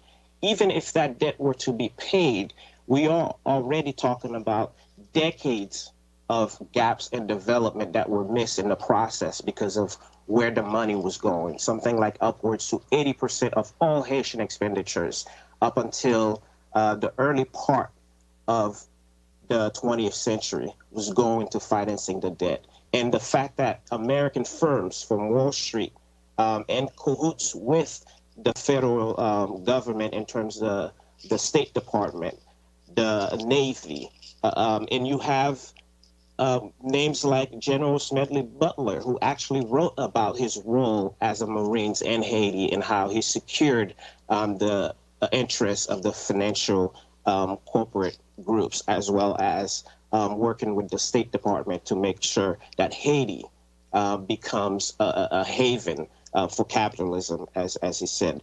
And also, we can even see FDR, President Franklin Delano Roosevelt, himself had been Secretary of the Navy upon the time that Haiti was invaded and becoming a protectorate, essentially, of the United States. And he, too, had professed to actually amending the Haitian Constitution to take out a very revolutionary constitutional clause that had banned white male from owning land in Haiti.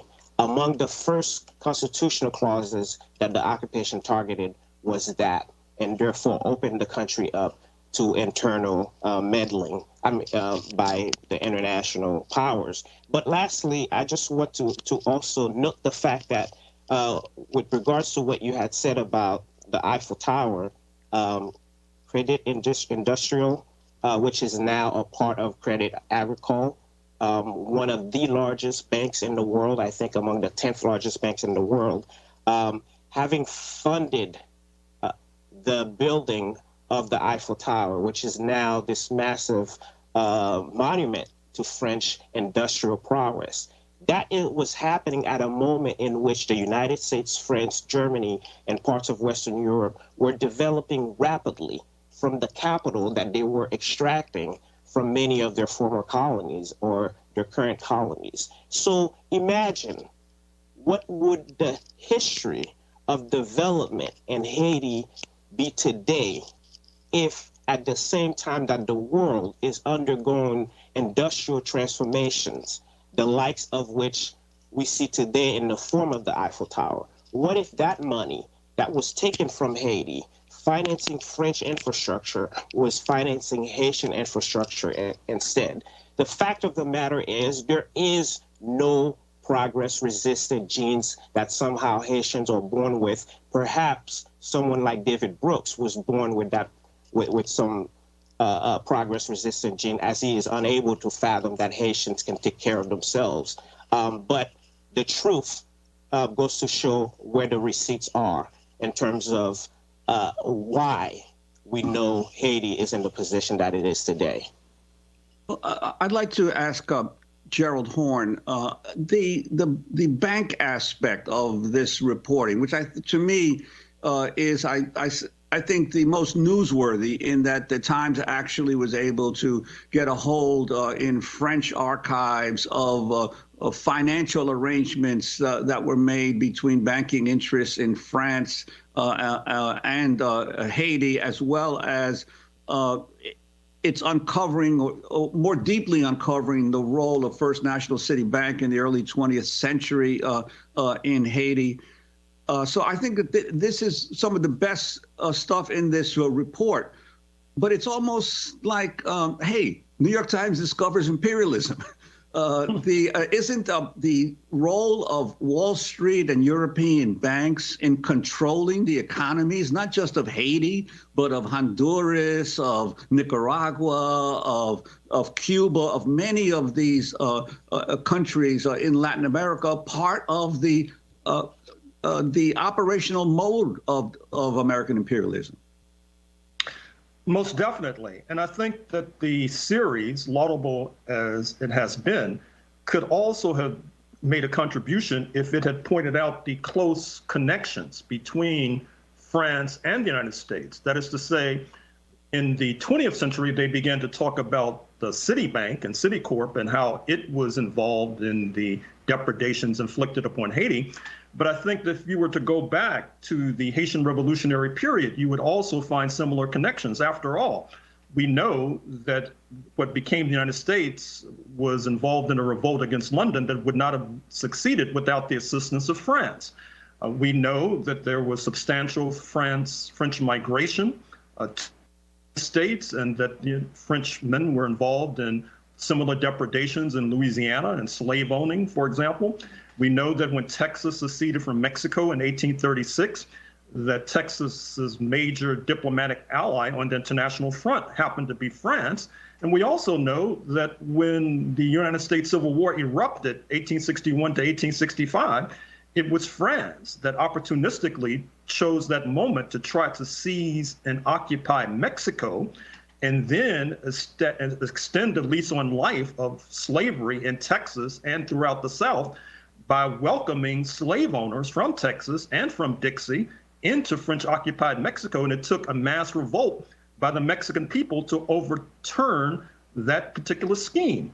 So there is much more digging and excavation that needs to be done. And I would like to reiterate my call for the New York Times to open the kimono and to disgorge these documents they say that they have uncovered in France, so that other scholars and other researchers can examine same. We haven't even talked about the Louisiana Purchase, but we can't in this show. However, I want to end on the crisis that Haitians confront today when they try to come into the United States. I think it was last September, the U.S. Special Envoy to Haiti resigned in protest over the Biden administration's policies. In a letter, the longtime diplomat, U.S.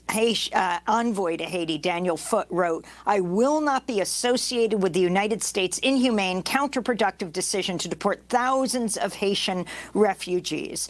Foote also criticized the Biden administration for meddling in Haiti's political affairs, including its support for Ariel Henry as prime minister following the assassination of Haitian President Jovenel Moïse in July. Foote's resignation came just days after U.S. Border Patrol agents on horseback were filmed chasing, grabbing, and whipping Haitian asylum seekers who'd gathered in that makeshift camp in Del Rio, Texas. We only have a minute, Professor Al-Sanat, but the issue of Haitian refugees being deported by the thousands back to a devastated Haiti. Oh, well, real quick, I think what you've just demonstrated is that Haiti stands as a singular metaphor for understanding the racial legacy of imperial powers like the United States and France. In fact, as the war in Ukraine is happening, the sheer magnitude of the difference in the treatment of certain refugees because of their European background relative to, say, Haitians, as you just showed in terms of what's happening at the border. That's a very revealing example of what Haiti not only means to the United States, but what it means to the world at large in terms of populations from formerly colonized geographies, as well as Black, brown, and indigenous people in this country who knows something about the treatment of racism at the hands of the U.S. government. So in many ways, Haiti should be looked at as a singular metaphor for explaining so many of these various mistreatments and levels of preference for different groups. And I think the more we learn about Haiti, the more we realize how our fate, and this is not an overstatement, our fate is actually directly connected to it if we are going to better understand what world we're living in with regards to how the powers that be intend to engineer the world towards imperialism. Our fates intertwined, going right back to the U.S. not recognizing Haiti's independence for decades, fearing that a slave uprising would inspire enslaved people in the United States to rise up. Weston Lee Al-Sanat, thanks so much for being with us. Haitian-American professor at Fordham University, where he teaches courses on the Atlantic slave trade, the American abolition movement, and Afro-Caribbean history. And thank you, Gerald Horne, professor of history and African-American studies at the University of Houston, author of many books, including Confronting Black Jacobins, the U.S., the Haitian Revolution, and the Origins of the Dominican Republic. Shout out to Democracy Now! For that footage right there. Shout out to Democracy Now! For that footage. That lovely footage. That's right. Hey man, shout out to Takeoff Tyson too, man, for the Only Builders, man. Appreciate everybody, man, that support the channel anonymously as well as behind the scenes, man. Really appreciate all the love, man. Peace to all the American Aborigines. Put the link in the chat. That's right. I'm doing that now. Okay, you got it. Cause I'm about to go upstairs, give me something to eat. I'm hungry, hippo I am. So we got what was the first republic though, you guys? Like, I got very astute.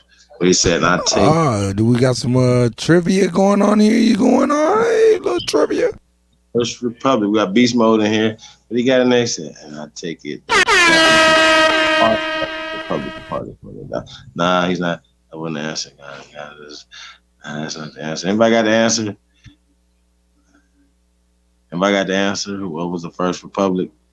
Dixon. What was the first republic? Free Papu TV. Thomas Dodson. Mr. Brooklyn, a.k.a. Aboriginal King. Peace to the guys, man. What y'all got? DJ ZPE. First republic. It just be like really crazy to me, you guys. For real. Grateful. Peace, Empress. Yeah, shout out to everybody.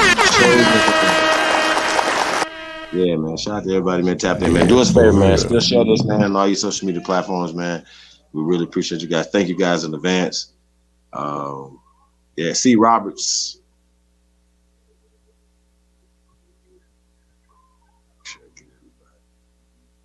Yeah, man.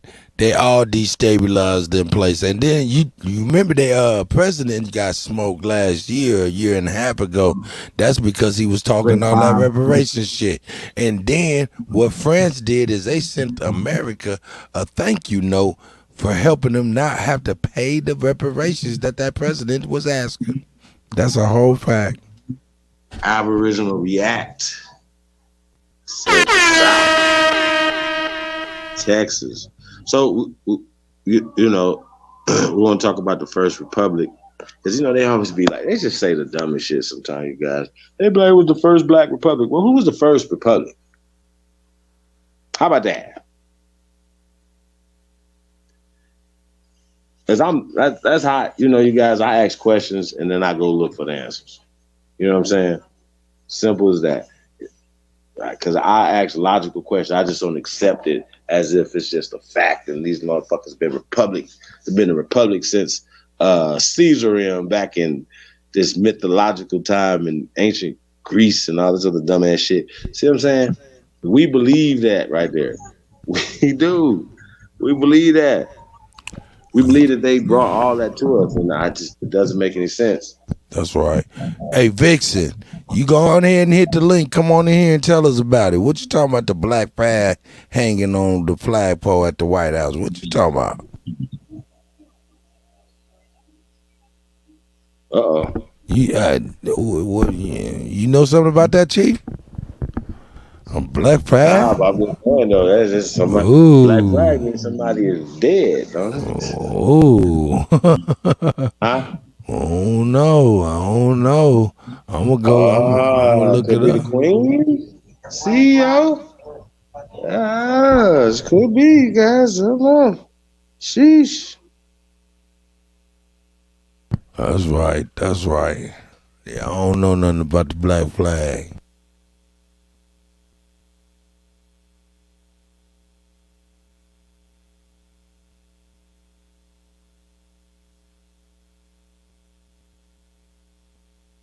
Yeah, I don't see nothing on no black flag. Yeah, that's interesting. Links in the chat room, you guys. First Republic, First Consonant Republic in 350 AD, I believe. What? San Marno. Where's that at, DJ? Hey man, I know I'm about to go off. This is totally off script, But I want to know if you've seen this, man. This was absolutely incredible. This was absolutely incredible. I could not believe this. Oh yeah, here we are. We on the $40 million slave platform. You seen this though? Hold on. Yes. You're gonna need to see this in its entirety, sir. Let me know when to push play.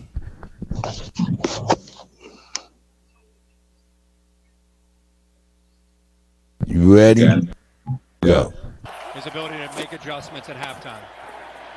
To a rolling left with the grain, and down he goes. Slung down in his own 48-yard line. Josh Tupu. And Oh, you ain't see that? You ain't see that? I said the end. Nah, keep watching his hands. We'll look at his hands. With the grain, and down he goes. Wow. Slung down in his own 48-yard line. Look at his hands. Look at his hands. He's hey, it's somebody came in trying to fix him. Somebody came in trying to fix him. Wow. Yeah, he got fucked up, bro. I mean, last week it looked for all the world. Everybody thought head injury, concussion, passed the protocol, came back second half, led him to a victory. All bad. Now Tupo slams him to the ground. Look. You think about the back, the ankle, but he gets thrown to the ground. Man, he got super slung. Yeah, the issue last week. Yeah, he was set tripping on contact with the turf.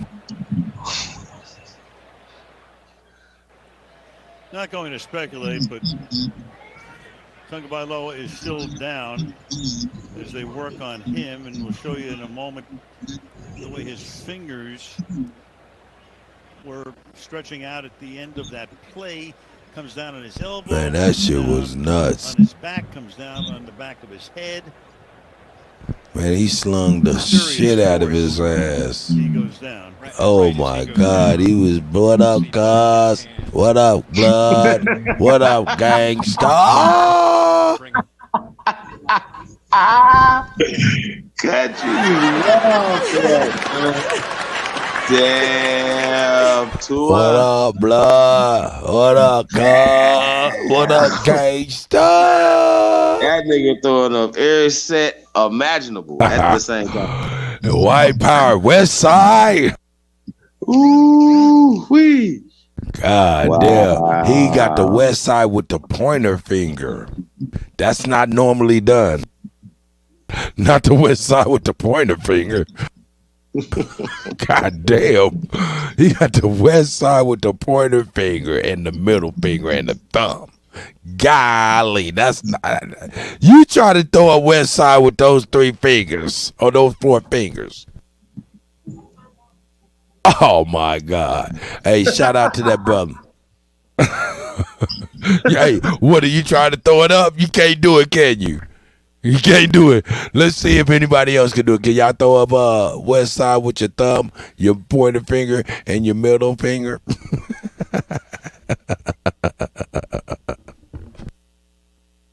Hey man, I'm only laughing because hey man, you know what I'm saying? Play stupid games, get stupid prizes, sir. West Side.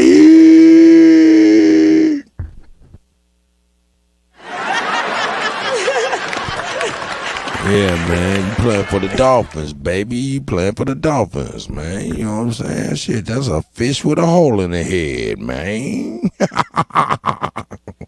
Nah, man, he was out there for real. He won't be able to see little letters for a long time. Straight up. Yeah, he had nerve damage straight from the cerebellum down. That motherfucker said, what hood am I in? Hey, man, y'all better stop me. I keep on going, boy. Hey, man, that man, they shit. That nigga said, what is it, Latin Kings over here?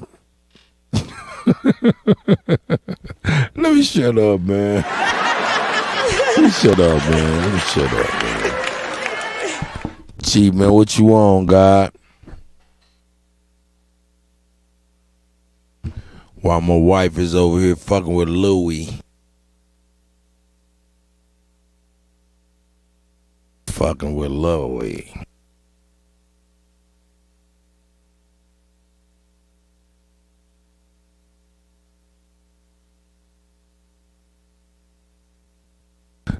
He said they fired the team doctor. Hell yeah, because he tried to run up and straighten his fingers out. He said, oh, no, we got to straighten his fingers out right now.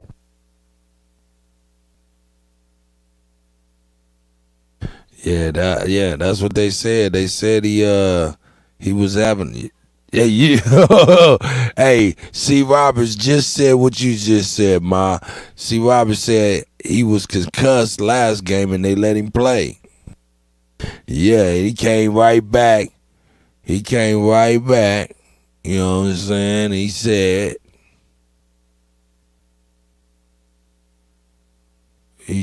what up, gangsta? Man, let me see y'all throw the west side up like that. Let me see you throw the west side up like that. And we'll call it the tour. West side tour. West side tour. Hey, man. In the Dolphins, man. You know what I'm saying? No, I'm going to quit talking. Mr. Iverson Smith. Hey, man, he ain't a chief. I don't care. You know what I'm talking about? And we traded Tariq Hill because his feet stink. That's a fact.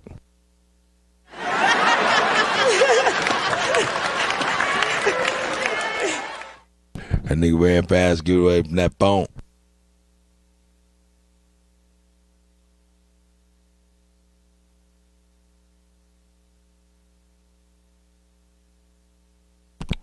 All right, y'all hey, let me get a thumbs up. Y'all ready to go to Pound Town? I'll fuck with y'all, man. We ain't going to Pound Town tonight. E-Nots, hold up. Hey, man, I got one more.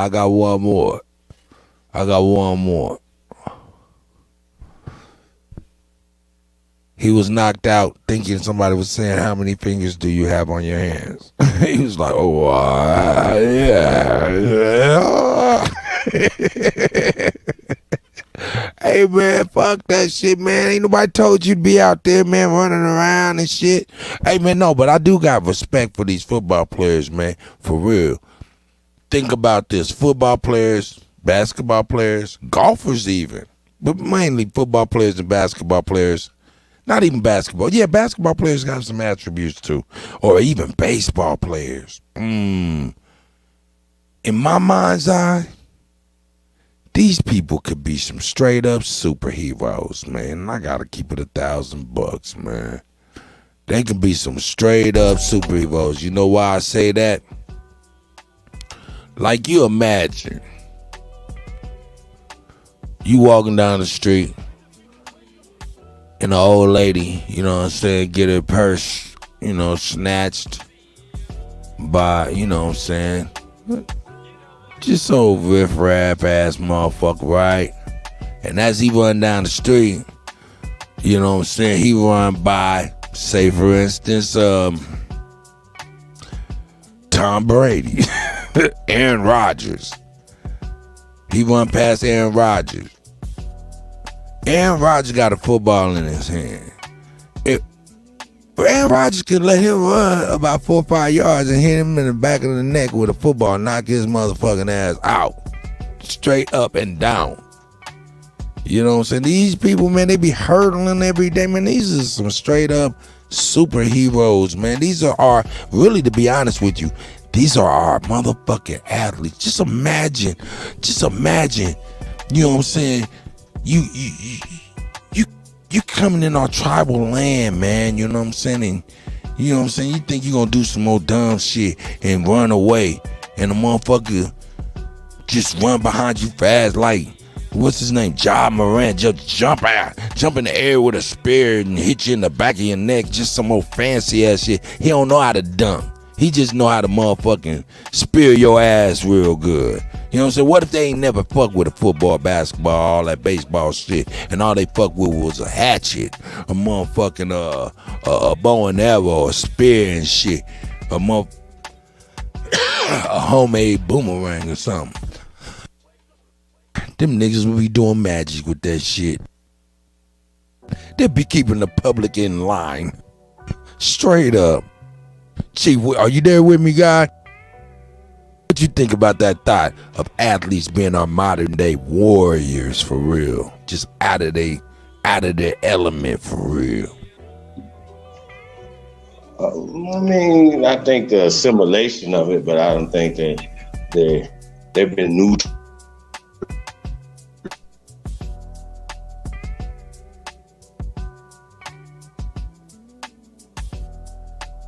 Makes them the perfect, strong in the body. Shit, shout out to Wolf, man. Congratulations, So Wolf. yeah, you know what I'm saying? And shout out to the ones that's strong, man, but let's still be quiet. You know what I mean? Feel me? So, I don't know, man. I just see shit different, man. You know what I mean? Nah. Played football from high school to college level, it felt like slavery to me. You know what I mean? I just didn't like the whole feeling of it. I got you. We already know what it is. I get you on that. Telling you what to do. You know what I'm talking about? But I might be different, though. Hey, no. What I'm talking about is mainly the attributes. Like, you can just run down the street past, Pedro Martinez, you know what I'm saying? And he got a baseball in his hand, and you done stole a purse or something. He can hit you in the back of your shit and fucking knock your ass out. Fighting crimes with this shit. Like John Moran. Imagine his ass jumping from a goddamn tree, hitting the motherfucker in the back with a rock or something. Using the attributes that they have. The top of our athletes would be, or physical, side of it or whatever would be those guys, you know what I'm saying, of course. You know what I'm saying?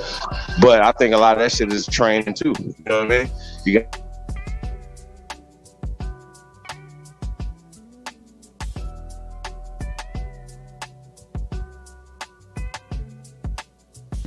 Yeah, Wolf done got his money, man. He over there handling his business. As opposed to something else. So that's all. Oh yeah.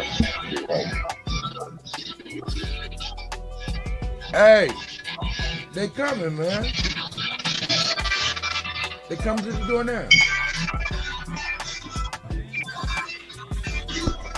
Yeah, man. Wolf over there doing big things, man. He say he just moved into his first house. He been in lofts and condos until now. Shout out to the house life.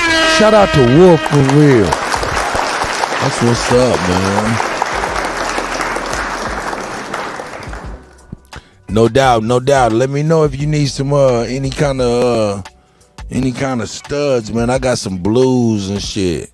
You know what I'm saying? I got Anubis, man. He ready to lay it down on any female around. That's right. That's right. It is a great feeling. Hold up. It's that bullshit. It is until something break if you own that motherfucker, because you realize you the landman, and that's not a good thing at that point. It's a fact. It's a fact. Oh yeah, no doubt. Yeah, let me know, man. I'm gonna help you. We want to support your endeavor and everything when you get started on it, man. We want to support that. This nigga Chief done slid out. He might have had technical issues. We give him a couple seconds to get in. I'm gonna post the link again. Y'all tell me what y'all think about the collaboration with Cold Figure, man. Of course, you know what I'm saying. Hey, y'all see, hey man, he's on his journey, man, and he's walking with us, man, and he loves us and we love him, and he appreciate what we giving everybody, and we appreciate what he giving everybody. And he's actually, you know what I'm saying, really, picking our brains, picking Chief's brain, not my brain, cause shit, I'm just here for the ride, man. I'm buckled up like all you motherfuckers on this roller coaster, baby. Ups, downs, and loops, they loops with all these motherfucking fruity fruits, motherfucking ass people. Hey. Hey, Lex, hey man, I couldn't believe Lex got ate up like that by the guy Sanchez, man. Sanchez made him sound real silly. You know what I'm saying? Once you can act, yeah, that was actually shocking for real. That was shocking, man. That was really shocking. He made him seem irrational, and most of the time we be seeing that, and be like, damn, that's really irrational. You're not really trying to hear nothing, are you? He kind of, man, put that on the forefront. That's crazy. But then what about Sanchez? Sanchez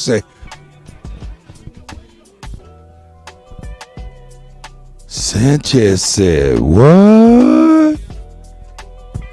Sanchez said, what? Hey. Sanchez said, yeah, I am the government.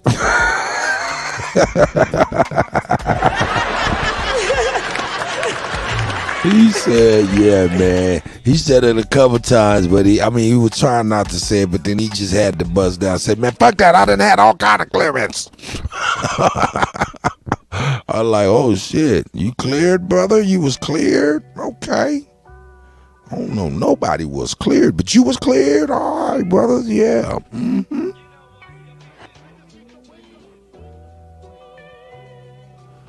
StreamYard bugging out for real?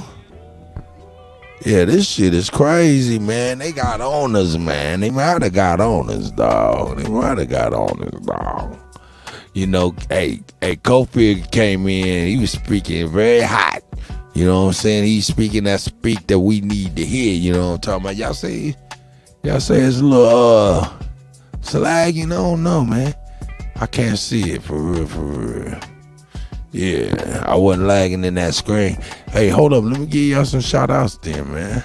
Shout outs, man. I love y'all, man. That's a whole fact, man. And the way y'all looked out for Mick too, man. You know what I'm saying? Mick really appreciated how y'all welcomed her like that. I really appreciate that, you know what I'm saying? And we definitely gonna keep y'all abreast of what's going on, you know what I'm saying, every step of the way as we on this journey. Try to get my nephew out, man, for real. But like I said, man, shout out to y'all for that, man.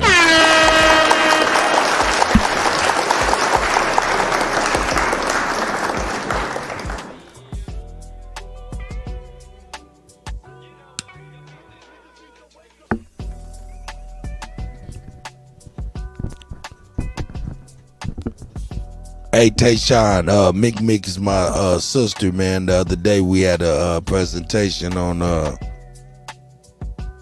my nephew who's locked up, man. It's all these wrongful convictions and stuff that we have to deal with in the Aboriginal community. You know what I'm saying? How we have to always kind of deal with different crazy stuff. And when we're dealing with the justice system, we feel so small and almost alone, for real. So it was a situation where, she felt alone as well. But my whole family do, as far as that's concerned, and wanted to bring her on and share the information with the family, man. You know what I'm saying? So, last night I missed. No, yeah, he said, what the fuck? Was that last night? Did I miss that? Nigga, I missed last night's motherfucking. Wasn't one. Wasn't none. You know what I'm saying? No, it was the night before last, man. It was a good build, man. I had my big sister on and shit. And we was talking about my nephew, man, and his situation. You know what I'm saying? In Kansas and shit. So that's what that was about, man. Mick was on here representing. Shout out to Mick.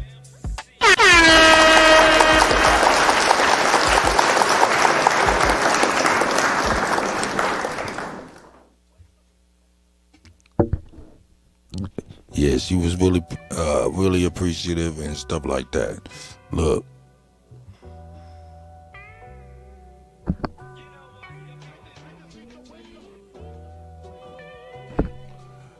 I'm taking screenshots of the chat.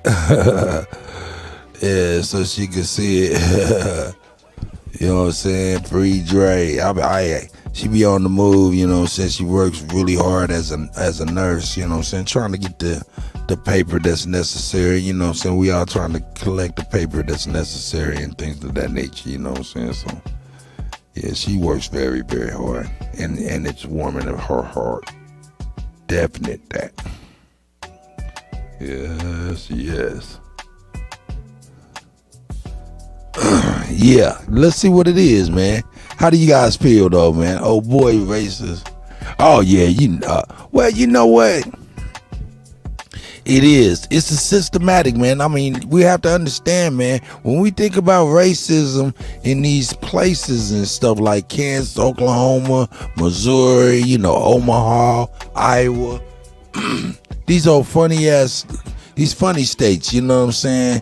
When we think about the racism doesn't be like in your grocery stores most of the time. It don't be at your, you know what I'm saying, your everyday places. It's when your ass is in some motherfucking trouble. It's when you done got pulled over by the police or something and they over there, you know what I'm saying? It's a systematic thing, you know what I'm saying? Like, hey, I know one thing. It's the only place I know that you can get a felony for getting pulled over with a suspended license, brother. There's plenty of people in the penitentiary from a suspended license, and that's a fact.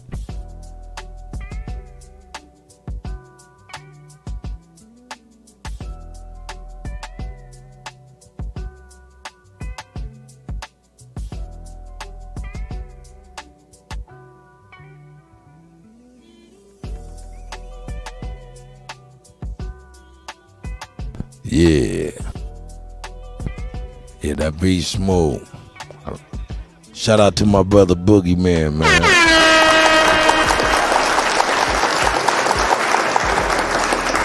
And I'm DJ Cut, and with him we're Mocan Music and Multimedia. You know what I'm saying? I'm trying to wait on Free Dre, man. Free Dre. Yeah, oh yeah, boy, you get caught, boy. Man, this cat's in the joint behind driving under suspended in Kansas, guy. And then, you get yourself a lawyer. And that's when that's when you start feeling the racism when your lawyer done made a deal on the golf court the day before your court case or shit. You didn't even know it. You know what I'm saying? And then you realize, oh shit, the prosecutor's office is who cuts the public defender's office's checks. Oh shit.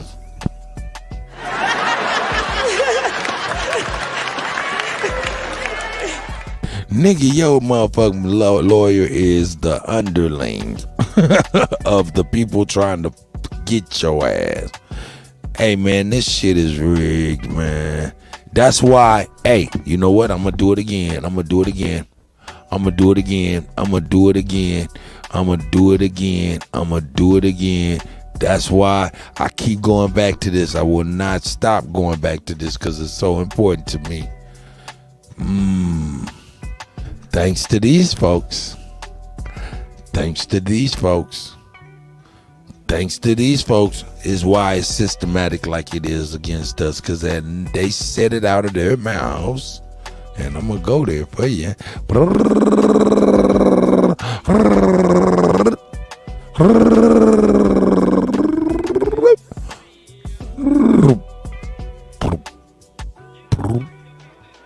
Here it is. Let me see. It is useless to tell the people of Wilmington that there is no danger of Negro domination when they see the Negro policemen every day parading the streets in uniform, swinging the billy, ready to let it fall upon the head of white and black alike. They said they'd never go back to that.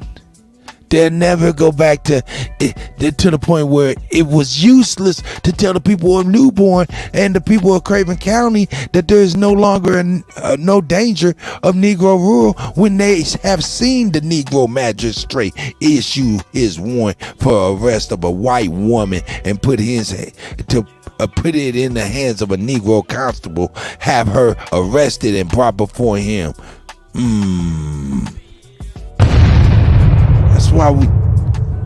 That's why we dealing with that. They'll never go back to dealing with righteous law. They'll never go back. They'll do any and everything.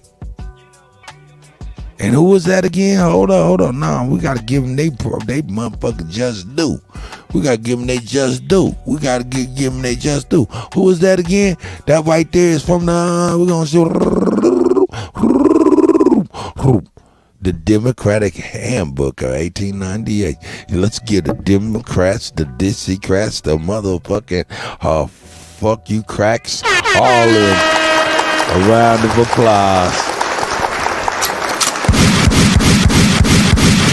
Fuck them. I'm sorry. Did I go back into some? Did I pull out? Shit, did I pull out a source on that ass?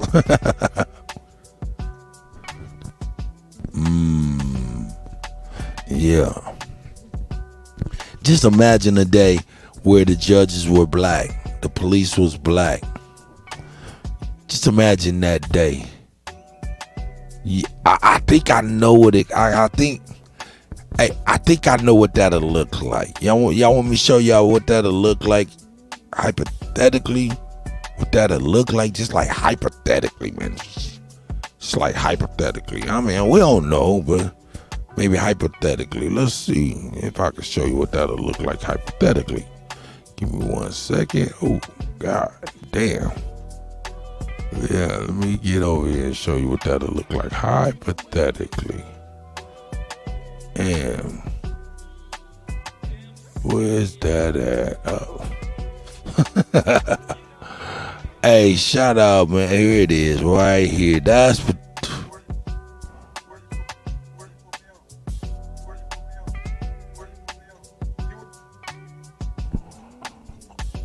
Alright, hold on. How do I get this shit on here?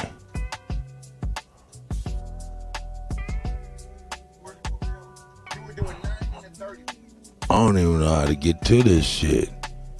How do I get to it? Fuck it, I'll do it this way. Shit, y'all see it this way then. Yeah, let me share it this way. Yeah. Window. Which one is it? Yeah, it's that one right there. Boom. We're gonna share that one right here. Bam. Boom. Y'all tell me if y'all can see this.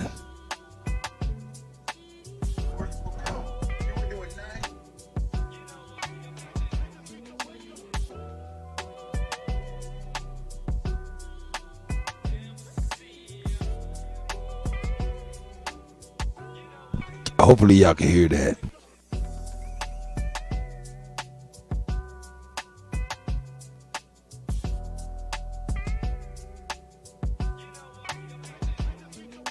See, that's how you serve and protect the community. Hopefully y'all can hear this. I don't know if y'all can hear it.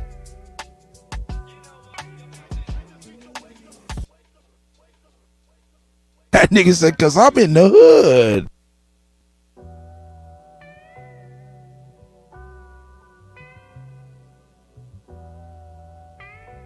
I don't know if y'all was able to hear that.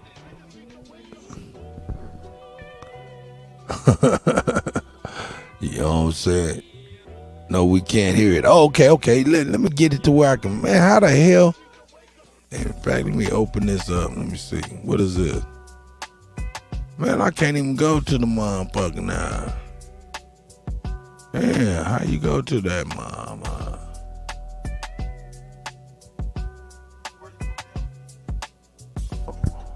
Alright, let me see if I can share it in a different way then. That didn't work. Let me see if I can share it in a different way. Yeah, because it keep popping that pop-up on there. Boom.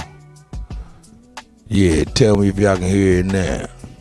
You were doing 90 to 30. Why? Because I'm in the hood. That's a good answer. I be speaking to this motherfucker too. But you got any guns in the car? Nah, son, I ain't got no guns You gonna in this need car. one. I'll be right back and grab you one. Well, that's how you serve and protect the community.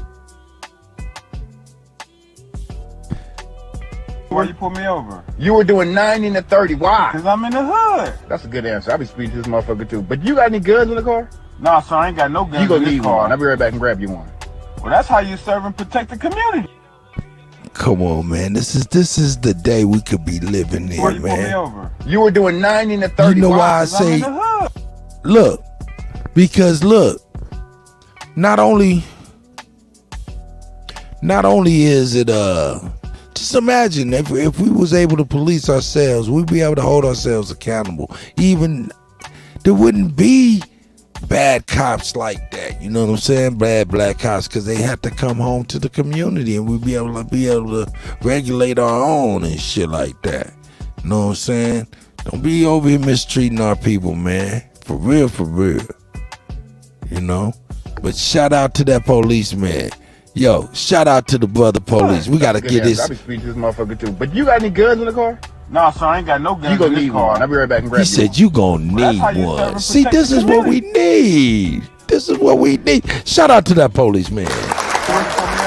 You were doing 90 to 30. Why? Because I'm in the hood. That's a good answer. I be speaking to this motherfucker too. But you got any guns in the car?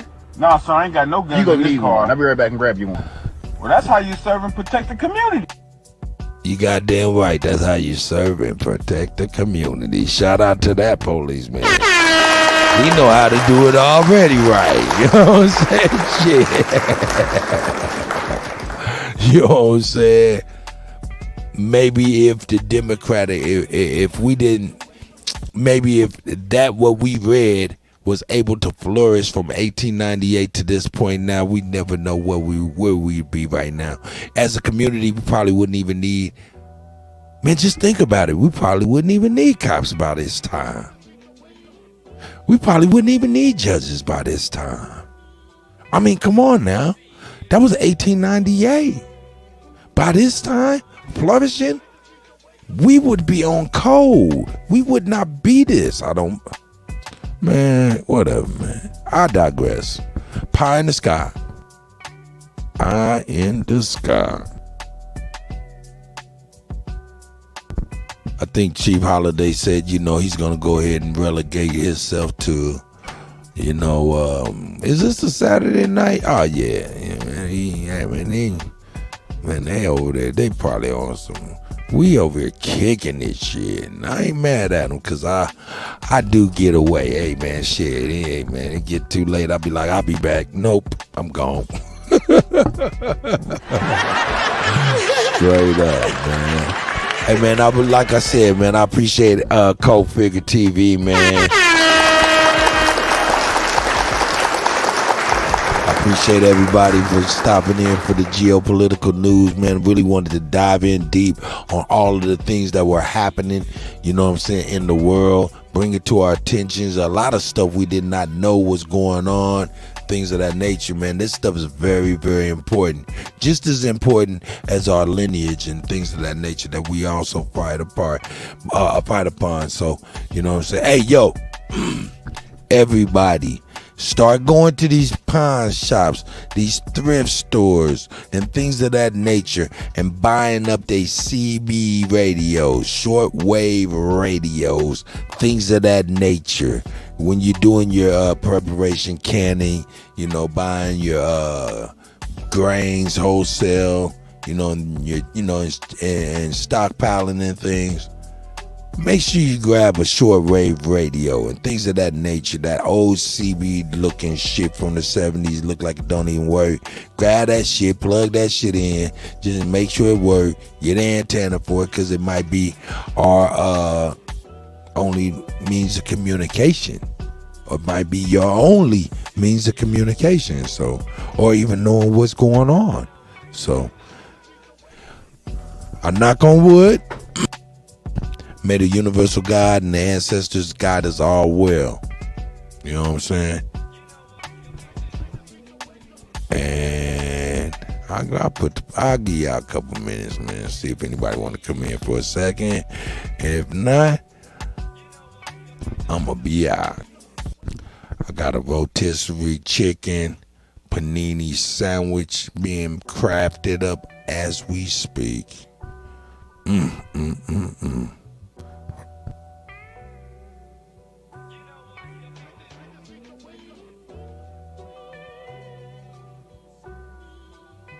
And I don't mind saying it, this Kill Bill is tasting real for real. Kill Bill. Did y'all want to go to Pound Town? Y'all didn't want to go to Pound Town. Did y'all want to go to Pound Town?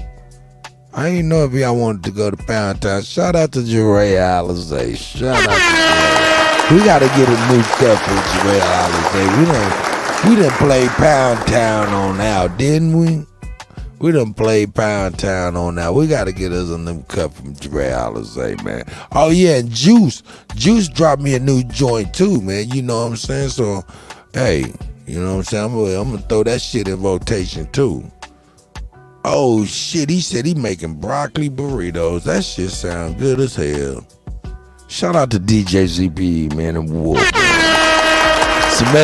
Samantha, I see you, White. Samantha White, I see you. She over here laughing at the Cuddy. Laughing at the Cuddy. The Cuddy. Y'all see how I put Putin poking through the paper of the flag on that? Oh, man, I thought that was awesome. You know what I'm saying? Yeah, peace. Yeah, man, let me see what I got here. Let's see what I got. I might have something funny. Y'all want to see some funny videos, man? We can laugh, man. We can get our laugh on. Fuck that. Where's my shit at? Where's my TikTok, man? Let me see where my TikTok is at. I got some funny shit I say, man.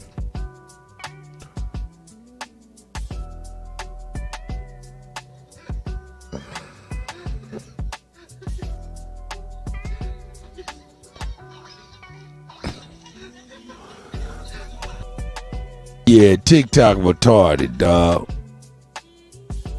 This shit retarded.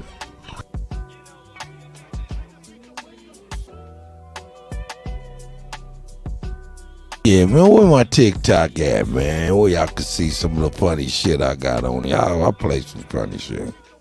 Let's see here, man. I'll play some shit I like to see on TikTok. Had me cracking up. I like, man, hold up. That's funny. That's funny. That's funny. That's, you know what I'm saying? Who I got on in here? Yo, which one was the funny one? All of this shit funny. It's funny. This is a picture of me exactly a year ago. I was eating a lot of junk food and drinking at least a bottle of liquor every day. And this is me now. And I still do all that shit. Gang, gang, bitch.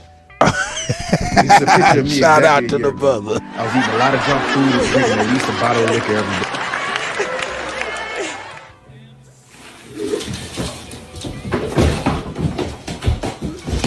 Oh, what the fuck? Fuck you, fuck. That's fucked up, man. That's fucked up. That was some ice water on your ass. And he got up with some shit kicking ass boots too. We gotta pause it on them shit kicking ass boots. He couldn't get no grip. He was like slip slap, slip slap, slip slap. He couldn't get no grip with this shit kicking ass motherfuckers right there.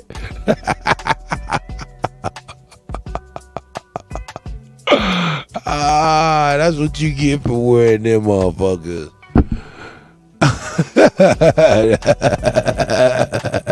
This is a picture of me. Oh, that's hilarious. No, no, no, no.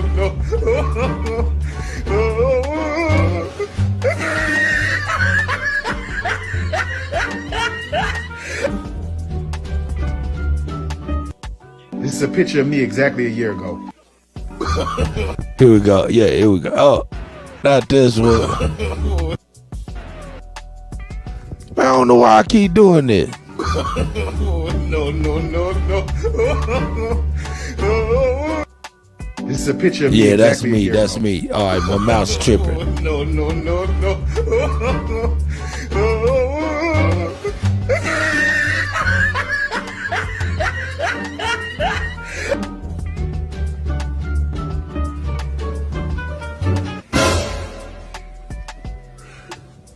The fuck?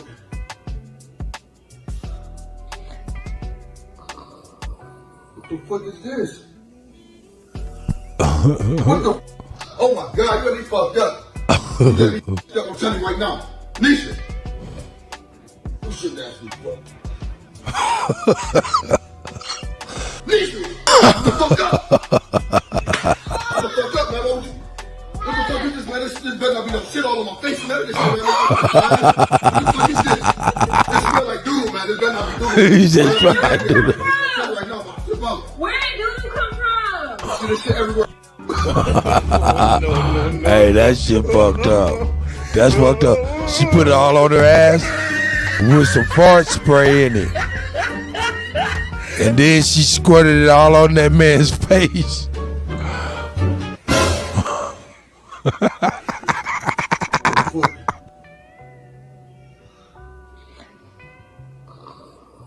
What the fuck is this? What the? Oh my God, you already fucked up. You already fucked up. I'm telling you right now. Nisha. You shouldn't ask me for. Nisha, the fuck up. What the fuck is this, man? This better not be no shit all on my face and none of this shit, man. What the fuck is this?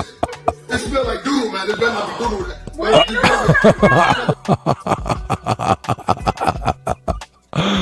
I ain't gonna do no more, man. Oh, that's hilarious, dog.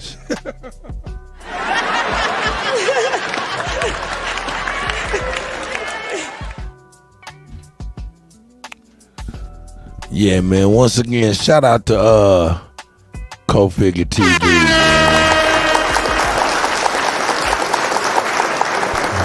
You slapped her ass hard. You right, Dre. Hey, man. Hey, she had all that shit on that man's face like that, dog. Oh, that shit was crazy. Hold on one sec.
All right, I'm back. I had to go use the restroom. Boy. Drinking this tall can of margarita shit. Hey. Yeah, he slapped her shit hard in the motherfucker. I would have slapped her shit hard in the motherfucker. Get your ass up here. What the fuck is this all over me? You better tell me this shit ain't. Man, what the fuck? Man. I wouldn't be able to talk, man. I go straight to the shower, man. I go straight to the shower. And I'll be like, man, I don't even know if I can sleep with you again. I don't know if I can sleep with you. You done squirted shit all across my jaw. With no regard for a human life laying right there that would love to be shitless. Hey, man, I'm over here tripping. Hey, I think I might be tired. Hey, man, shout out to everybody. Try. DJ ZBE, Thomas Dodson, Samantha White, man, E Knots, man, Drake Cobb's music, man, everybody, man, all of you guys, man, you know, Sister Bethy, you know what I'm saying, Louis Grassroots, E Knots and shit. I think I said E Knots, didn't I? You know what I'm saying, Wolf, you know what I'm saying, congratulations once again to Wolf, man.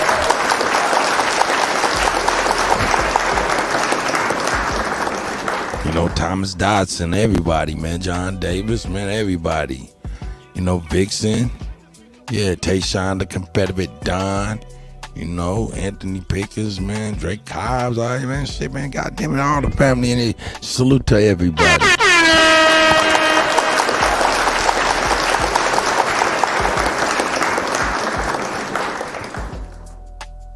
Peace out. We out.